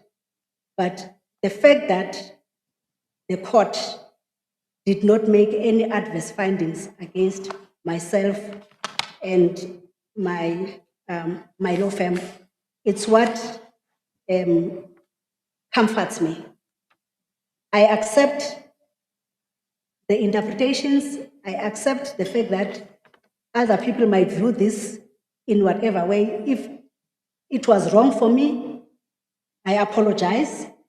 I never intended any prejudice. And in fact, up to date, there has been no prejudice that has been brought to my attention, wherein it has been said that because of what you did with Mr. Passon, then we are suffering these consequences. And as such, I've never even been brought before the LPC for any kind of misconduct. That's how I have conducted myself in this profession. Thank you, Deputy. Thank you, CJ. Thanks, DP. Ms. Mapek, but before we leave this aspect, we still have other candidates to interview. Yes. But this is quite important. You do accept that the court was unhappy with this agreement, this simulated agreement. You've considered that. Yes, CJ. And stated that it was actually in contravention of the Legal Practice Act. Is that not so? Was that finding not made? No, no such finding was made, CJ. What did the court say about this agreement? If probably you can take me to the specific, because this was a long. Well, you were in the case, I was not there. You tell us, what did the court find? You brought this case, you're a lawyer seeking to be a judge. Surely you can tell us what happened there. No, the judge did not make a ruling on the actual agreement. There was no finding in terms of this agreement, if my recollection serves me well. All right, I'll leave it at that. You had finished objections committee, not so? That was the only objection. I just wanted to advise you to report this matter to the LPC. Yes. Can you come again, Commissioner? I didn't get to. I'm advising you to report this matter to the LPC. The reason why, if Mr. Basson is doing what he's doing, clients are at risk. And the state attorney is doing wrong things themselves. And the state attorney falls under the LPC. So if I understand what you are saying, Commissioner, is that I should report both the state attorney and Mr. Basson. Well, if I may just also mention something, but if it's going to help. At the time, I even tried to report the matter to the office of the Solicitor General. There were people that were prepared to assist me to get a meeting with the Solicitor General, because at the time I felt that the state attorney, what they were doing was not right. Other than them discriminating me, I felt that even their internal processes, they are not following them, because my knowledge is that you cannot appoint A and then pay B. The advice to you is simple. Yes. Report the matter to the LPC, which is the regulator in terms of the law. Otherwise, clients are at risk. Do you have a problem with this advice? No, I don't have. I will do that. Thank you. Acting Deputy Judge President Dawood, do you have questions for the candidate? Yes, thank you, CJ. Good afternoon. Good afternoon, ATG. How often have you acted as a judge? I started acting in 2016, 2017, and I think early 2018, if I'm not mistaken. And then I again started acting in 2023. Then intermittently from 2023, 24, 25, 26, I've acted for intermittently from 2023 up to my last stint was first term, and I'm also going back again. In fact, I'm starting on Friday. Tomorrow, I'm supposed to start duty. What unique skill sets or expertise will you bring to the bench? ADGP, I would like to think that I've already, other than what I'll be bringing, I think I've already made a difference in the division. As I'm sitting here, I have 2 judgments that I've penned that have an impact in the practice in Grahamstown and also in Mthatha. I have the experience. One, I did my articles within state attorney.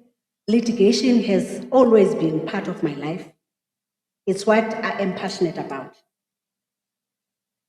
More than that, I have the experience that assists me wherein I did forensic investigations that scale comes in very handy when I am analyzing the law, collecting my facts, collecting the evidence. It also assists when I am in trials in terms of directing, because as a judge, it doesn't mean that you need to sit down and let the parties control the proceedings.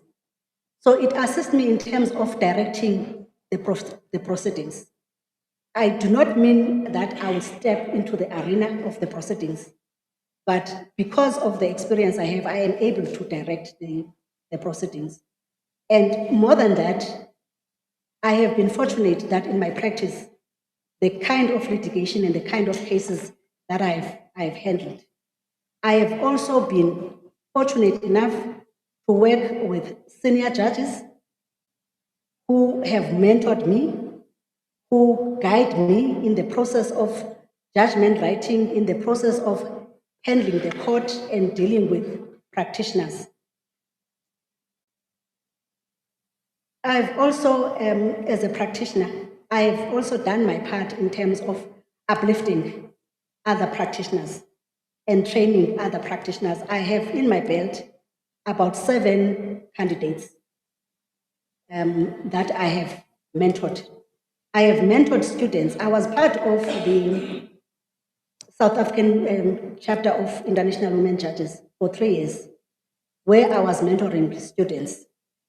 I am bringing the wealth of experience as a practicing attorney.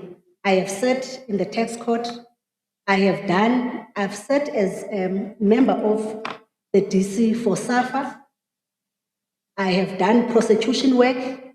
I have been an attorney. I am an all-rounder. I have sat on all sides of the judiciary. Thank you. Thank you, CJ. Thank you. Premier? Thank you very much, CJ. I really don't have much except, good afternoon, Ms. Tilana and Mabete. Good afternoon, Premier. Thank you so much. My legal interest, based on what has already been asked, would be in you understanding the Eastern Cape. I hear that you have been in Gqeberha, Mthatha, etc. Yes. From where you are, what could really be challenges that are facing the high courts in Eastern Cape? What do you think needs to be done? From my experience, Premier, the first challenge is the infrastructure. As an acting judge, we have a challenge. If you have a particular head matter, you are not able, once you leave the establishment, you are not able to come back and finish your part head matters because there are no courts that are available for acting judges during the term. So you can only come back to finalize your part head matters outside the term during recess. That is the first challenge. The second challenge that, for me, I think the judiciary might benefit if it could be looked into. Having sat in appeals where the court depends on the record, on the transcribed record of the proceedings. The issue is with the translation, which is recorded in the transcribed records. I feel that sometimes the litigants do not get, their cases are not properly put when they are translated. I'm saying this because when I'm doing trials with the benefit of the language, I am able to say to the translator or interpreter to say, this is not what the witness said. The witness said ABC and confirm with the witness. So in instances wherein someone does not have the benefit of the language, and what is recorded transcribed in the record, it's what is said by the interpreter, which sometimes says the opposite of what is being said by the witness. So to me, I think the courts can benefit if the very system that is used in Parliament to translate between the various languages can also be introduced in courts. I know it's got a cost implication, but in terms of access to justice and the dispensation of justice, it will go a long way. The other aspect that, to me, it's a challenge for the courts, especially in the Eastern Cape. The Eastern Cape is comprised of 3 erstwhile areas: the erstwhile Republic, erstwhile Ciskei, erstwhile Transkei. I'll make an example because you understand the area, Premier. I'll make an example of Ginsberg, Bisho, and King Williamstown. People in Ginsberg can't litigate in Bisho. They need to take their matters to Grahamstown when they are less than 10 kilometers to Bisho. Similarly, if you go to Mthatha and Fort Jackson, they are separated by a road. But Mthatha, it's Bisho. Fort Jackson, it's Grahamstown. So to me, that's a huge challenge, which I am hoping that through the rationalizations of the court, also the demarcations will also be revisited so that people will be able to access the courts. And because Bisho covers a lot of the villages around King Williamstown, even with those villages, if one has a matter in the magistrate's court, it's Zwelitsha, but there is King Williamstown before you get to Zwelitsha, there's King Williamstown. But because you're coming from KwaMasele, you can't go to King Williamstown. And in all of this, there's an issue of transportation. You take a bus to King Williamstown, you take a taxi to Zwelitsha. When in honest fact, you could have just taken one form of transportation and get to the place where you are supposed to get help. Those are the challenges that I can think of right now, Premier. Any further questions for this candidate, commissioners? No. Thank you, Ms. Oh, is that you, Commissioner Mangan? Yes. Okay. Thank you, CJ. Yes. Ma'am, just so that this gets out of my way. The GCB says that in paragraph 6.3 of their comment, yes, they say that you may have misrepresented the facts in response to a question whether you were an attorney of record or the correspondent for the state attorney. Yes. What is factually, what is the correct position? Thank you for that question. They make reference to 2 matters. Yes. So I guess you are aware of those matters. Yes, I am aware of that. The comments are unfortunate. I will start by saying, when I responded to the objections, I did include some documents that showed that indeed we were instructed in these matters. I will start with the matter of Loni. Loni is a matter that was done in the Constitutional Court. It involved the matter of prescription. In this matter, we were working with 2 councils. One council was situated in Grahamstown, and the other council was situated in East London. As being instructed by state attorney to act on our behalf, because the matter is here and they are in East London. So our involvement was, we were not post boxes. We were No. Do you have a letter from your client or a power of attorney authorizing you to act for the client, or were you the correspondent? Yes. I do know that in certain instances, correspondent may be requested to perform certain acts, but there is a difference between being a correspondent and an instructed attorney. What were you? Commissioner,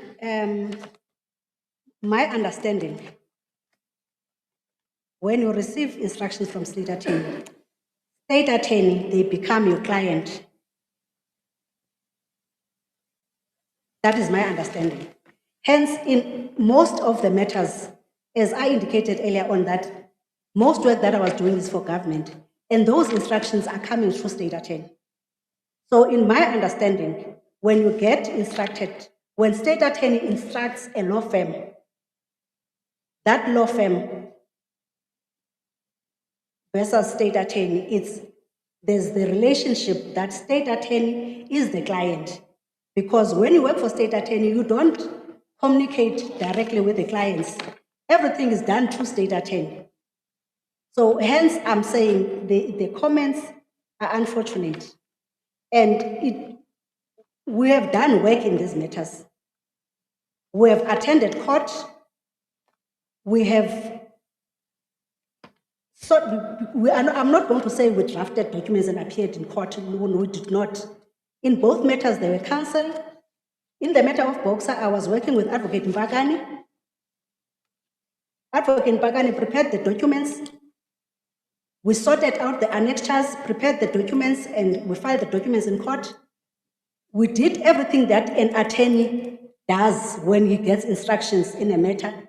We even attended court in both of these matters. And if I might also again refer to the Lonnie matter, I see that they are saying that because I left state attorney a long time ago, and there's no mention that I might have had a relationship with Makhanda. That's why I included in this, in my response, documentation that was coming from the Constitutional Court indicating that we were attorneys of record in the matter. I'm not sure if I've answered your question. No, certainly.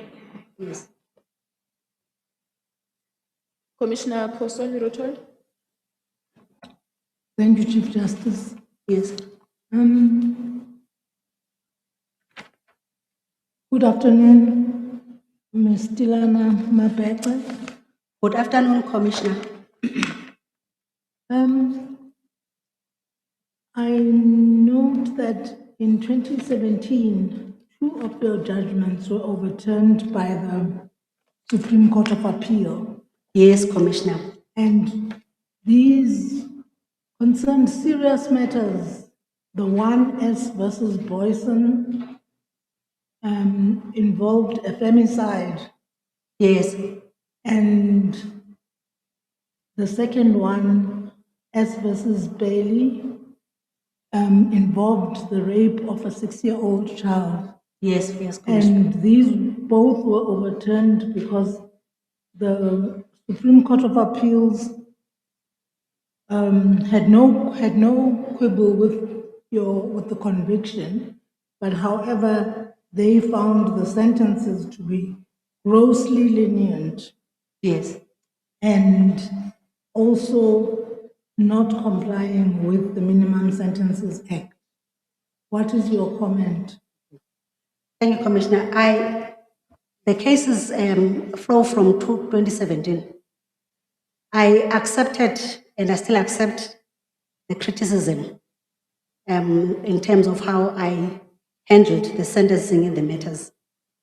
What I want to say to this commission is that since then, I have grown, I have developed in the area of the criminal law, and since then, there has never been another matter that has been taken on appeal and overturned. If I may also, in terms of the appeals, just disclose before the commission that I have only one matter now that is currently sitting before the SCA. It's not a criminal matter. It's a civil matter. So since those matters, I have never had any matter that was upset by the SCA. Thank you, Chief Justice. There are no further questions for you, Ms. Ilan Amafet. Thank you, CJ. Thank you for Yes. taking the time. Okay. You're Thank excused. you, Commissioners.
Good afternoon, Mr. Ngunse.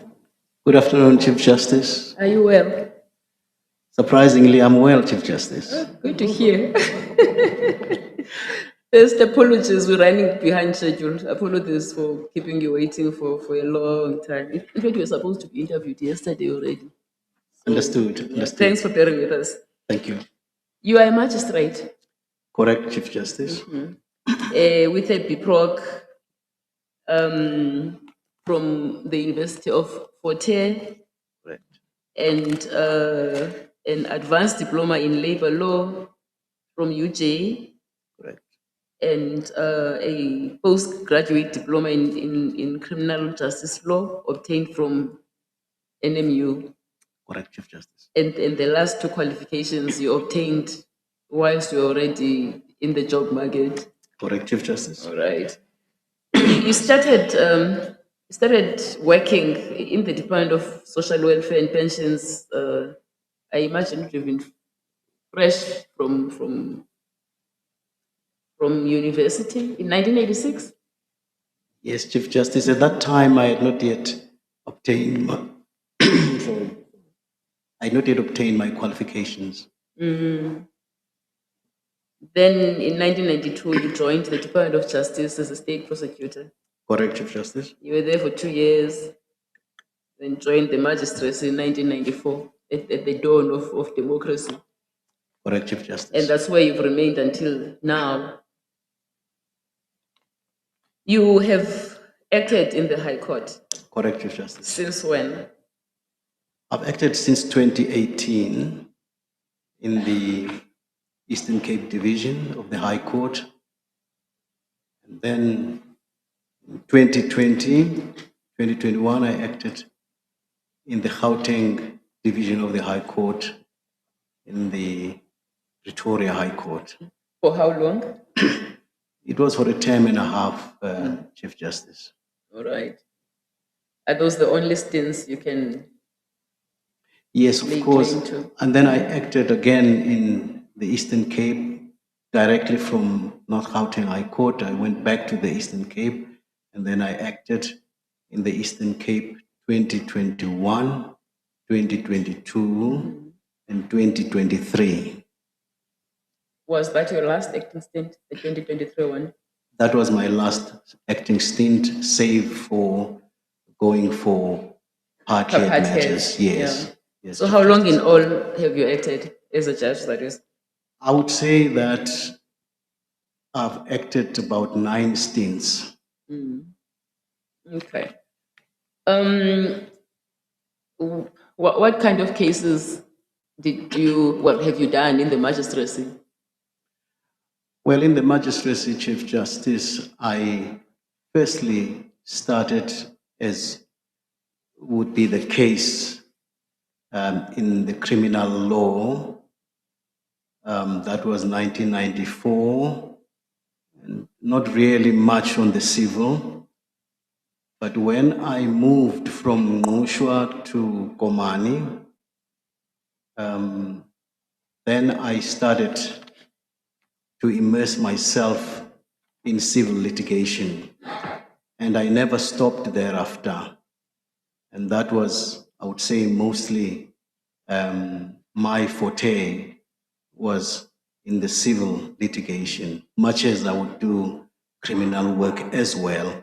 And of course, family law, that would be your maintenance, your domestic violence, protection orders of harassment, children's court. So I had then, as a magistrate, a variety of work, but as I said, mostly in civil. Did you write judgments as a magistrate? Well, you still are a magistrate. Have you written judgments as a magistrate? Yes, I did quite a lot of judgments as a magistrate. In civil law, which is In civil law, I did quite a lot, and in the other spheres of our work.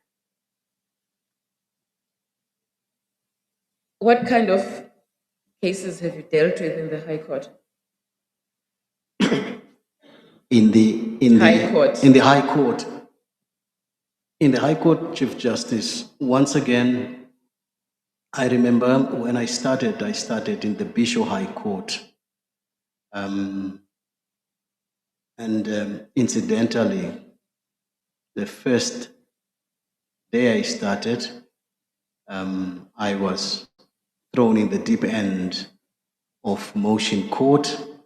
And of course, I had all kinds of applications which I had to deal with that week, I remember. And from there, I went to the Makhanda High Court, where I had to deal with a number of different kind of matters in the civil litigation, your administrative law, your applications, civil trials of different kinds, and then of course in the Mthatha High Court, similarly in the Gqeberha High Court, similarly your RAFs, and any other matters, delictual claims that would come my way. So you've sat in motions, you've done appeals, you've done trials, and everything else in between. I've done a couple of, all of them, Chief Justice, and as a result, that would be borne out in the number of judgments which I had produced in a very short space of time. And as I was counting my judgments in the Eastern Cape, are no less than 76, which I described in Pretoria, or rather Tshwane, or North Gauteng High Court, where it was even a shorter stint. I crafted judgments which are no less than 20 in all the various kinds of work that one can expect in the North Gauteng High Court, which is a very busy court, as we all may know. And I was exposed to a variety of work, your immigration, your mines, minerals, and all other kinds of work that one can expect in North Gauteng High Court. Among your list of accomplishments outside your work, you list having assisted with the establishment of the University of Fort Hare Law Clinic. Yes, Chief Justice, that was during my time there. We established a law clinic for the residents of Etigene. You also sit as a small claims court commissioner. Yes, I do. Still. I do assist in the small claims court as a commissioner because we don't have the luxury of many practitioners who avail themselves for that duty. You're a senior magistrate now. Yes, Chief Justice. And I know that you've acted as a regional court magistrate Yes, Chief for a Justice. spell. Yes, Chief Justice. May I ask why? Well, we know the traditional trajectory is to ascend from the district court to the regional court, all the way up to regional court president. Why, in all these years, why have you remained? I suspect you were asked this very question last time you were here. Yes, Chief Justice, I remember that question. Mm. Chief Justice, I must say the first reason was that, as we may all know, the regional courts were predominantly dealing with criminal work. That is the first reason. And I was not so much interested in depriving myself of the civil litigation, which is mostly available in your magistrate court, which is your district court, and which has assisted me a great deal. That is the first part. The second part is that in the magistrate's court, you have the opportunity to deal with various kinds of matters that affect your people. You would be approached for a simple, maybe not a simple, but almost an awkward request that we would like to know what can we do to have a reburial of a member of our family who was buried maybe whatever many years. Those things, you would get an application or a request that we want to picket, we want to march, and we are told that we must come to the magistrate's court. It allows you that opportunity to interact to a larger extent in the magistrate's court. And that has assisted me because it was, to me, an exposure and an experience to know the plight of our people more at that level than in the regional court, where probably I would be in isolation of dealing with criminal work, which I accept now that the civil jurisdiction has been extended. And of course, I must say that for a regional court magistrate who has never had the advantage I've had, it takes years. It takes years for one can affirm herself or himself to say, I understand civil work. So those are the advantages that I had, which did not really prompt me to easily say, let me leave the magistracy or the magistrates in the district court and go and sit in the regional court, much as I've acted in the regional court. Thank you, Mr. Ngomse. ADJP, do you have questions for this candidate? Thank you, Chief Justice. Good afternoon. Good afternoon, ADJP. I just have one question for you. Oh, yeah. How long on average has it taken you to pen a judgment? On average, I would say 2.5 months. In some instances, it would even be less than that.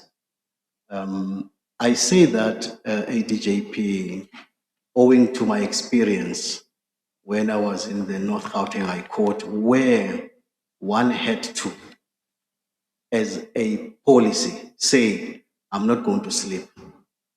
And it proved benefits for me because I was able to produce those judgments within weeks. As a result, when I went to the Eastern Cape Division, I had hardly had matters which I carried along. Thank you. Thank you, Chief Justice. Premier? Thank you very much, Chief Justice, and good afternoon to Mr. Mumse. Good afternoon, Premier. Sir, I don't have much, but I will just be keen in case you are considered by this SC. What value and contribution do you think you can add to the Eastern Cape Division? I think, Premier, amongst the innovations, probably I'm using a wrong word to say innovations, but amongst other things that we need to look at, it is to emphasize on the case management, insist on Rule 37A, which is a mechanism meant to try and shorten the matters that appear before us in terms of really issues that are not supposed to be delaying us, not to delay us. I think that's one thing that we should look at. It is to try and shorten matters that we deal with. To the extent that I know this question arose at another interview, that even on appeals, we would be able to shorten what is usually delaying in order to try and expedite matters. This is one of the dreams that one has. The other one is, I am used to rural areas in my work, and I have enjoyed it. I have started to work as a magistrate in Ngoshwa, as you have heard, and I went to Komani, semi-rural, but under Komani I have a number of other most rural areas, about 9, which I go and sit often in those areas.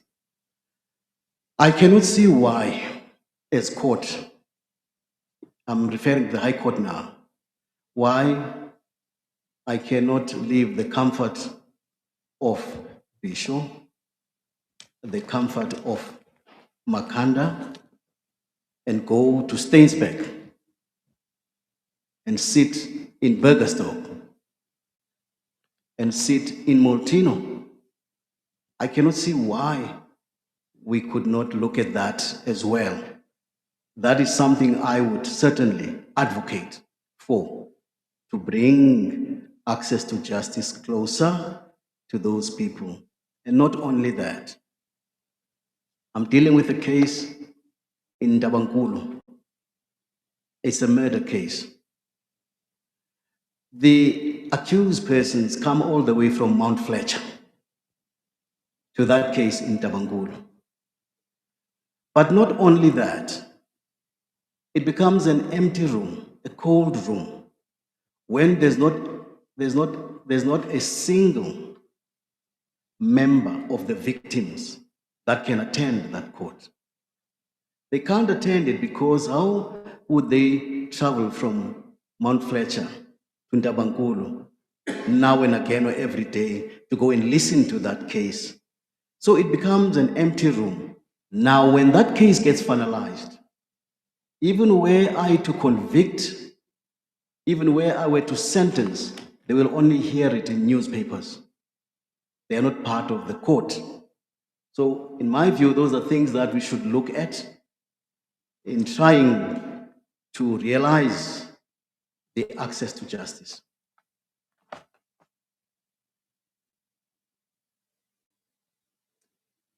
Commissioner Shirley, followed by Minister. Thank you, Chief Justice.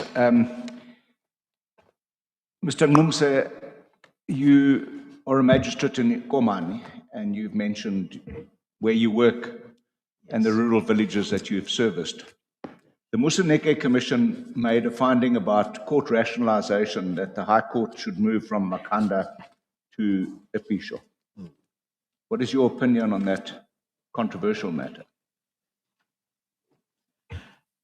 When we look at the socio-economic dynamics, particularly in a province like the Eastern Cape, that would not be a bad move.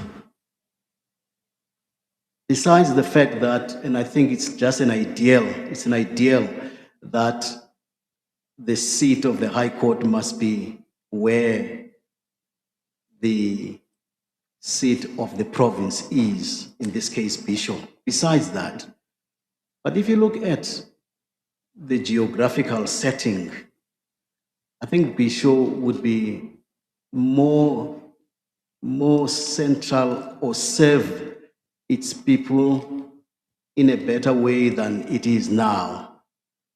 I know, Commissioner, that this is a sensitive issue because there are proponents for the seat not to move. But I think if we are selfless, we would see the benefit of everybody enjoying the access to justice nearer. That's my view. Thank you, Chief Justice. Anyone else, Commissioners? JP Talitsi? Oh, sorry. I forgot, Minister. Thank you, JP. Thank you very much. I wanted to follow up on this issue because I'm noting that you've got experience almost over 25 years. My apologies, I must greet first. Good afternoon, Mr. Ngumse. Good afternoon, Minister. I pronounce it correctly. Yes, you pronounce it correctly, Okay. Minister. My apologies, it's been a long week and long day. Just to say, because I'm really listening to you talk about the access to justice. Yes. And the impact, especially in remote and rural areas. I think that's why I want to go to, and following what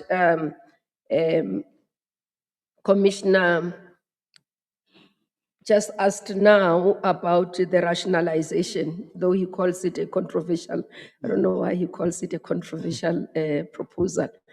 But the issue that I wanted to maybe for you to elaborate, because I think from the point of being a magistrate, not only even in terms of those who participate, the issues of the police who have to transport, how has the current environment impacted on even the time it takes to conclude the cases, arrival of the prisoners if they have been kept somewhere in time because of the distances? Indeed, Minister, that is another huge challenge that we grapple with in the rural settings. I will make an example to you now. Prisoners for Alwal North are kept in Gqeberha. Prisoners for Burgersdorp, which is 50 kilometers away from Alwal North, are kept in Middelburg. Those prisoners would arrive in more often than not after 11 o'clock. The court, therefore, is hamstrung because those prisoners have to travel with the police from those far-flung areas. So certainly, the issue of distances and access to courts, coupled with the other nuances like the one that you are bringing, Minister, of prisoners traveling, it's a huge problem that has to be also factored into and be dealt with if we are realistic about this access to justice. If I were to go back just a little bit, in the Tabankulu case I'm talking about, the police would assist with transporting those accused from Mount Fletcher to Ntabankulu. Definitely, if those accused are not there by 10 o'clock, you'll have to understand, because they are still traveling with police. And you take it, in fact, as a bonus if police do that, because in that case, the accused are out on bail. But it's a bonus in that when the police stop doing it, then those people must travel on their own. When do they arrive? It's anybody's guess.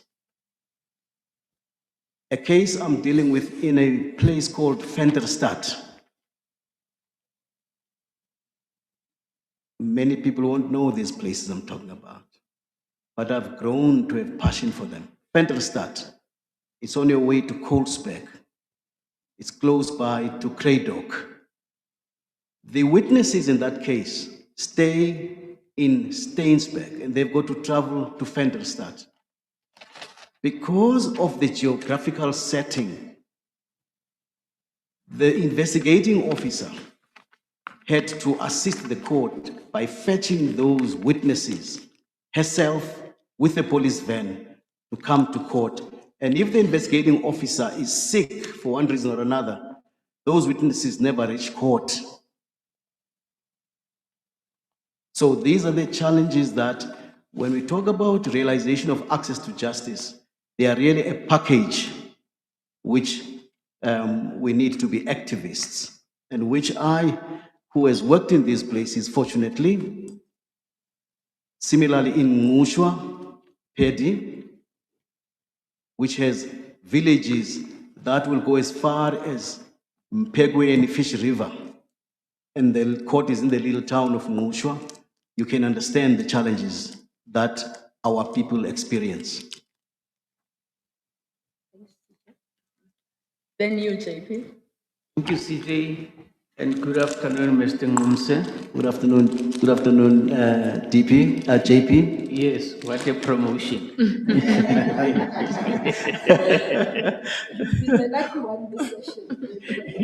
Yes, thank you. At your previous interview, you were asked as to whether were there any commercial cases that you were just on at the time.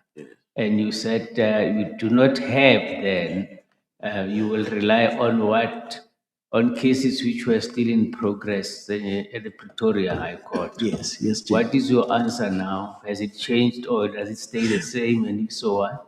Well, JP, those matters had been finalized, which I was dealing with in the North Gauteng High Court. So that's the experience that I would claim now, much as I have not had an opportunity in the Eastern Cape Division to deal with major commercial matters. I have dealt with one in the Eastern Cape, yes, of a hotel in a place called Berlin. So, yes, I have, yes, here and there dealt with some of the commercial matters.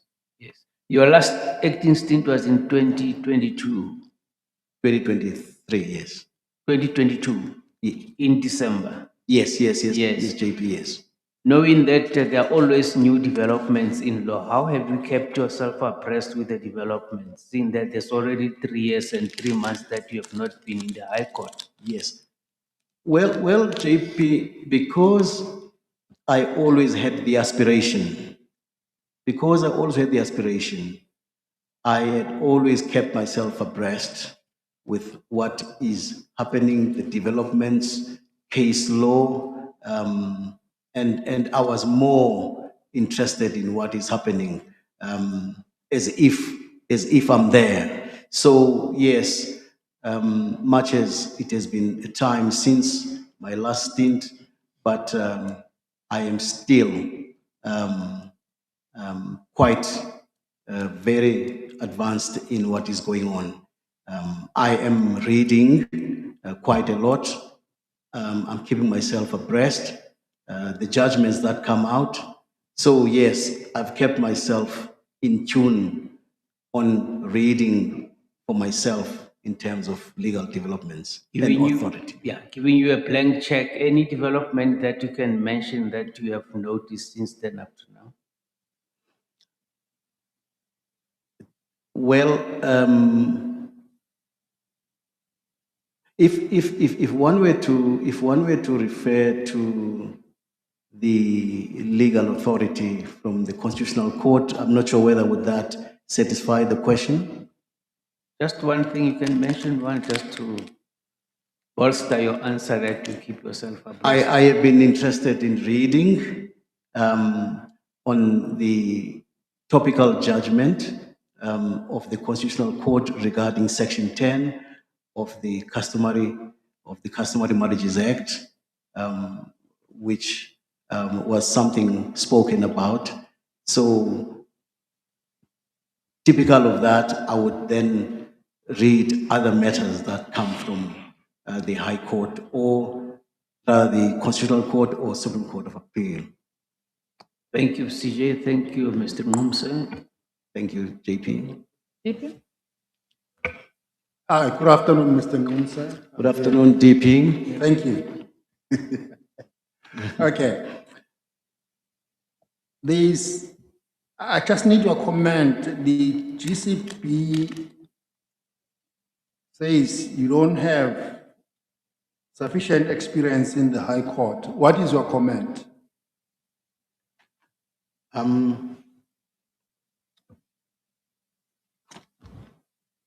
I may have missed that part, DP. However,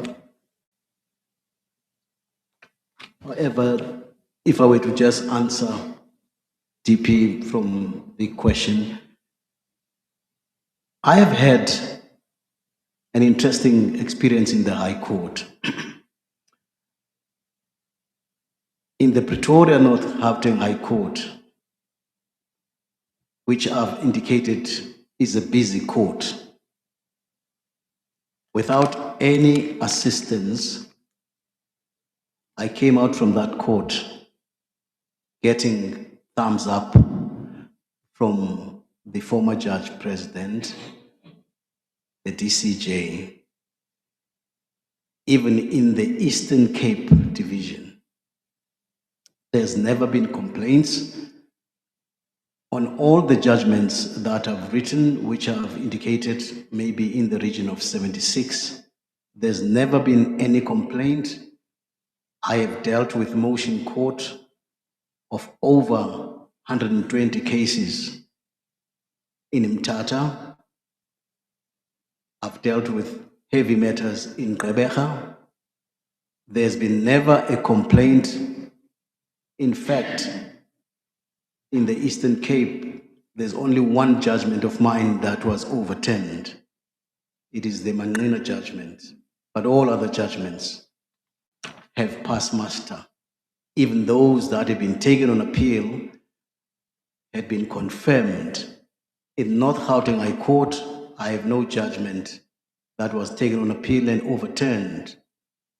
I see there is a mistake somewhere, I'm not sure whether it's the GCB, I think so, that refers to two judgments of mine that were overturned. No, it's one judgment. The other judgment that was overturned, it's a judgment in which I sat with Judge Mngobisa, which therefore I was no scribe on that judgment. All right, thank you very much, CJ. For your own benefit, my question arose from paragraph 14 of the GCP comments. Thank you. Well, you may not have been a scribe in the judgment, but you did concur in the judgment, not so? Yes, I did concur, CJ. Commissioner Mangel? All right. Yeah. Yes, it is exactly that point that I wanted to talk to you All about. right, okay. And the CJ flagged it. All right, right. And you accept that. Yes, Commissioner. Once a judgment, you are part of the panel. It's attributable to me. Yeah. All right. Because The SCA says that the panel considered irrelevant issues, but in the scheme of the judgment, the SCA judgment, it is said that one, you downplayed the significance of the legislation meant to protect members of the public against practitioners.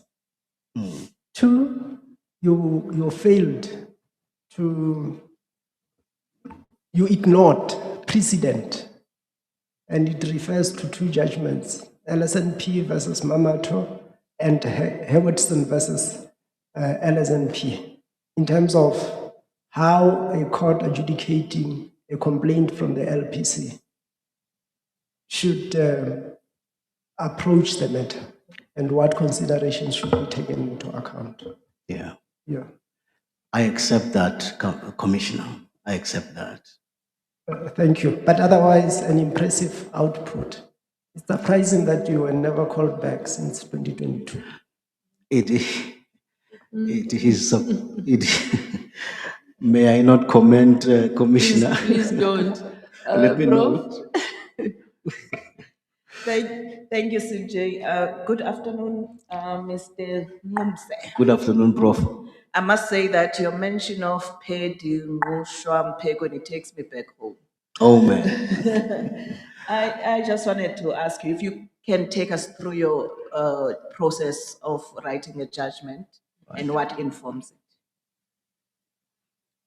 Well, the process of writing my judgment, I wish to understand properly whether the structure of the judgment or not the structure, but what informs it. You can also talk about the structure. I just want to get sense of what goes into your thinking when you're about to write a judgment. Well, first of all, Prof, it's for one to determine what is the cause of action and what are the issues here. What is the relief sought by the applicant or plaintiff in this particular matter? What is in the notice of motion for me to understand what really is it that I must deal with? And then I would certainly then apply myself to those constituent elements. I refer to them as constituent elements of then the issue before me, and then start from there, understanding what is it that is the cause of action here, and what relief is sought by the parties. And then, of course, from there, I elaborate. Thank you. Thank you, CJ. Thank you, Prof. Anyone else? Commissioner Steinberg? Good afternoon. Good afternoon, Commissioner. The judgment that was overturned on appeal that was spoken about earlier. Yes. The criticism was about, I suppose, the judge straying out of his lane. Yes. I wonder if you can talk to me about how Haja and the cases that have been decided using Haja's legislation deal with when a judge should substitute an administrator's decision for his own decision. Well, I guess, Commissioner, we are talking about the Manqina judgment. Yes, the Manqina judgment. Well, I'm not sure whether should I first explain how I got off the tangent. Is that what the Commissioner wants? No, I'm asking, based on that criticism, yes, I'm asking a more general question. That Paja and the cases that have been heard around Paja give guidelines to judges about when they should substitute an administrator's decision with their own decision. And I'm wanting you to talk to your understanding of that issue. I think, Commissioner, and please help me if it's me who is lost. I think I don't follow you quite perfectly if you say the judgment dealt with Paja, because that one did not deal with Paja. No, I'm not saying the judgment dealt with Paja. Yes. I'm saying that Paja gives judges guidelines. Right. And I'm wanting you to talk about, in general terms, what those guidelines are. When judges should substitute the decision of an administrator for their own decision, or when they should remit it to the administrator to remake a decision. Well, it is in instances where a decision would not make any sense to be referred back to the administrator, and that the court can look at whether it should not, without usurping the powers of the administrator, but then effect on that decision what would have been the case. There is one decision that comes to mind, and unfortunately now the citation thereof is just missing me, which I had to deal with, where the administrator in that particular decision would not make a decision for an applicant for mining rights, to get a license. And of course, there was a complaint, an appeal to the next level, to the minister, and then the application was for the court to make the decision for the minister. In that particular matter, I did not fall into that trap. Of course, Paja was applicable there, of making the decision for the minister. I referred the matter back to the minister. So I'm trying to say it is in certain instances where the decision would be obvious that the administrator would have taken, and of course maybe the period that would guide if the court should rather insert that decision for the administrator. So what would make it obvious for a judge to make the decision himself or herself? Give an example. Well, in a case where the administrator is not taking that decision, which she or he should obviously have taken in that matter. No, that's not correct. Then it has to be referred back to the decision maker to make a decision. The courts have said it's things like where it's entirely a matter of law, where there's bias, where the decision would be a foregone conclusion. Yes. There are some listed grounds, but they're exceptional circumstances.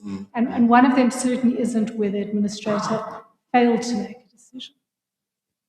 I agree, Commissioner. Thank you. Thank you.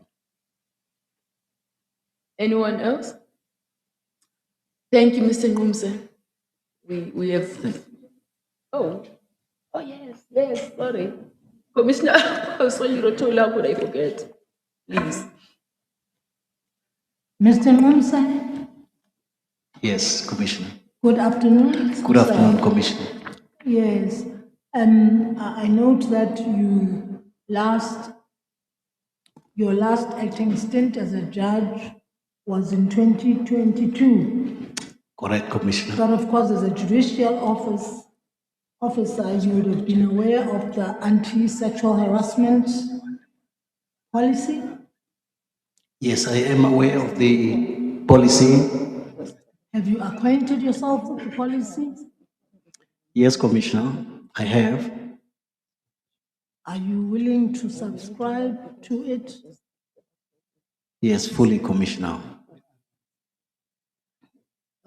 Do you have any further input or comments to make about the policy? Not at this stage, Commissioner, because it is a document in progress and that there is ongoing training regarding the policy. So I believe that as time goes, it becomes a living document. There can always be suggestions made to the policy. Thank you, CJ. Thank you. We have indeed finished now. We have. Thank you very much for making the time for us, Mr. Ngumse. You're excused. Thank you very much, Chief Justice.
I am, Chief Justice. Good afternoon. Good afternoon, Chief Justice.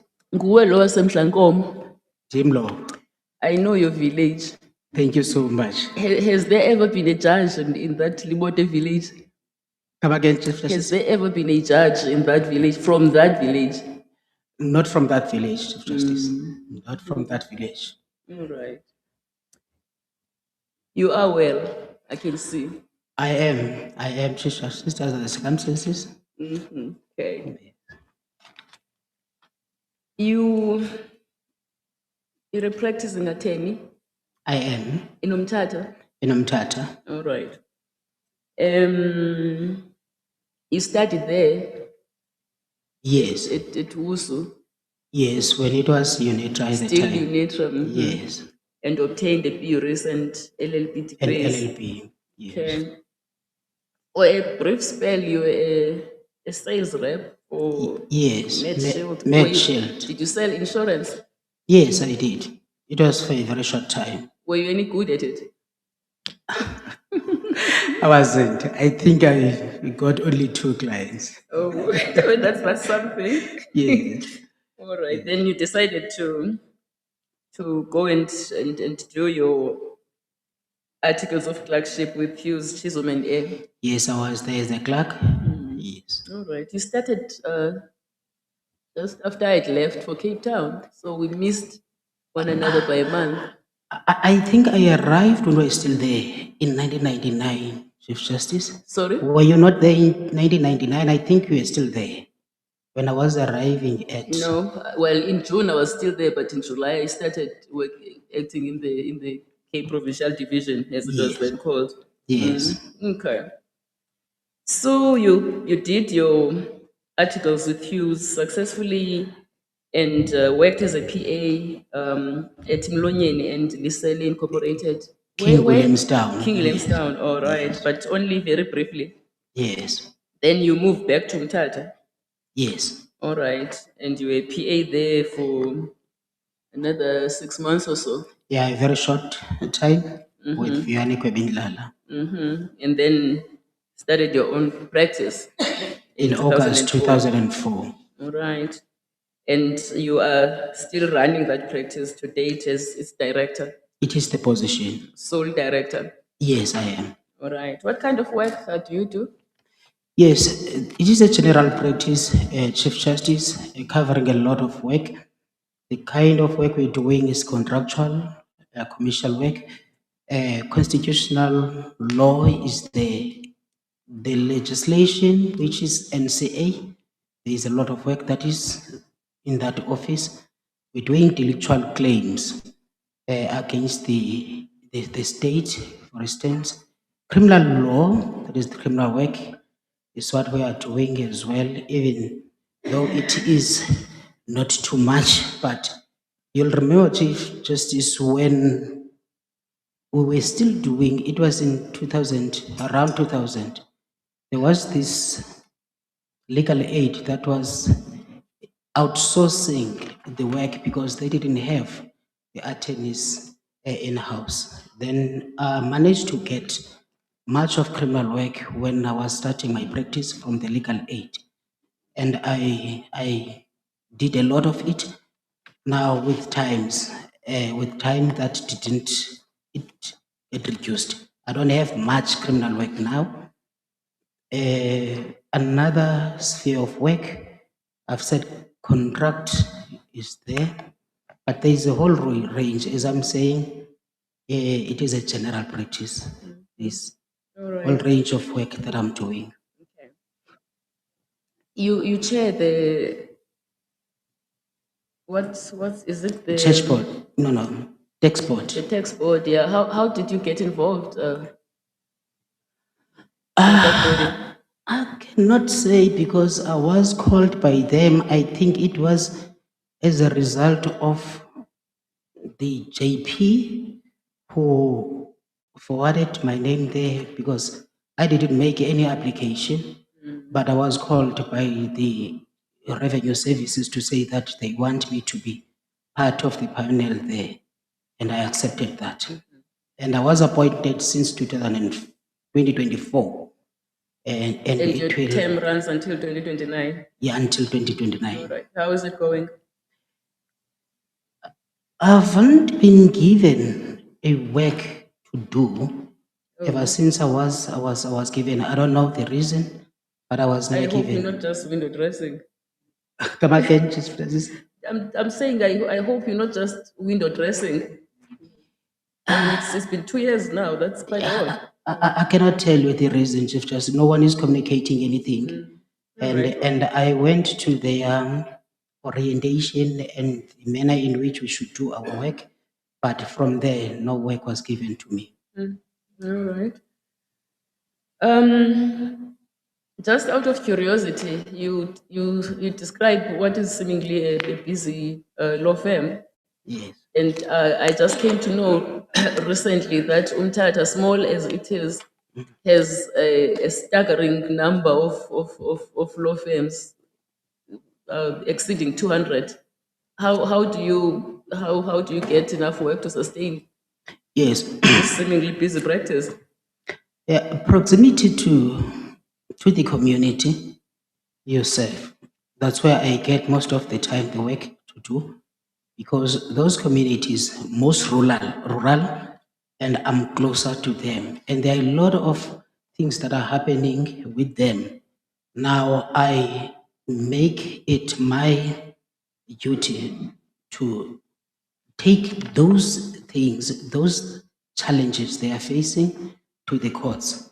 Then that's how I managed to get a lot of work. And that lot of work goes to the High Court. And ever since 2004, when I was starting my office, was bringing those cases in the High Court, and I practice there mostly. Right. You've acted as a judge in that division since 2019. Since 2019, Chief Justice. From 2019, was again appointed to act in 2023, from there up to today. And my last appointment ended with the term on the 27th of March. How many weeks is that in all? Yes, actually. 44. My calculation, Chief 44 Justice, came weeks. to 44 weeks. All right. Yes. And in your questionnaire, you say you've sat in civil court. Yes. You've done motions, civil trials and appeals, and in the criminal court as well. Criminal trials, bail appeals, reviews and petitions. Yes, yes, that's what that's what I'm doing. That's what I did. Mm. And my judgment reflect that. Have you written any judgments? 92. There are no less than 92 judgments, that is written judgments, in a number of fields. As I've said, Chief Justice, that I did motion court, that is unopposed and opposed motion court, and I wrote judgments there in a number of those motion proceedings, that is mostly opposed, in a number of applications. Now I sat in criminal appeals. I wrote judgment. I was given an opportunity to be a scribe. I wrote there's some judgment, especially in Bishop and in civil appeals as well. I sat and I wrote judgments as well there. Civil trials, a lot of them I wrote, and yes, reviews. That is automatic reviews. I wrote judgments even there. In every area, I was given an opportunity to do some work. I wrote. Have any of your judgments been reported? No less than 4. I calculated up to 4 that are reported, Chief Justice. Okay. A matter of concern. The BLA has flagged an issue about your judicial temperament, as they call it, and they say you have even refused even the most insignificant requests made by practitioners, such as asking to go to the bathroom, that's taking a short comfort break. And I got worried about that. You know, patience and empathy are key qualities in a judge. Is there any truth in this complaint about you? Chief Justice, there is none. Let me start by saying there's paucity of information around that complaint or around that concern. Context is everything. Remember, Chief Justice, I said in Mthatha, Kwagombo, East London, Bishop, Makhanda. I don't know where this happened. I don't even know the practitioner, if it is a practitioner, whom I refused an opportunity to take a comfort break. And that is against what I am. I know myself as a person who is accommodative who allows people to do, like for instance, if now they're making submissions, then I allow a person to make his or her submissions to the detriment of me being delaying the proceedings. Now, asking that one must be given an opportunity to take a comfort break, that is so unlike me. I can't even comment on that because I don't even know what is it that they are talking about, and I cannot meaningfully respond to it because of lack of information. Because if now at least was given the person whom I'm said I refused an opportunity to take a comfort break, I would understand, at least I would be able. If I was given information about the place where this occurred, I would be able to favor this commission with information. But generally, Chief Justice, I can tell you, there is a fine line between being assertive and the issue of a negative temperament. If, for instance, you are saying when they are requesting to take unnecessary adjournment solely to delay proceedings, and you say that no, this is the position, and then we're just from adjournment, and then we cannot. Now, I'm not just giving you a general opinion, but I don't understand, I don't know this complaint or concern, where it comes from. I really don't know. Mhm. When you submitted your application form, you listed a reserve judgment from September 2025 from the East London Circuit Court, Yes. and a apartheid matter in Bisho, at the Yes. Bisho High Court. What is the status of both those matters? That judgment was delivered on the 10th of February, Chief Justice. Yes, with regard to the part head, availed myself, that is so did the matter, secured the week of the 7th, that is the recess, the week of the 7th until the 11th for me to proceed with that matter. But unfortunately, one of the practitioners was bereaved and he could not come to court, and as a result of that, that matter couldn't proceed either. And it is still reserved. It is still a parted matter that I haven't finished. May I find out what caused the delay with SNR Electrical, the East London matter? Not only it, I think there are three, Chief Justice, there are 3 or 4. You mentioned one here. Yes, no, therefore, these are matters, Chief Justice, that were complex in nature, including this SNR. The other one is maximum profit, and Sitato is the third one. They were very complex. Now, those judgments I reserved together with many other reserved judgments because I was doing back-to-back motion courts, because I was from Makhanda to East London, and I picked those reserved judgment in Makhanda. And when I was going to East London, that is Kwakombo, I picked other reserved judgment following 1 week following the other, no space in between.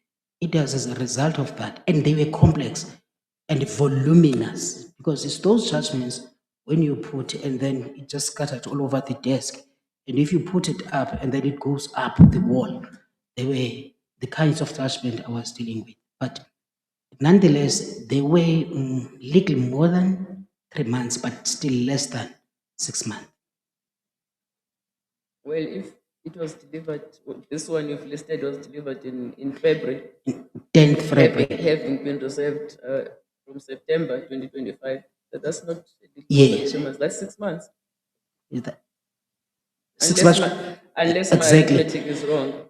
Yes, but let me put it in this way, that none exceeded 6 months, although they were more than 3 months. All right. Yes. Okay, I'm going to hand over to ADJP Dawood. Questions to you. Thank you, CJ. Good afternoon, Mr. Zono. Good afternoon, ADJP. Mr. Zono, what unique skill sets will you be able to bring to our division? Come again, Chief Justice. What skill sets will you be able to bring to our unique skill sets will you be able to bring to our division? An experience of 22 years is something I think I will carry and bring it into the division. Now, the access to justice in the form of the turnaround. Out of 92, I've only said that it's only 4 judgments that were over 3 months. All of other matters or judgments were delivered either within 2 weeks, but did not exceed a period of 3 months. That is the energy I will bring into the division. Now, it comes with the age I have, because I have this age which still allows me to be energetic, of a good health as well, that will contribute to the bringing justice to the people, because delaying judgments sometimes is perceived to be a denial or a delay in bringing justice to the people. That is what I will contribute. I'll come with the experience, the hard work and dedication, speedy delivery of judgments.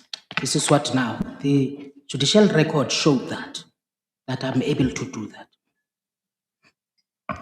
Thank you, Mr. Zono. Thank you, Chief Justice. Premium. Thank you, ADJP. Enkosi kakhulu CJ. Molo Mhlekas, good afternoon. Mr. Good Zono. afternoon, Premier. Firstly, just quick comment. Thanks for that commitment on agility. Yes. Thank you. Agreeing Thank you, with you that justice delayed is justice denied. Thank you, Premier. But for me, as someone with an experience, as you have indicated, surely you would have a picture of what are the issues, teething problems that are currently characterizing our system, particularly in the Eastern Cape. And what do you think needs to be done? What value do you think you'll be able to add to ensure that we are able to be much more effective? Couple this with what I've said when answering to ADJP's question, because this is what I'll be adding to the division. Now, the problems that were there, I'll talk about the missing files, because there was that problem, and that problem seems to be slowly eradicated because of the introduction of the online court system, because it seeks to eradicate, because now there is no more of that problem, that of missing files that we're experiencing as judges, because we're continuing with the matters on temporal files in some instances, but now if it happens, it is happening at a very low rate, but now the files are always there because of the online system. I will support that this online system, if now it has problems, that they must be resolved, because it appears to be working for us to eradicate that problem of missing files, because it was a major problem for us. Commissioner Trolley. Thank you, Chief Justice. Good afternoon, Mr. Zono. Good afternoon. With regard to the Mthatha Commission's recommendation to relocate the Makhanda High Court to Bishop in 2022, there have been 4 or 5 previous attempts to do so in the past 30 years, and it is now 2026. And after a number of gazetted extensions, it is still being opposed. Hence, it is described not by me, but by opponents like the Makhanda High Court Action Committee as controversial. What is your opinion on the relocation and rationalization of courts in the Eastern Cape? Basically, that report, thank you, Commissioner. That report seeks to give effect to the section that is very important, Section 34 of our Constitution, access to justice. Now, if you take Bishop as our seat, that is the main seat, we relocate the main seat to Bishop. Now, looking at centrality, at how central Bishop is in the province of the Eastern Cape, it means that everybody will be able to arrive to access justice better than it was or it is today. It means that that will be a good move to access or to bring or to bring access to justice to the people of the Eastern Cape. Because if you're coming from the far-flung rural areas in the Elliot Dale, wanting to have access to the seat of the main seat of the province, means that you will have to arrive, you'll arrive earlier than you would if now you're going to Makhanda. If you're coming from Bizana, for instance, you'll arrive earlier than you would if now you're going to Bishop than going to Makhanda. Now, the whole purpose of access to justice will be achieved if now this report is accepted by all and it is given an opportunity to be implemented. Thank you, Chief Justice. Thank you, Commissioner. Commissioner Muriman? Thank you, Chief Justice. Good afternoon, Advocate Zono. Good afternoon, Commissioner. Just curious also on the on your ordering a municipality of Kunokala, local Ebi Kuma, local municipality to construct an access road. Kunokala, yes, Commissioner. Yes. Does the court have an inherent jurisdiction to instruct the municipality to broaden the provision of basic services like access road? I didn't get that, Commissioner. Can you please come again? Does the court have a discretion? Yes. To order a municipality to construct an access road? Is that not a work that falls squarely outside the ambit of our courts? Yes. The order, I think, I don't know where this judgment is in my bundle, but the order that was granted there was to compel the municipality to take all the necessary steps that would make that road to be constructed. Now, it is a constitutional imperative and obligation, like it is a statutory obligation for the municipality to do what now was compelled to do, that is construction of the roads, of the access roads, is a constitutional as well as statutory obligation. Now, a mandamus was the perfect tool to say, do what the law say you must do. Therefore, the court has that jurisdiction to compel the parties to do what they did not do in terms of the law. Thank you, Commissioner. Thank you, Advocate Zono. Thank you, CJ. Thank you, Commissioner Muriman. JP Tlaleti? Good afternoon, sir. Good afternoon, JP. Yes. Nadel says you should be afforded more opportunities to act, especially in different jurisdictions. And also that the GCB seems to be suggesting that in a matter of tax security services, those corporations versus Simekas, you refused leave to grant leave to appeal, and the SCA granted leave to appeal, and it made a finding that in that judgment, you did not make any credibility findings in reaching your conclusion. Yes. Yeah. What would your response be to the two? Yes. I've seen the comment by the Nadel saying that I must be given or I should be given some more opportunities to act.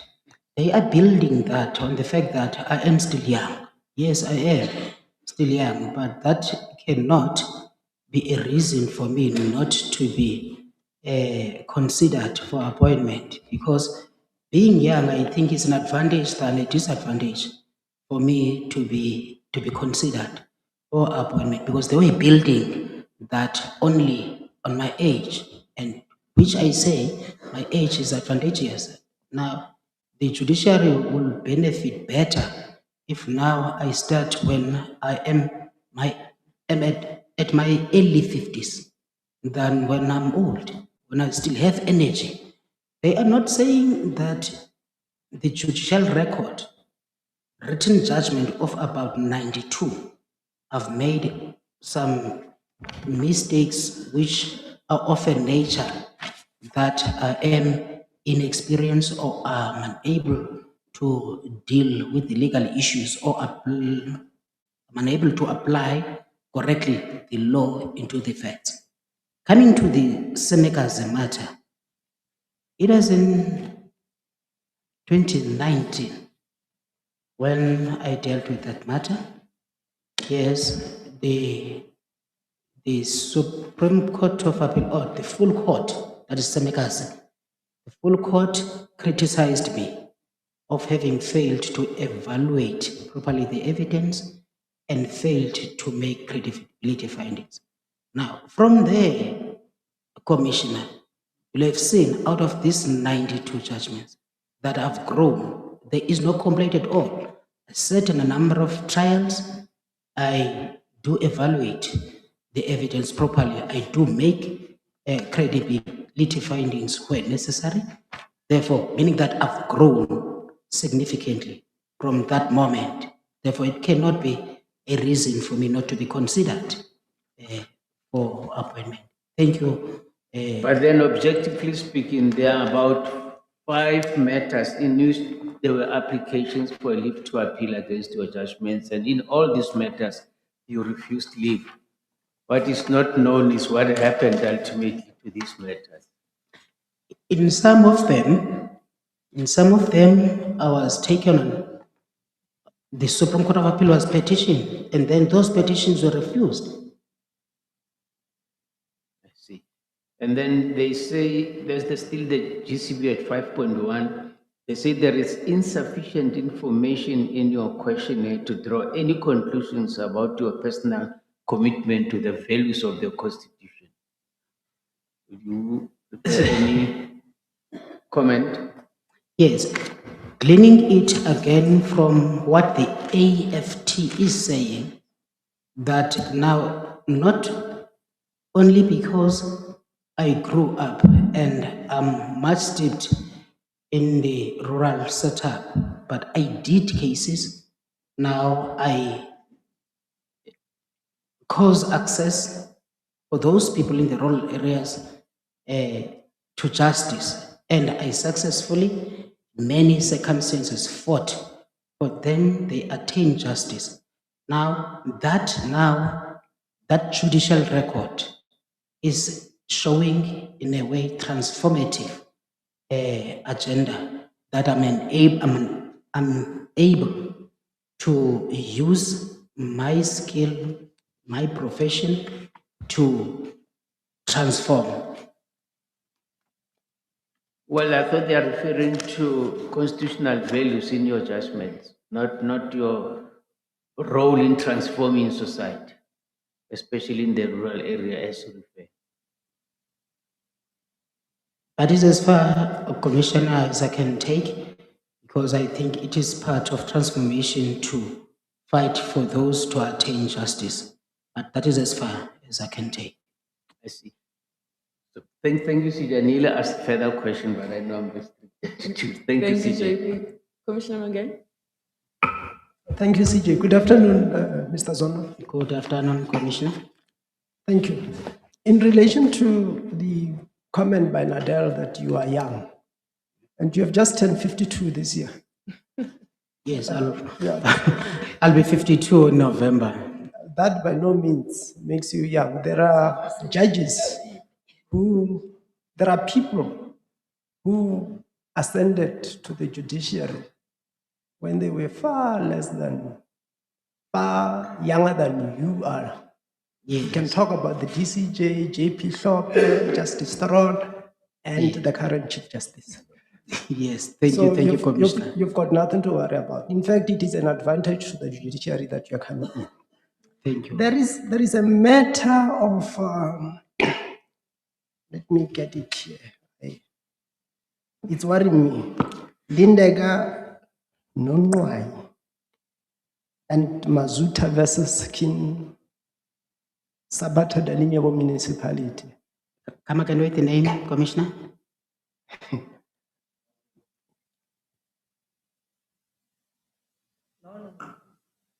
Non-nai. Non-nai, yes. Yeah, it's not in your bundle. I cannot blame you. If you can't deal with it, that would be fair enough. Yes. That matter was about a review application. The applicants were the occupants of a property. The municipality disconnected the power on the basis that the owner of the property had authorized them to disconnect that power. So the applicants came to you or to court, and you presided over the matter, and they were saying that they are asking the court to order the municipality to reconnect the power. You dismissed that application on the basis that they were not consumers of the electricity. And I failed to, and you relied on the municipal policy, on the fact that they did not make an application to be provided with power. And secondly, you said that the municipality, when it disconnected the power, was not exercising public power. Do you care to explain why you found that? Because in the judgment, it's not very clear to me. Yes. Why you say that the municipality was not exercising public power. Yes, you'll correct me, Commissioner, if I'm wrong, but what was an issue in that matter was that there is an agreement between the ECDC, yes, ECDC and the municipality. And that agreement allowed the municipality to provide electricity to ECDC properties. Now, it was on the basis of the cancellation of that agreement that that power was disconnected. There was cancellation at the instance of ECDC of the agreement. That was the source of provision of the power to the ECDC properties. That property was an ECDC property. Now, it is on that basis that it is said that the doctrine of privity of contract was applicable, because only those who are parties to the contract that are affected by it. Now, the parties who came before court were not parties to the contract, neither do they have an agreement with the municipality or the ECDC. They were just people who just came into the property and occupy it without knowledge of ECDC and the municipality. And now the municipality and the ECDC terminated their arrangement, and there was no basis for the electricity to be provided if now the contract was cancelled or was terminated, which was the real source of the provision of the power.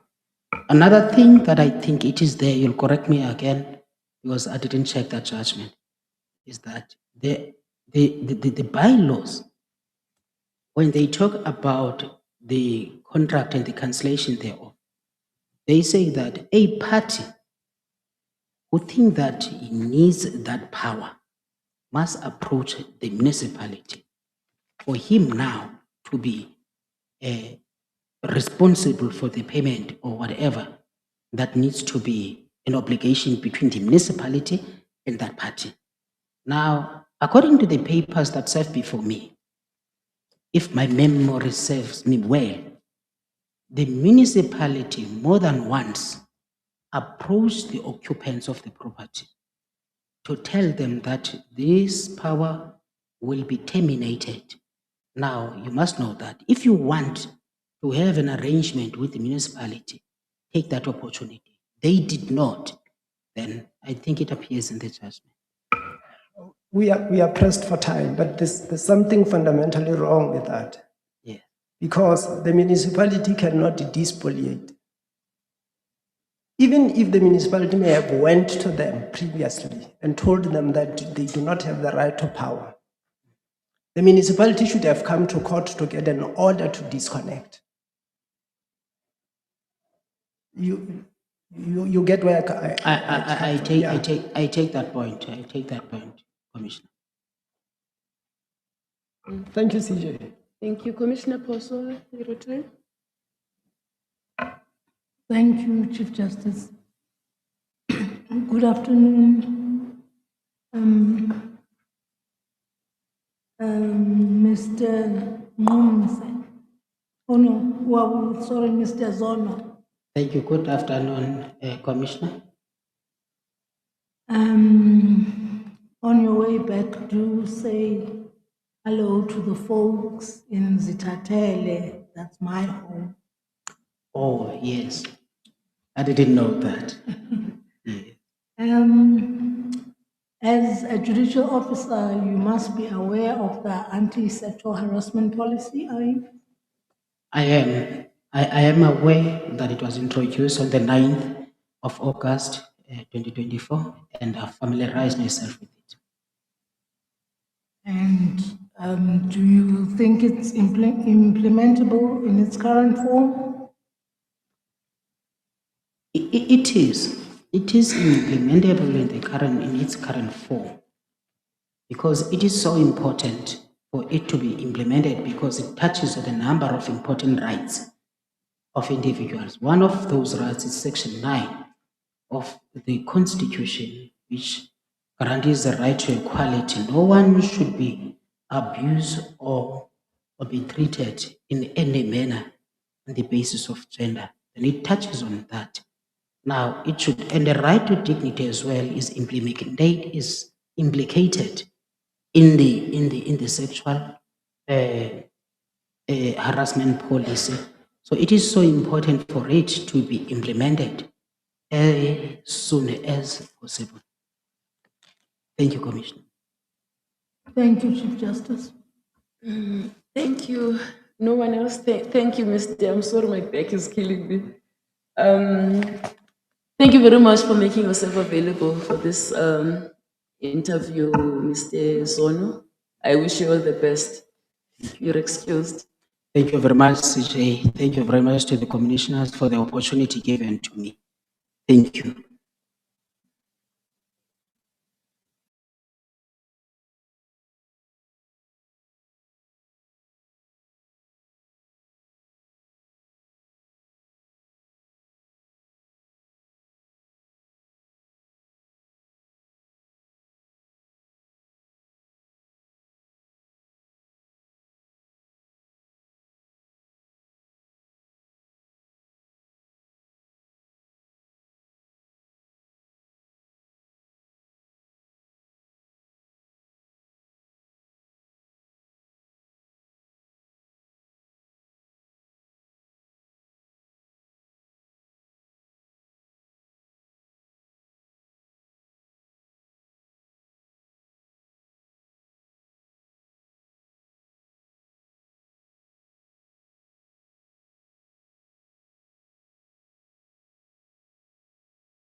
Chief Justice. I'm sorry, we're not ignoring you. I was just waiting for the other. Oh, there they are.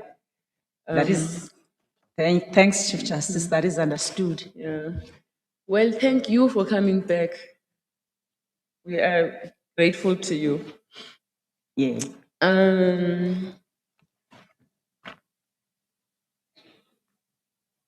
You obtained a BUris and LLB degrees from the University of Transkei. That is correct, Chief Justice. And then started working in the Department of Justice. Just take us through, I'm just trying to think of a quick way of doing this. Just take us through your career briefly. Just give us the highlights. And if I need more information, I'll ask you to flesh them out. Yes, thank you, Chief Justice. The highlight is as follows.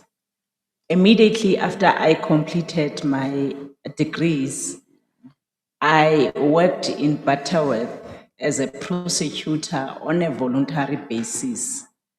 This is the stage when the National Prosecuting Authority then would give students an opportunity to work in court just to expose them and empower them.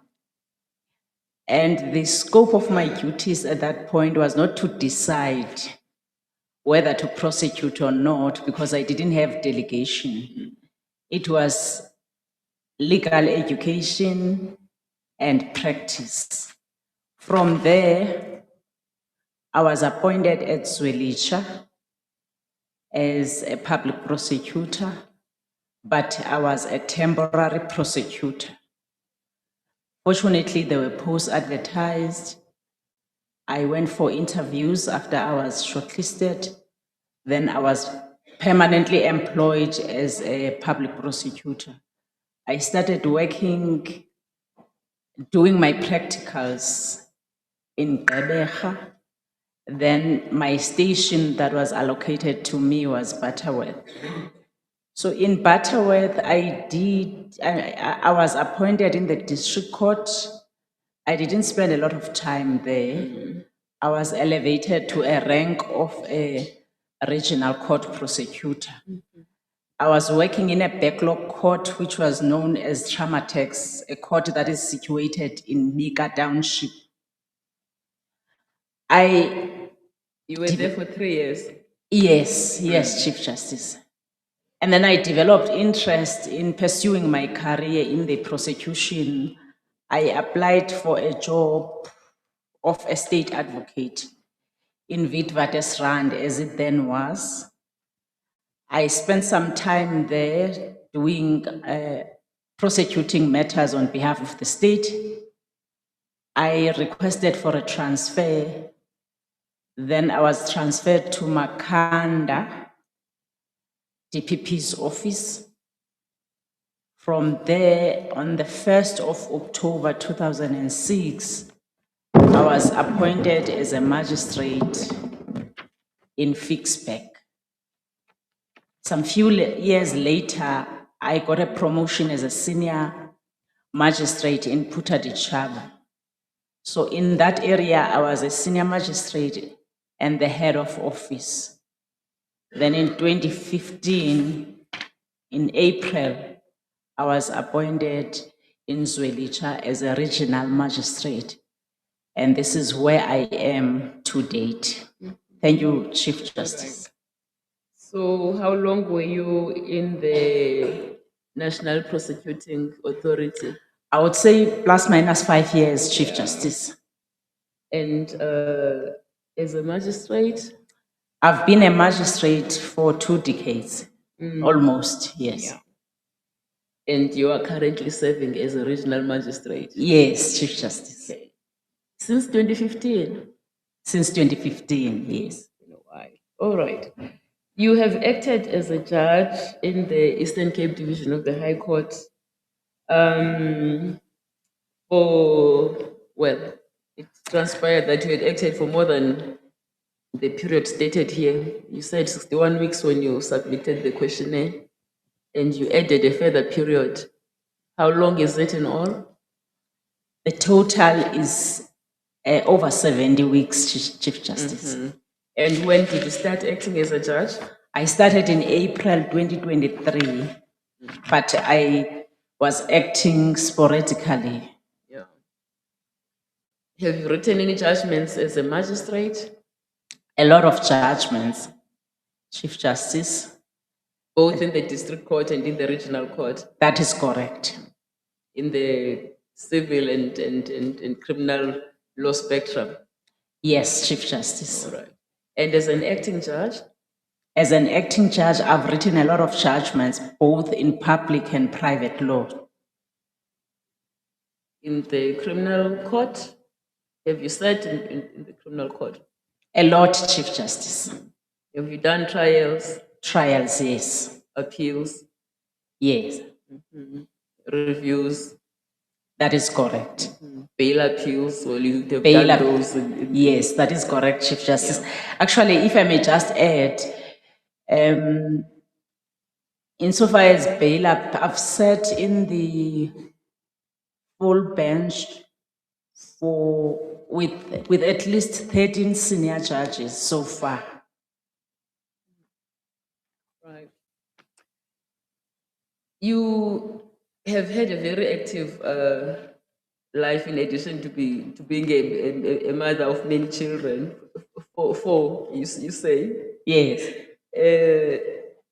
Membership with the South African Women Lawyers Association since 2023. A member, then later a national secretary of AMSA in the magistracy, and involvement with DOASA. Yes. For how long? Since 2006. Yes, that's correct, Chief Justice. And you rose in that association. That is correct. To their executive committee. Yes. And more importantly, you have been an active member of the Women Judges Association, SAG-IWJ. That is correct, since Chief Justice. 2009. That is correct. And you've done all the good work which the Yes. judicial officers involved with that body do. Yes, Chief Justice. And what is that work? Highlights of that work. Yes, briefly, Chief Justice, when I was a senior magistrate in Puta de Chaba, I recruited a lot of members for the organization, in particular the magistrates. And then we had a lot of programs. The one that I can remember vividly is a program whereby we were mentoring students.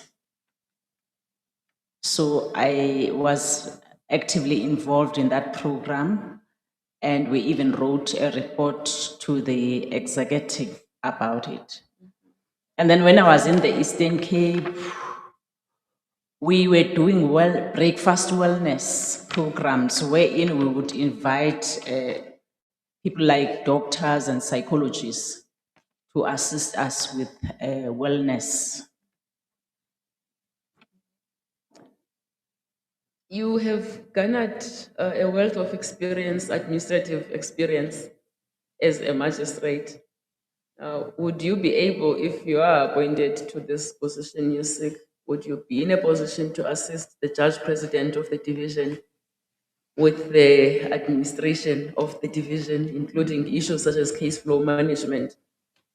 Yes, Chief Justice, I was going to mention that exactly because when the norms and standards were enacted, I was already a senior magistrate, so I was actively involved when that document was created. So when it comes to case flow management, I think I'm passionate about it, and I believe that I will be in a position to assist. And even currently, I do assist because I'm the manager of my own court. So I'm able to unblock whatever blockages come my way so that justice can be served as speedily as possible.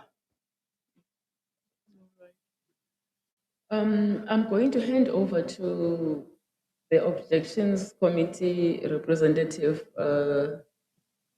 to discuss an objection. Is it objection or objections that were raised against this candidate, Commissioner Shepu? Thank you, CJ. It's one objection. Sadly, it comes from my former husband. And the objection committee actually considered it. And most of the allegations were found to be untrue. She was actually been, a criminal case was opened against her, and the prosecution declined to prosecute. And also they alleged that she was cheating on the travel allowance, but nothing came to the fore. And the objections committee decided these are unsubstantiated. She's got a good standing from SARS, she's got a good standing from whatever body she belongs to. That's why we are not proceeding with it. Thanks. Thank you. Thank you very much, Commissioner. Acting Deputy Judge President, do you have questions for this candidate?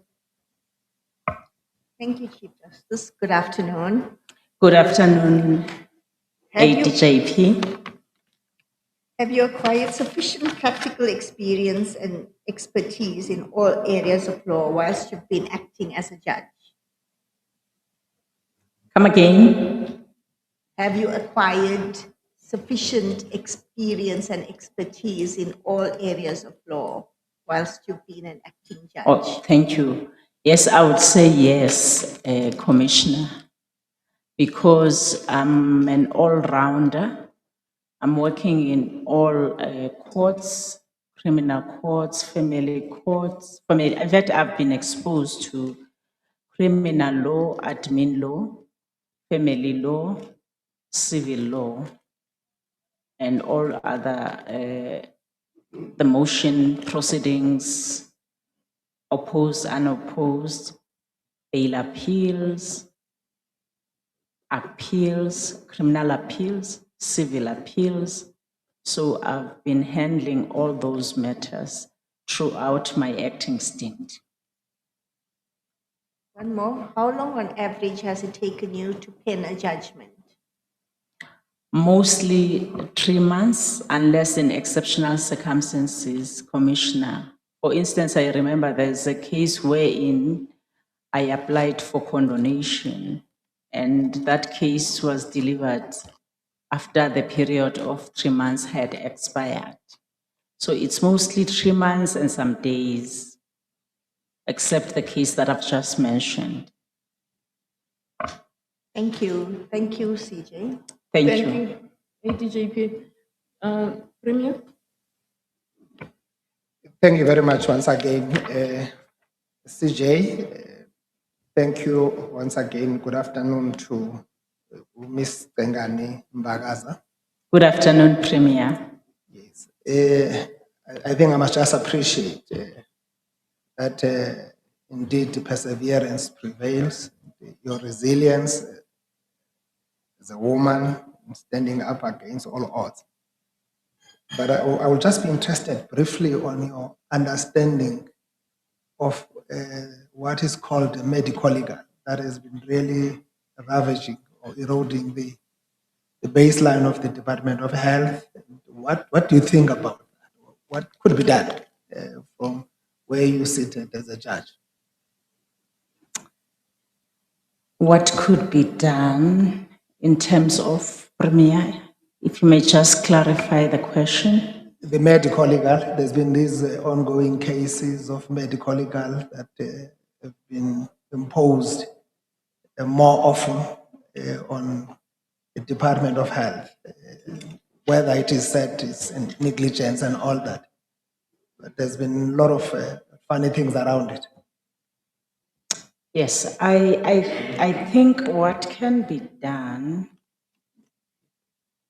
is to ensure that there is proper training with regard to the manner in which the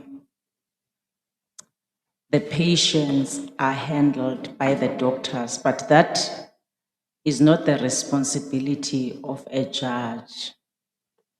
Once a case comes before a judge, then it is a responsibility of that particular judge to assess the facts, and once the facts are assessed, to see whether there was indeed negligence. And then from there, the court will be in a position to make a decision.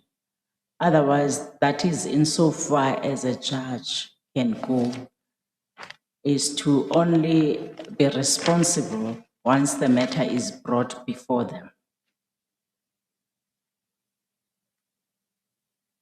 Thank you, CJ. JP, can you see?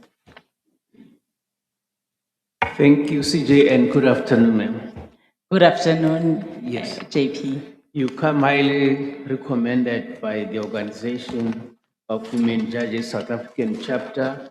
NADEL supports your candidacy, the LSS Law Society of South Africa, as well as the Black Lawyers Association. Just one aspect that I want to clear up with you pertaining to the GCB, they make a comment at paragraph 6.3 that you may lack some form of an understanding of certain aspects of procedural law, and they refer to a matter in which they believe that you refuse to grant cost order on attorney client scale against the defendant in a default judgment, despite the fact that it was part of the agreement. What would you say to that?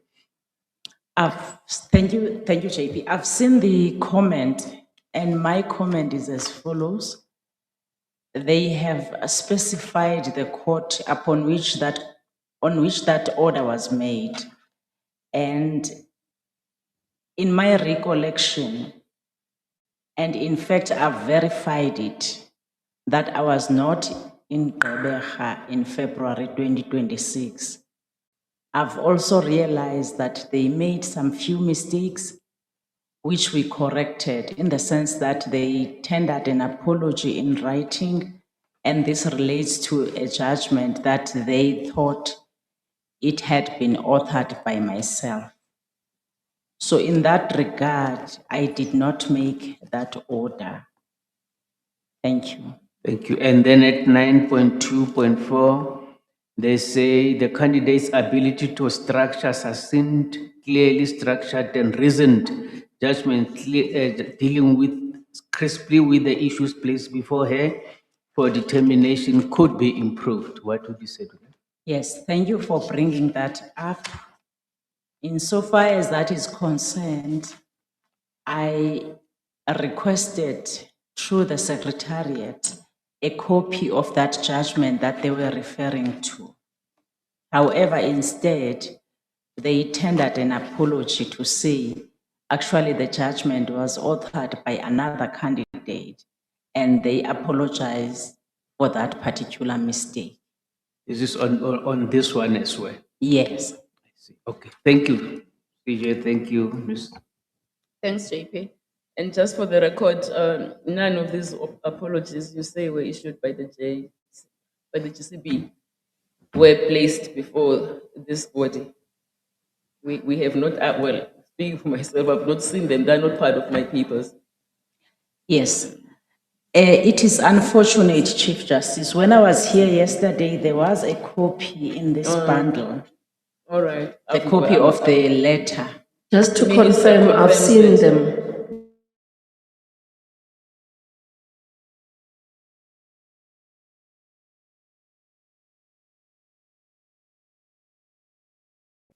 Good afternoon, Mr. Gani Bagaza. Good afternoon, Commissioner. The Mthatha Commission made a finding some time ago in the rationalization of courts in the Eastern Cape that the High Court of Makhanda should move to Bisho. It's been controversial. There's been opposition to it. There still is opposition to it. What is your feeling to it, about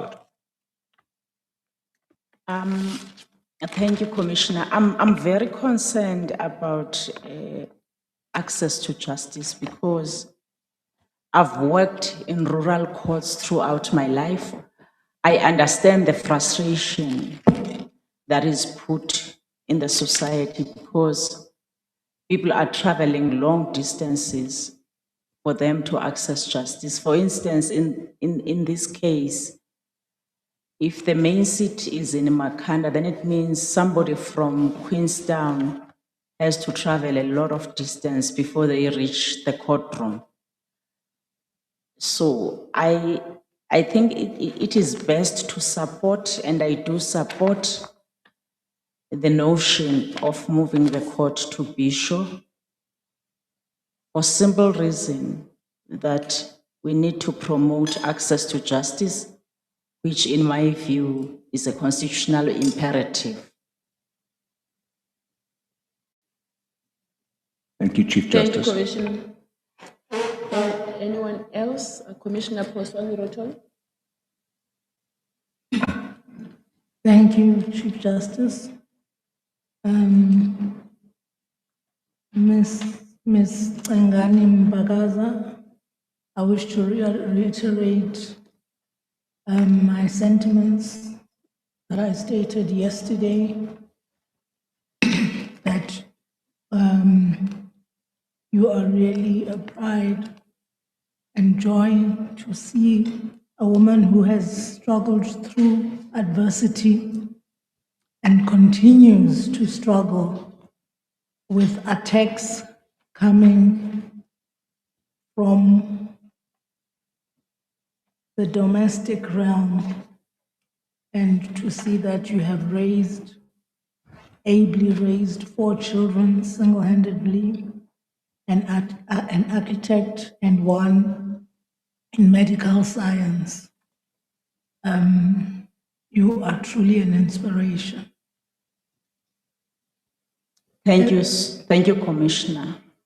Having said that, I'll ask whether you're aware of the anti-sexual harassment policy. Yes, I'm aware, Commissioner. Have you acclimatized yourself with it? Yes, I have, Commissioner. Do you have any suggestions for improving it in going forward? Yes, it's work in progress, Commissioner, and I forwarded my inputs to the acting judge president at the time they were sought. Thank you, Chief Justice. Thank you, Commissioner Poso. Anyone else, colleagues? All right, well, that brings us to the end of your interview, Ms. Tsangani Mbagaza. Thanks very much, ma'am, for coming, and wish you all the best. You're excused. Thank you, Chief Justice, and thanks to the commissioners.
Regional Court President Dunyo. Good afternoon, Chairperson of the Commission of the JSC, as well as the Honorable Commissioners. You sound quite cheerful, so I'm not even going to ask how you are. Thank you for coming back, RCP. We appreciate it. Thank you, thank you, Commissioner, Chairperson. You are Regional Court President and have been a magistrate for over 4 decades. That is true, Chairperson. I've been a regional magistrate for almost 13 years and I have been a judicial officer since 1984, meaning 42 years to date. That's a long service. That is true, Chair. Your legal journey starts when you studied at the University of Zululand, where you did a BUris. Yes, Chairperson. And then you would go on to obtain an LLB from UNISA and later a master's, an LLM from the Nelson Mandela Metropolitan University. That is true, Chairperson. The last 2 degrees obtained when you were already in service. That is true, Chairperson. Government service. That is true, Chairperson. So you joined the Department of Justice as a grade 2 clerk in 1981. That's what your application form says. That is true, Chairperson. I think that was my second year at university. You're just a young man then. That is true, Chair. Then in 1984, you became a public prosecutor, legal assistant. That is true, Chair. And you remained there for about 2 years before joining the magistracy in 1986. That is true, Chair. But I was already acting since 1984. As a magistrate. That is true, Chair. Yes. So you worked your way up through the ranks, senior magistrate, regional magistrate, to where you are today. That is true, Chair. And interestingly, you started acting in the High Court in 2011 already. That is true, Chair. What has taken you so long to be sitting there? Well, I know you've come not so long ago, seeking appointment to the senior bench, but what took you so long? As I indicated, Chair, one reason was the fact that some of my colleagues were aspiring to be judges. I wanted to give chance to them, I think 4 times. But I had a good passion for being a regional court president because that work is productive. You can see things that you are doing and you can show the results. And I was interested in making the stability which our regional court has thus far. So you, excuse me, you joined NADEL. You were a member of NADEL at some stage. That is true, Chair. But you have been consistently a member of AMSA for 25 years now. That is true. And at one stage, I was also the chairperson of AMSA in the region. Yes. Being a member then of the national AMSA. Yes. Well, we know what kind of work is done in the courts in which you've sat, from the district court to where you are. And I would imagine that you've sat in a whole range, the entire range of cases that come before those courts. That is true, Chair. I attended various courses for civil, for criminal, for leadership, specialty in sexual offenses, specialty in commercial crimes, money laundering, and others. There are many courses that I have attended thus far. Even the intellectual property course which I attended with the judges also here in Johannesburg. There is a lot of courses that I have attended in my lifetime, Chair. Yeah. And you did not do only that. you've been involved in a number of initiatives meant to enhance access to justice, performance monitoring of judicial officers for regional courts, and you have collaborated with colleagues in the production of handbooks on judgment writing for magistrates. That is true, Chair. I have done many things for the development of our legal system in South Africa, starting from the performance monitoring tools for stats, which I developed after the conference of the visit by Judge Malanjun from Malaysia. And that tool was meant for the judicial officer who is managing to know what he is managing, as well as for the accountability of all judicial officers, which is a work ethic which applies all over the world today. And I also, during the load shedding period, came up with an idea that we must also have the recording devices like which we call Olympus. And I've been very fighting for that tool to be given to all regional magistrates so that they cannot have a day when somebody cannot be able to work at court because of that reason.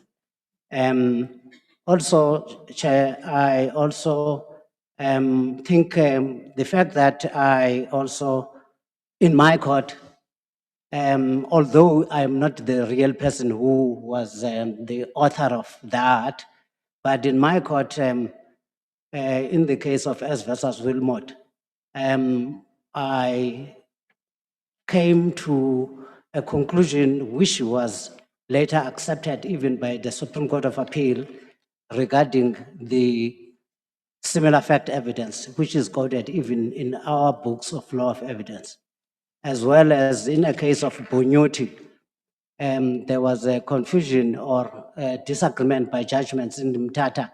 I remember when I did that case, which was about whether the accused can also be charged for murder when one of the accused has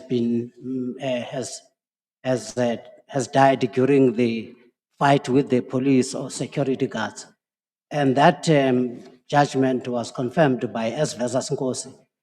That judgment was of 2016 by Supreme Court of Appeal, which confirmed the same principle that the accused can be convicted for murder in the same way as I had decided. Also, I am of the view that I have also contributed to the regional court system in the sense that I encourage finality in our cases to the extent that I developed a system whereby there must be case flow blockages group, whereby each and every case flow blockage will be reported on that particular day. And since I sit in a lower court performance monitoring committee with all the heads in that group, meaning the police, heads of legal aid, heads of justice and all that, I try by all means to resolve the problem there and then, so that there must be no case flow blockages in that particular court. And I have also encouraged judicial officers that in the last meeting that we had, that we must use AI, because I remember I was with you, Chief Justice, when we attended the J20 summit, where we were told that internationally AI is being used, but it must be monitored. And I found that AI is good in the sense of summarizing facts of a particular case, not in any other purpose, like analysis of the judgment. I don't agree with that one. And I have encouraged then judicial officers in my region that that can be used. And recently also I have found that even a program which is called Grammarly can be used when you are writing a judgment, and it makes your work much more easier, and it makes your judgments to be delivered immediately because they are not going to be sent to a researcher. Grammarly corrects your language as you proceed with the judgment. Then those things, I have shared them with the judicial officers in my region, and I'm of the view that those things will help the development of our law as well as the development of the production of in our court system. You are one of the leading figures in the judicial leadership, and you sit in, you've alluded in passing to the stakeholders with whom you interact. I imagine you were referring to your involvement in structures such as the PEC and the NEC. That is true, Chairperson. It is true that from the lowest level, I'm the chairperson of the Lower Court Performance Monitoring Committee, which is involving all the heads of departments in the region, where all of them, prisons, you talk about justice, legal aid, chief magistrates, they are all there. I think we are almost 11 or 12 members because at times we invite even the Department of Health to solve common operational problems. And that is the venue where I share the meeting to the extent that I am called upon even by some stakeholders who are not part of the meeting to solve some of the related problems. And then that meeting on its own takes all the problems that it cannot solve to the PEC meeting. And the PEC meeting is a structure which is chaired by the JP, and that structure also meets regularly in order to deal with the problems of the region. That is how we interact as the region together. And lastly, we also take all our problems to NEC, and those are the meetings I attend, and which I'm of the view that the experience that I have gained in attending those higher judicial meetings is the experience that can also be used even in High Court to assist even the JP at times in those instances, because we take important decisions. For example, I remember I was once invited by JP Sangoni to attend another meeting in the region for the appointment, or where we were inviting or requesting the department to appoint deputy judge president. And that meeting went well, and that resulted in the appointment of the DJP of Mthatha as well as the DJP of Bisho at the time.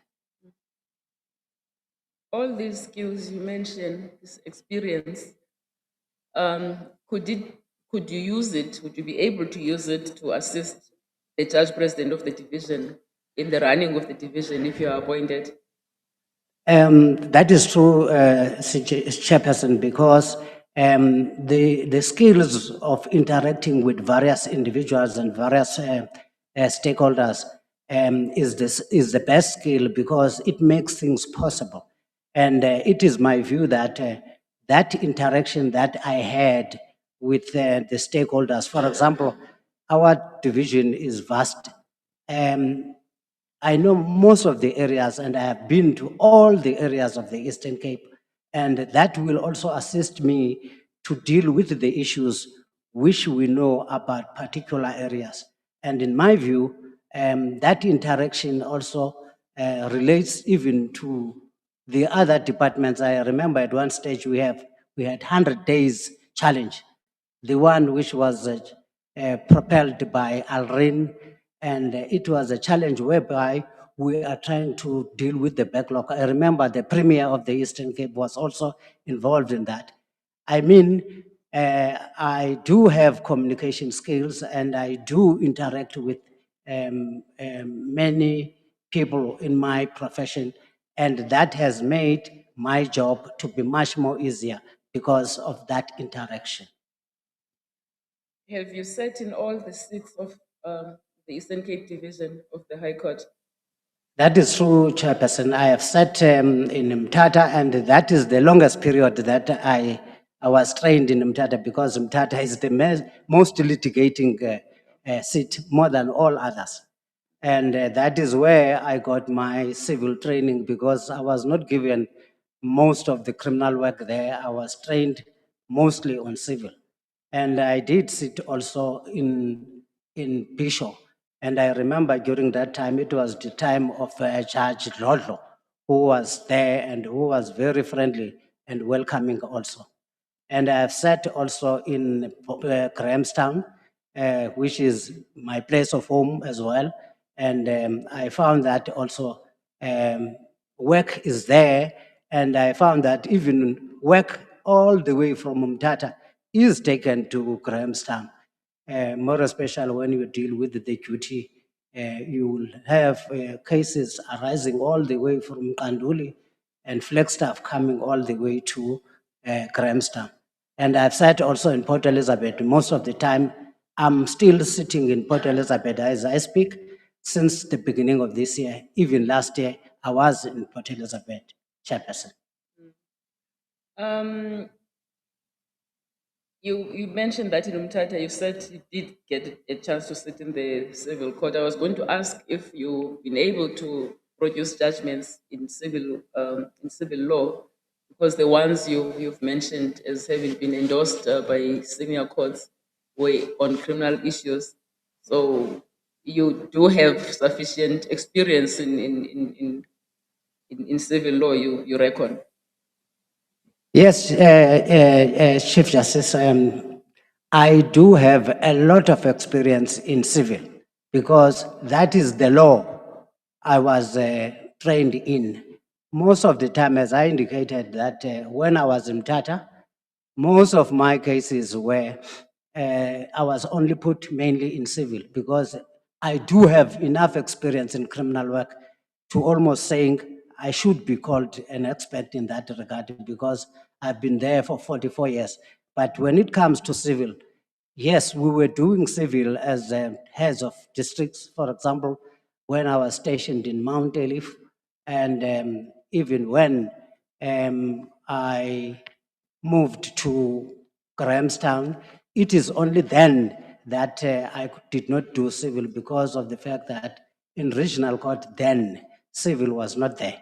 But the civil that I have done thus far includes many branches of the law. And I remember that I have written many judgments. I think judgments which can be over 30 from what I have seen in my computer, but there are many others that I may not have been, it might not have been appearing in the computer.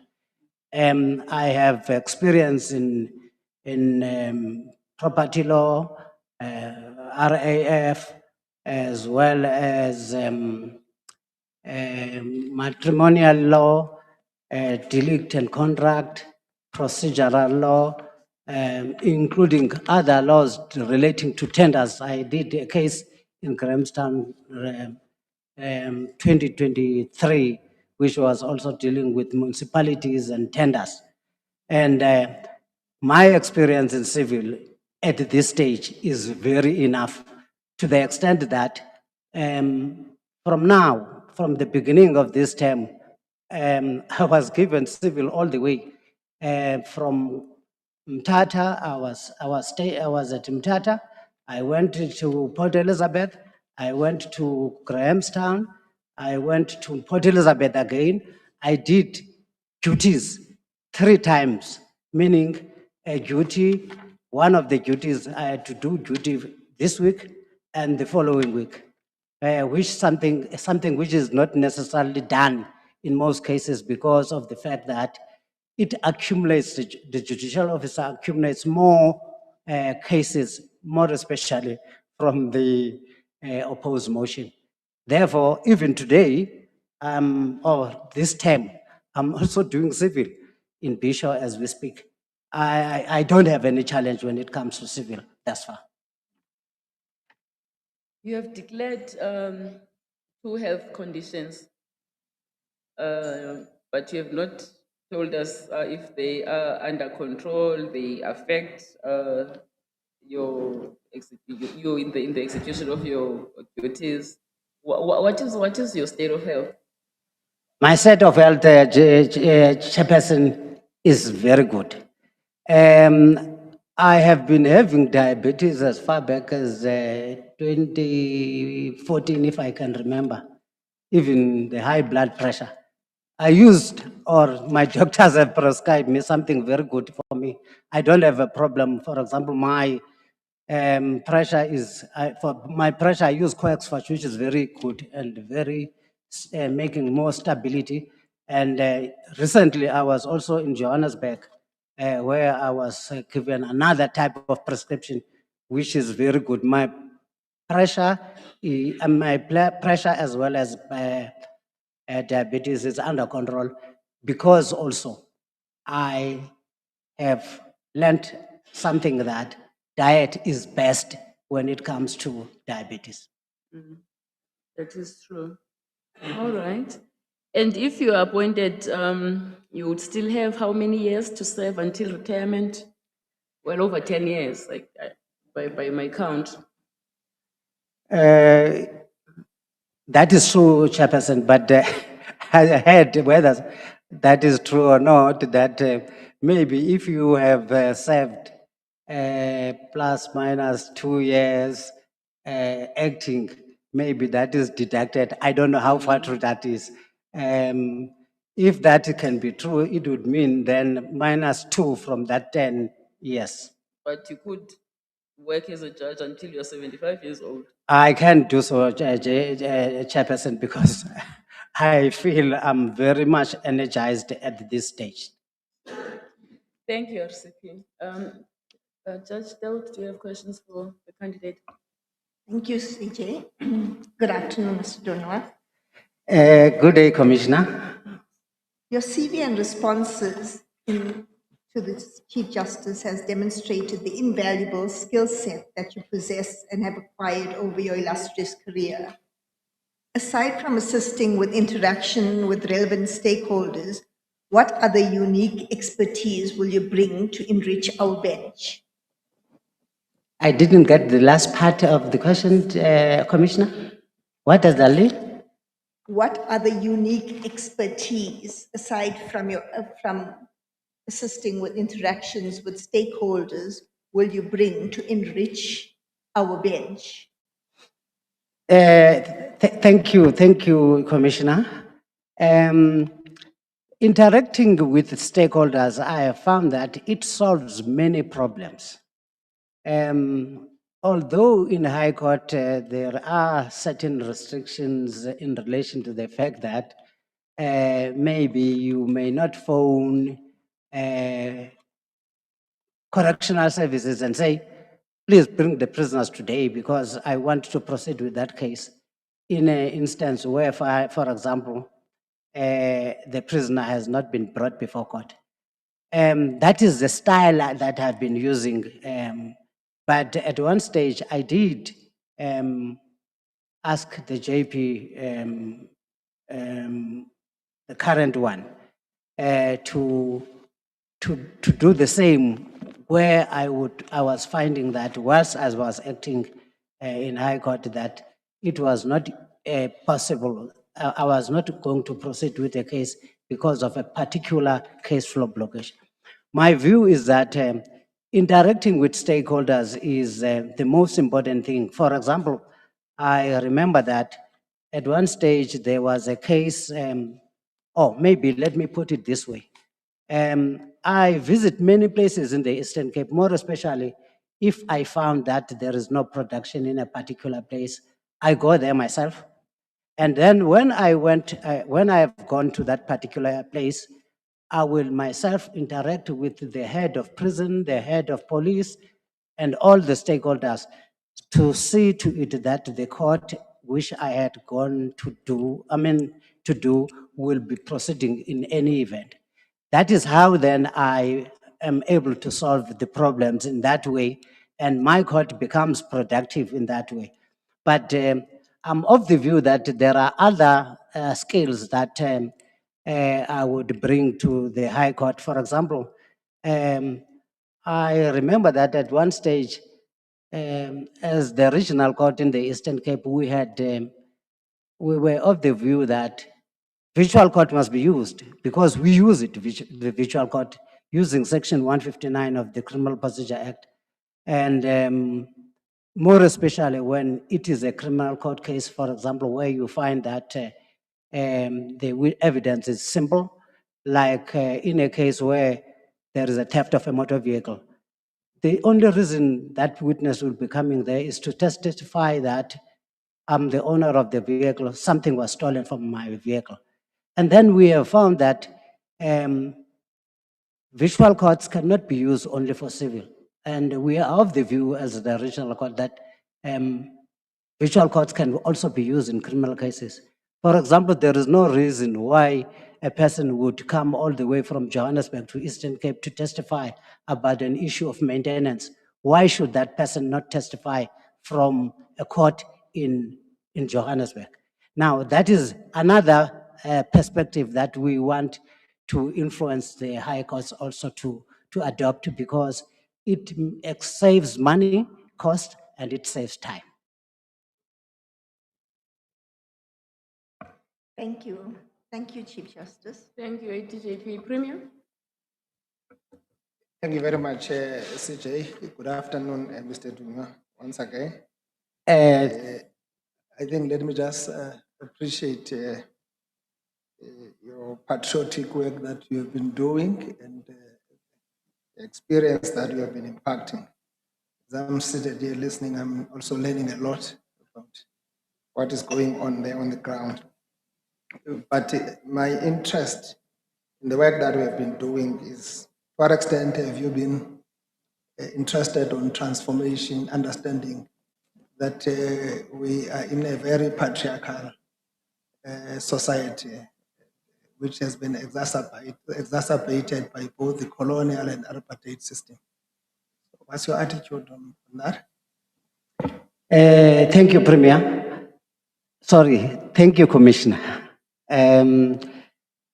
Commissioner, I have started with the issue of transformation in my own region. And in the sense that, as we speak currently, my region has 20 females who were appointed as regional magistrates. And in also, the way we do our appointment in the regional court, it is such that it must be the reflection of the demographics of the region. Meaning, taking from statistics, which population is the most represented one. For example, it must be African. And then you consider then all other races in a demographic and in a form which also represents the demographics of that particular race in that particular region.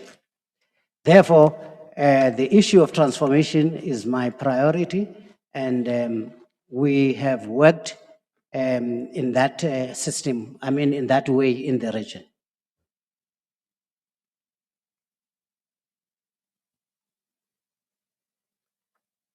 Thank you. Thank you, Commissioner. Thank you. JP Tlaleti.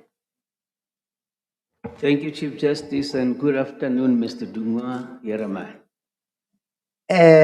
Thank you, Commissioner, and good afternoon, Commissioner. Thank you. You've given us a good account of yourself on your managerial skills and administrative skills in the judiciary.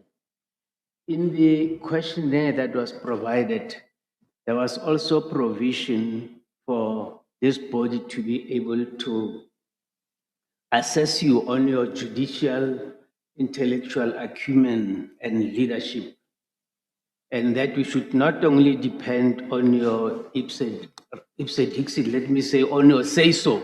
I'm good at this, I've done this, and I've done this. And to deal with that aspect, you are requested to provide some judgments that this body can read and assess you on what you have written. On the judgments that you have attached, one deals with the stay of a warrant of execution. The second one is a bail application where you set as a court of first instance at the High Court. The second one relates to, it's a special review in terms of the Criminal Procedure Act. And the fourth one is a criminal appeal where you set in the High Court. Now, the GCB says what you provided to this body is not sufficient for us to positively say you have the requisite knowledge of the law, including constitutional law, to be appointed as a permanent judge. It's quite a long question. I hope you understand it. I understand it. They say for us to be able to assess you on what you provided to us is not sufficient for us to do that task. What do you say? My view, Commissioner, is that that statement may be lacking something. Because, first of all, if you are in a court of law, you don't prescribe what type of judgments must appear before you. You are given, if, for example, you are, let's say, a junior judge, the senior judge gives you certain files for you to do on a particular day. And it is not necessary then prescriptive for you to say, I don't want this one, I want a particular one. Therefore, judgments are as a result of the work which has been given to you. Secondly, in my view, I thought by bringing a case on review, I was showing my skill and my ability to deal with bail and my knowledge of the law which deals with bail and criminal law in general. And you can see in that review also that I understand what I was saying in that particular review. And that is why also the comment by Advocates for Transformation is also positive, in fact, to all the judgments that I have submitted. The other judgments about COIDA is also a judgment about civil law, and it also shows how I applied my mind in relation to issues of civil, as well as the special plea which was raised, and that also relates to procedural law in civil law. And then the other judgment also, which is the one of execution, also that one is about my knowledge also of procedural law, which relates to the rules of court which are to be applied. For example, I deal in that judgment with Rule 45A. And the rules are the most important part. I think, I don't know where I had it, that rules of court are the most important part which must be administered by somebody who is a judicial officer. If one has no knowledge of how the rules apply, that person is lacking when it comes to civil. Therefore, in my view, the way I have handled that judgment also, which relates to the rules, is an indication of my experience and knowledge of civil. The last judgment also, unless I've forgotten, the one which deals with sentence. That one also shows my skill and my expertise when it comes to dealing with criminal law and how sentences should be approached. And I've dealt with that at length, quoting various cases. In my view, then, I don't think it would have been ideal for me to come with maybe certain judgments. For example, I have done judgments like on perjury. I've done judgments on matrimonial law. I've done judgments also on issues of tender. I've done many judgments. In my view, I don't think one should come with particular judgments in order for him to be assessed that he is the strongest judge ever. I think the issue of being who you are is directed at what you have produced. If you can be saying, these judgments I have quoted also. No, there was a misapplication of the law. There was something which was not done properly. I would understand then if one would say that, but not in the circumstances where somebody would prescribe that you must particularly submit certain judgments in order to be assessed. I don't agree with that. I thank you, Mr. Dunya. Thank you, Chief Justice. Thank you, JP. Commissioner Trolley? Good afternoon, Mr. Dunya. Afternoon, Commissioner. I've asked you the question, I just want it on the record, around the Mthatha Commission's rationalization of courts and the relocation of the Makhanda High Court to Episho. Yes. What is your feeling about that? Let me take it first on a lighter note. I'm a resident of Makhanda. I'm inclined to say the opposite. That was taking it in a lighter note. No, to be honest with you, I have read the Mthatha Commission myself, the report, and I remember that we were in one of the meetings of the Chief Justice when we came with those reports. I agree with the Mthatha report in the sense that the Bishop must be the seat of the High Court.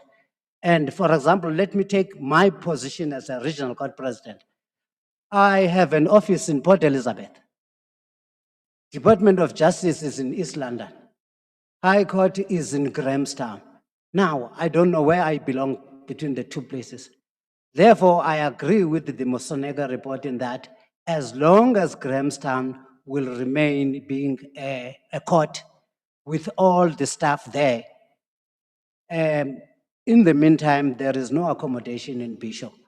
Therefore, it will still take the Department of, our Department of OCJ a long time to build, or maybe Public Works to build accommodation for us in Bishop. But my viewpoint is that the Mthatha Commission is correct in saying we must go to the capital of the region, which is Bishop. And as long as the Grahamstown will not also be destabilized in the sense of the fact that there are judges which are bringing the economy also in Grahamstown and all the things which are related to the fact that High Court is still serving the interests of the people of Grahamstown. Thank you, CJ. It is on. Thank you, CJ. Hi, good afternoon again, Mr. Boone. Afternoon, Commissioner. The first thing is just a follow-up on the debate that we have been having with my fellow commissioner, Justice Tlaleti, with regard to the material that you provided to this body, for this body to assess your competency and suitability for you to be considered for appointment. My understanding of the GCP concern is that the material that you provided to us in the form of judgment, it's not adequate for this body to assess your suitability. I've got no doubt that you might have done something on law of contract, you might have done something on the company law, but you did not provide judgment on company law or the law of contract. And that is where the lacking comes in. That is just a follow-up on the question. But that is the follow-up comment. But my specific question to you relates to the judgment of Tsegiso and the Minister of Justice, and which concerns Section 35 of COIDA. You set out the provision of COIDA in paragraph 45 of the judgment, and then in paragraph 66, you make a finding. Besides the typographical error there, you wanted to say a right, but you said a fight. It's the in line 4 of paragraph 66. My concern there is you made a reference to ill employee when in fact we're dealing with an injured employee. What does the reference to ill employee,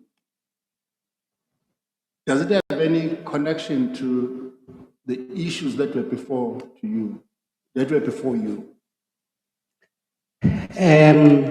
Sorry, Commissioner, that there's part, maybe it's because I was trying to page, there is part which I did not get from the question. I request you, Commissioner, to repeat the question for the second time. Okay, all right. Because I'm here now, I'm with the Judicial judgment, I have found it now. Okay, thank you. Yes. In that judgment, we're dealing with the Section 35 defense that was raised by the police. You'll recall that it's a matter that relates to the shooting by a fellow employee. I agree. Yes. I agree, Commissioner. And your conclusion is at paragraph 66 of the judgment. Yes, I'm there, Commissioner. And then in line 4 of the judgment, I'm sure there's a reference to fight, but when I read it, that reference to fight is supposed to mean the right. You agree with me? That reference to? Fight. There's a line 4. Just look at the line 4. Paragraph 66, line 4. I think it refers to a right. Yes, but yes. You said that the common law fight. That was a typographic error. All right, okay. But in the same paragraph, you seems to, well, there is a reference to ill employee. That reference, what is it intended to convey? Is it part and parcel of the judgment? Because we're not dealing with ill employee, but we're dealing with injured employee. You understand my question? If I understand your question well, I think that ill is also a typography, in my view. Okay. Yeah, I don't agree that it was referring to ill as ill. All right, so yes. I think that the learner's exercise here is that you have to check your judgment, the spelling using that tool that you have just referred to, the Grammarly. Yes. Because now it's... No, I accept that. It creates a problem. I accept that, Commissioner. And in fact, after having discovered the Grammarly that I have, I found that Grammarly is so accurate, more than even the researcher that we are using, because we use researchers in order to proofread our judgments. I agree, Grammarly is the best. I don't think I will make that mistake again, Commissioner. Thank you, CJ. Thank you, TP. Commissioner Mangen. Thank you, CJ. Good afternoon, sir. I'm here. Oh, yes. I just want to take you back to the answer that you gave to the Premier regarding your commitment to transformation. Yes, Commissioner. Yes. You come with 44 years of experience in criminal court practice. Yes, Commissioner. And you are competing for these positions. Yes. Against 6 women. Yes, Commissioner. 3 white females and 3 black females. Yes, Commissioner. Does your commitment to transformation includes commitment to gender transformation, which is a constitutional imperative? Thank you, Commissioner. I'm very much clear about the issue that you are raising, in the sense that,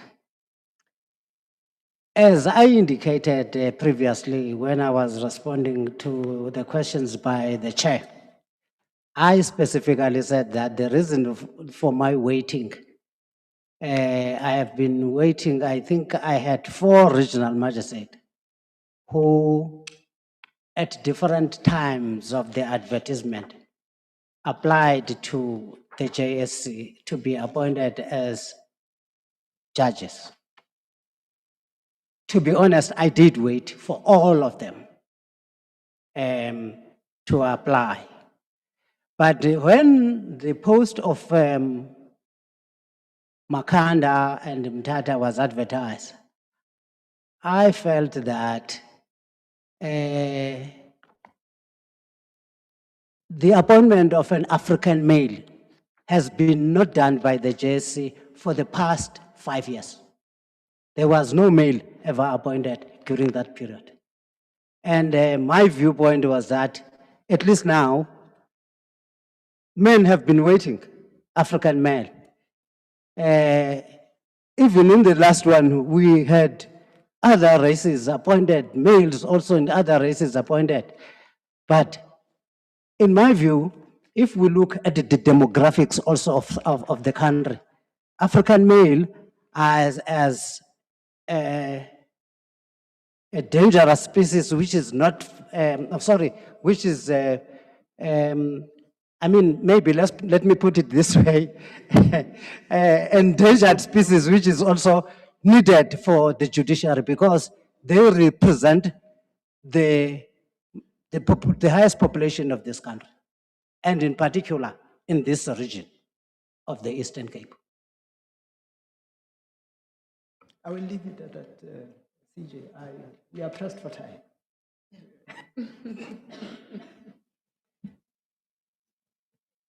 Any further questions, Commissioner Wilton? Thank you, Chief Justice. Good afternoon, Mr. Dunya. Afternoon, Commissioner. I will ask you the question about the anti-sexual harassment policy. What are your views on it? I'm of the view that sexual harassment policy was long overdue because it is a tool which is going to be dealing with all the complaints which have been kept under the carpet. And I'm of the view that it is the policy which has to be respected, and it is the policy which must be introduced in all corners of our work.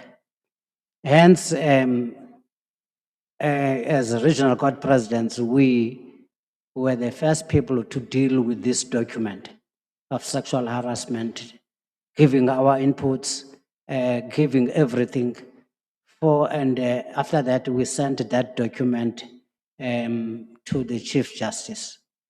I'm of the view that the policy should be given, as it is also prescribing, to all the people who are joining us as judiciary in our courts, meaning all people who are acting should be given the policy. And the policy also prescribed that there must be courses which must be attended by all permanent judges, by all permanent regional magistrates and magistrates, so that in that way, everyone must not be caught unaware, but they must be able to deliver when it comes to the issue of the policy. And what I also like about the policy is that it does not necessarily cover instances between judicial officers themselves. It covers also instances which relate to other employees of the department, which is helping and supporting us, and including the members of public also, who must be protected by the same policy. Thank you, Chief Justice. Thank you, RCP Dunyo. We've reached the end of your interview. You're excused. Thank you, Chief Justice, Chairperson of the Commission. Thank you, honorable members of the Commission. And I also thank the staff of OCJ for making our way to this place to be possible. And lastly, I also thank the members of the law bodies who has assisted us with the documents they have supplied us with. Thank you. Shall we clear the room then for deliberations?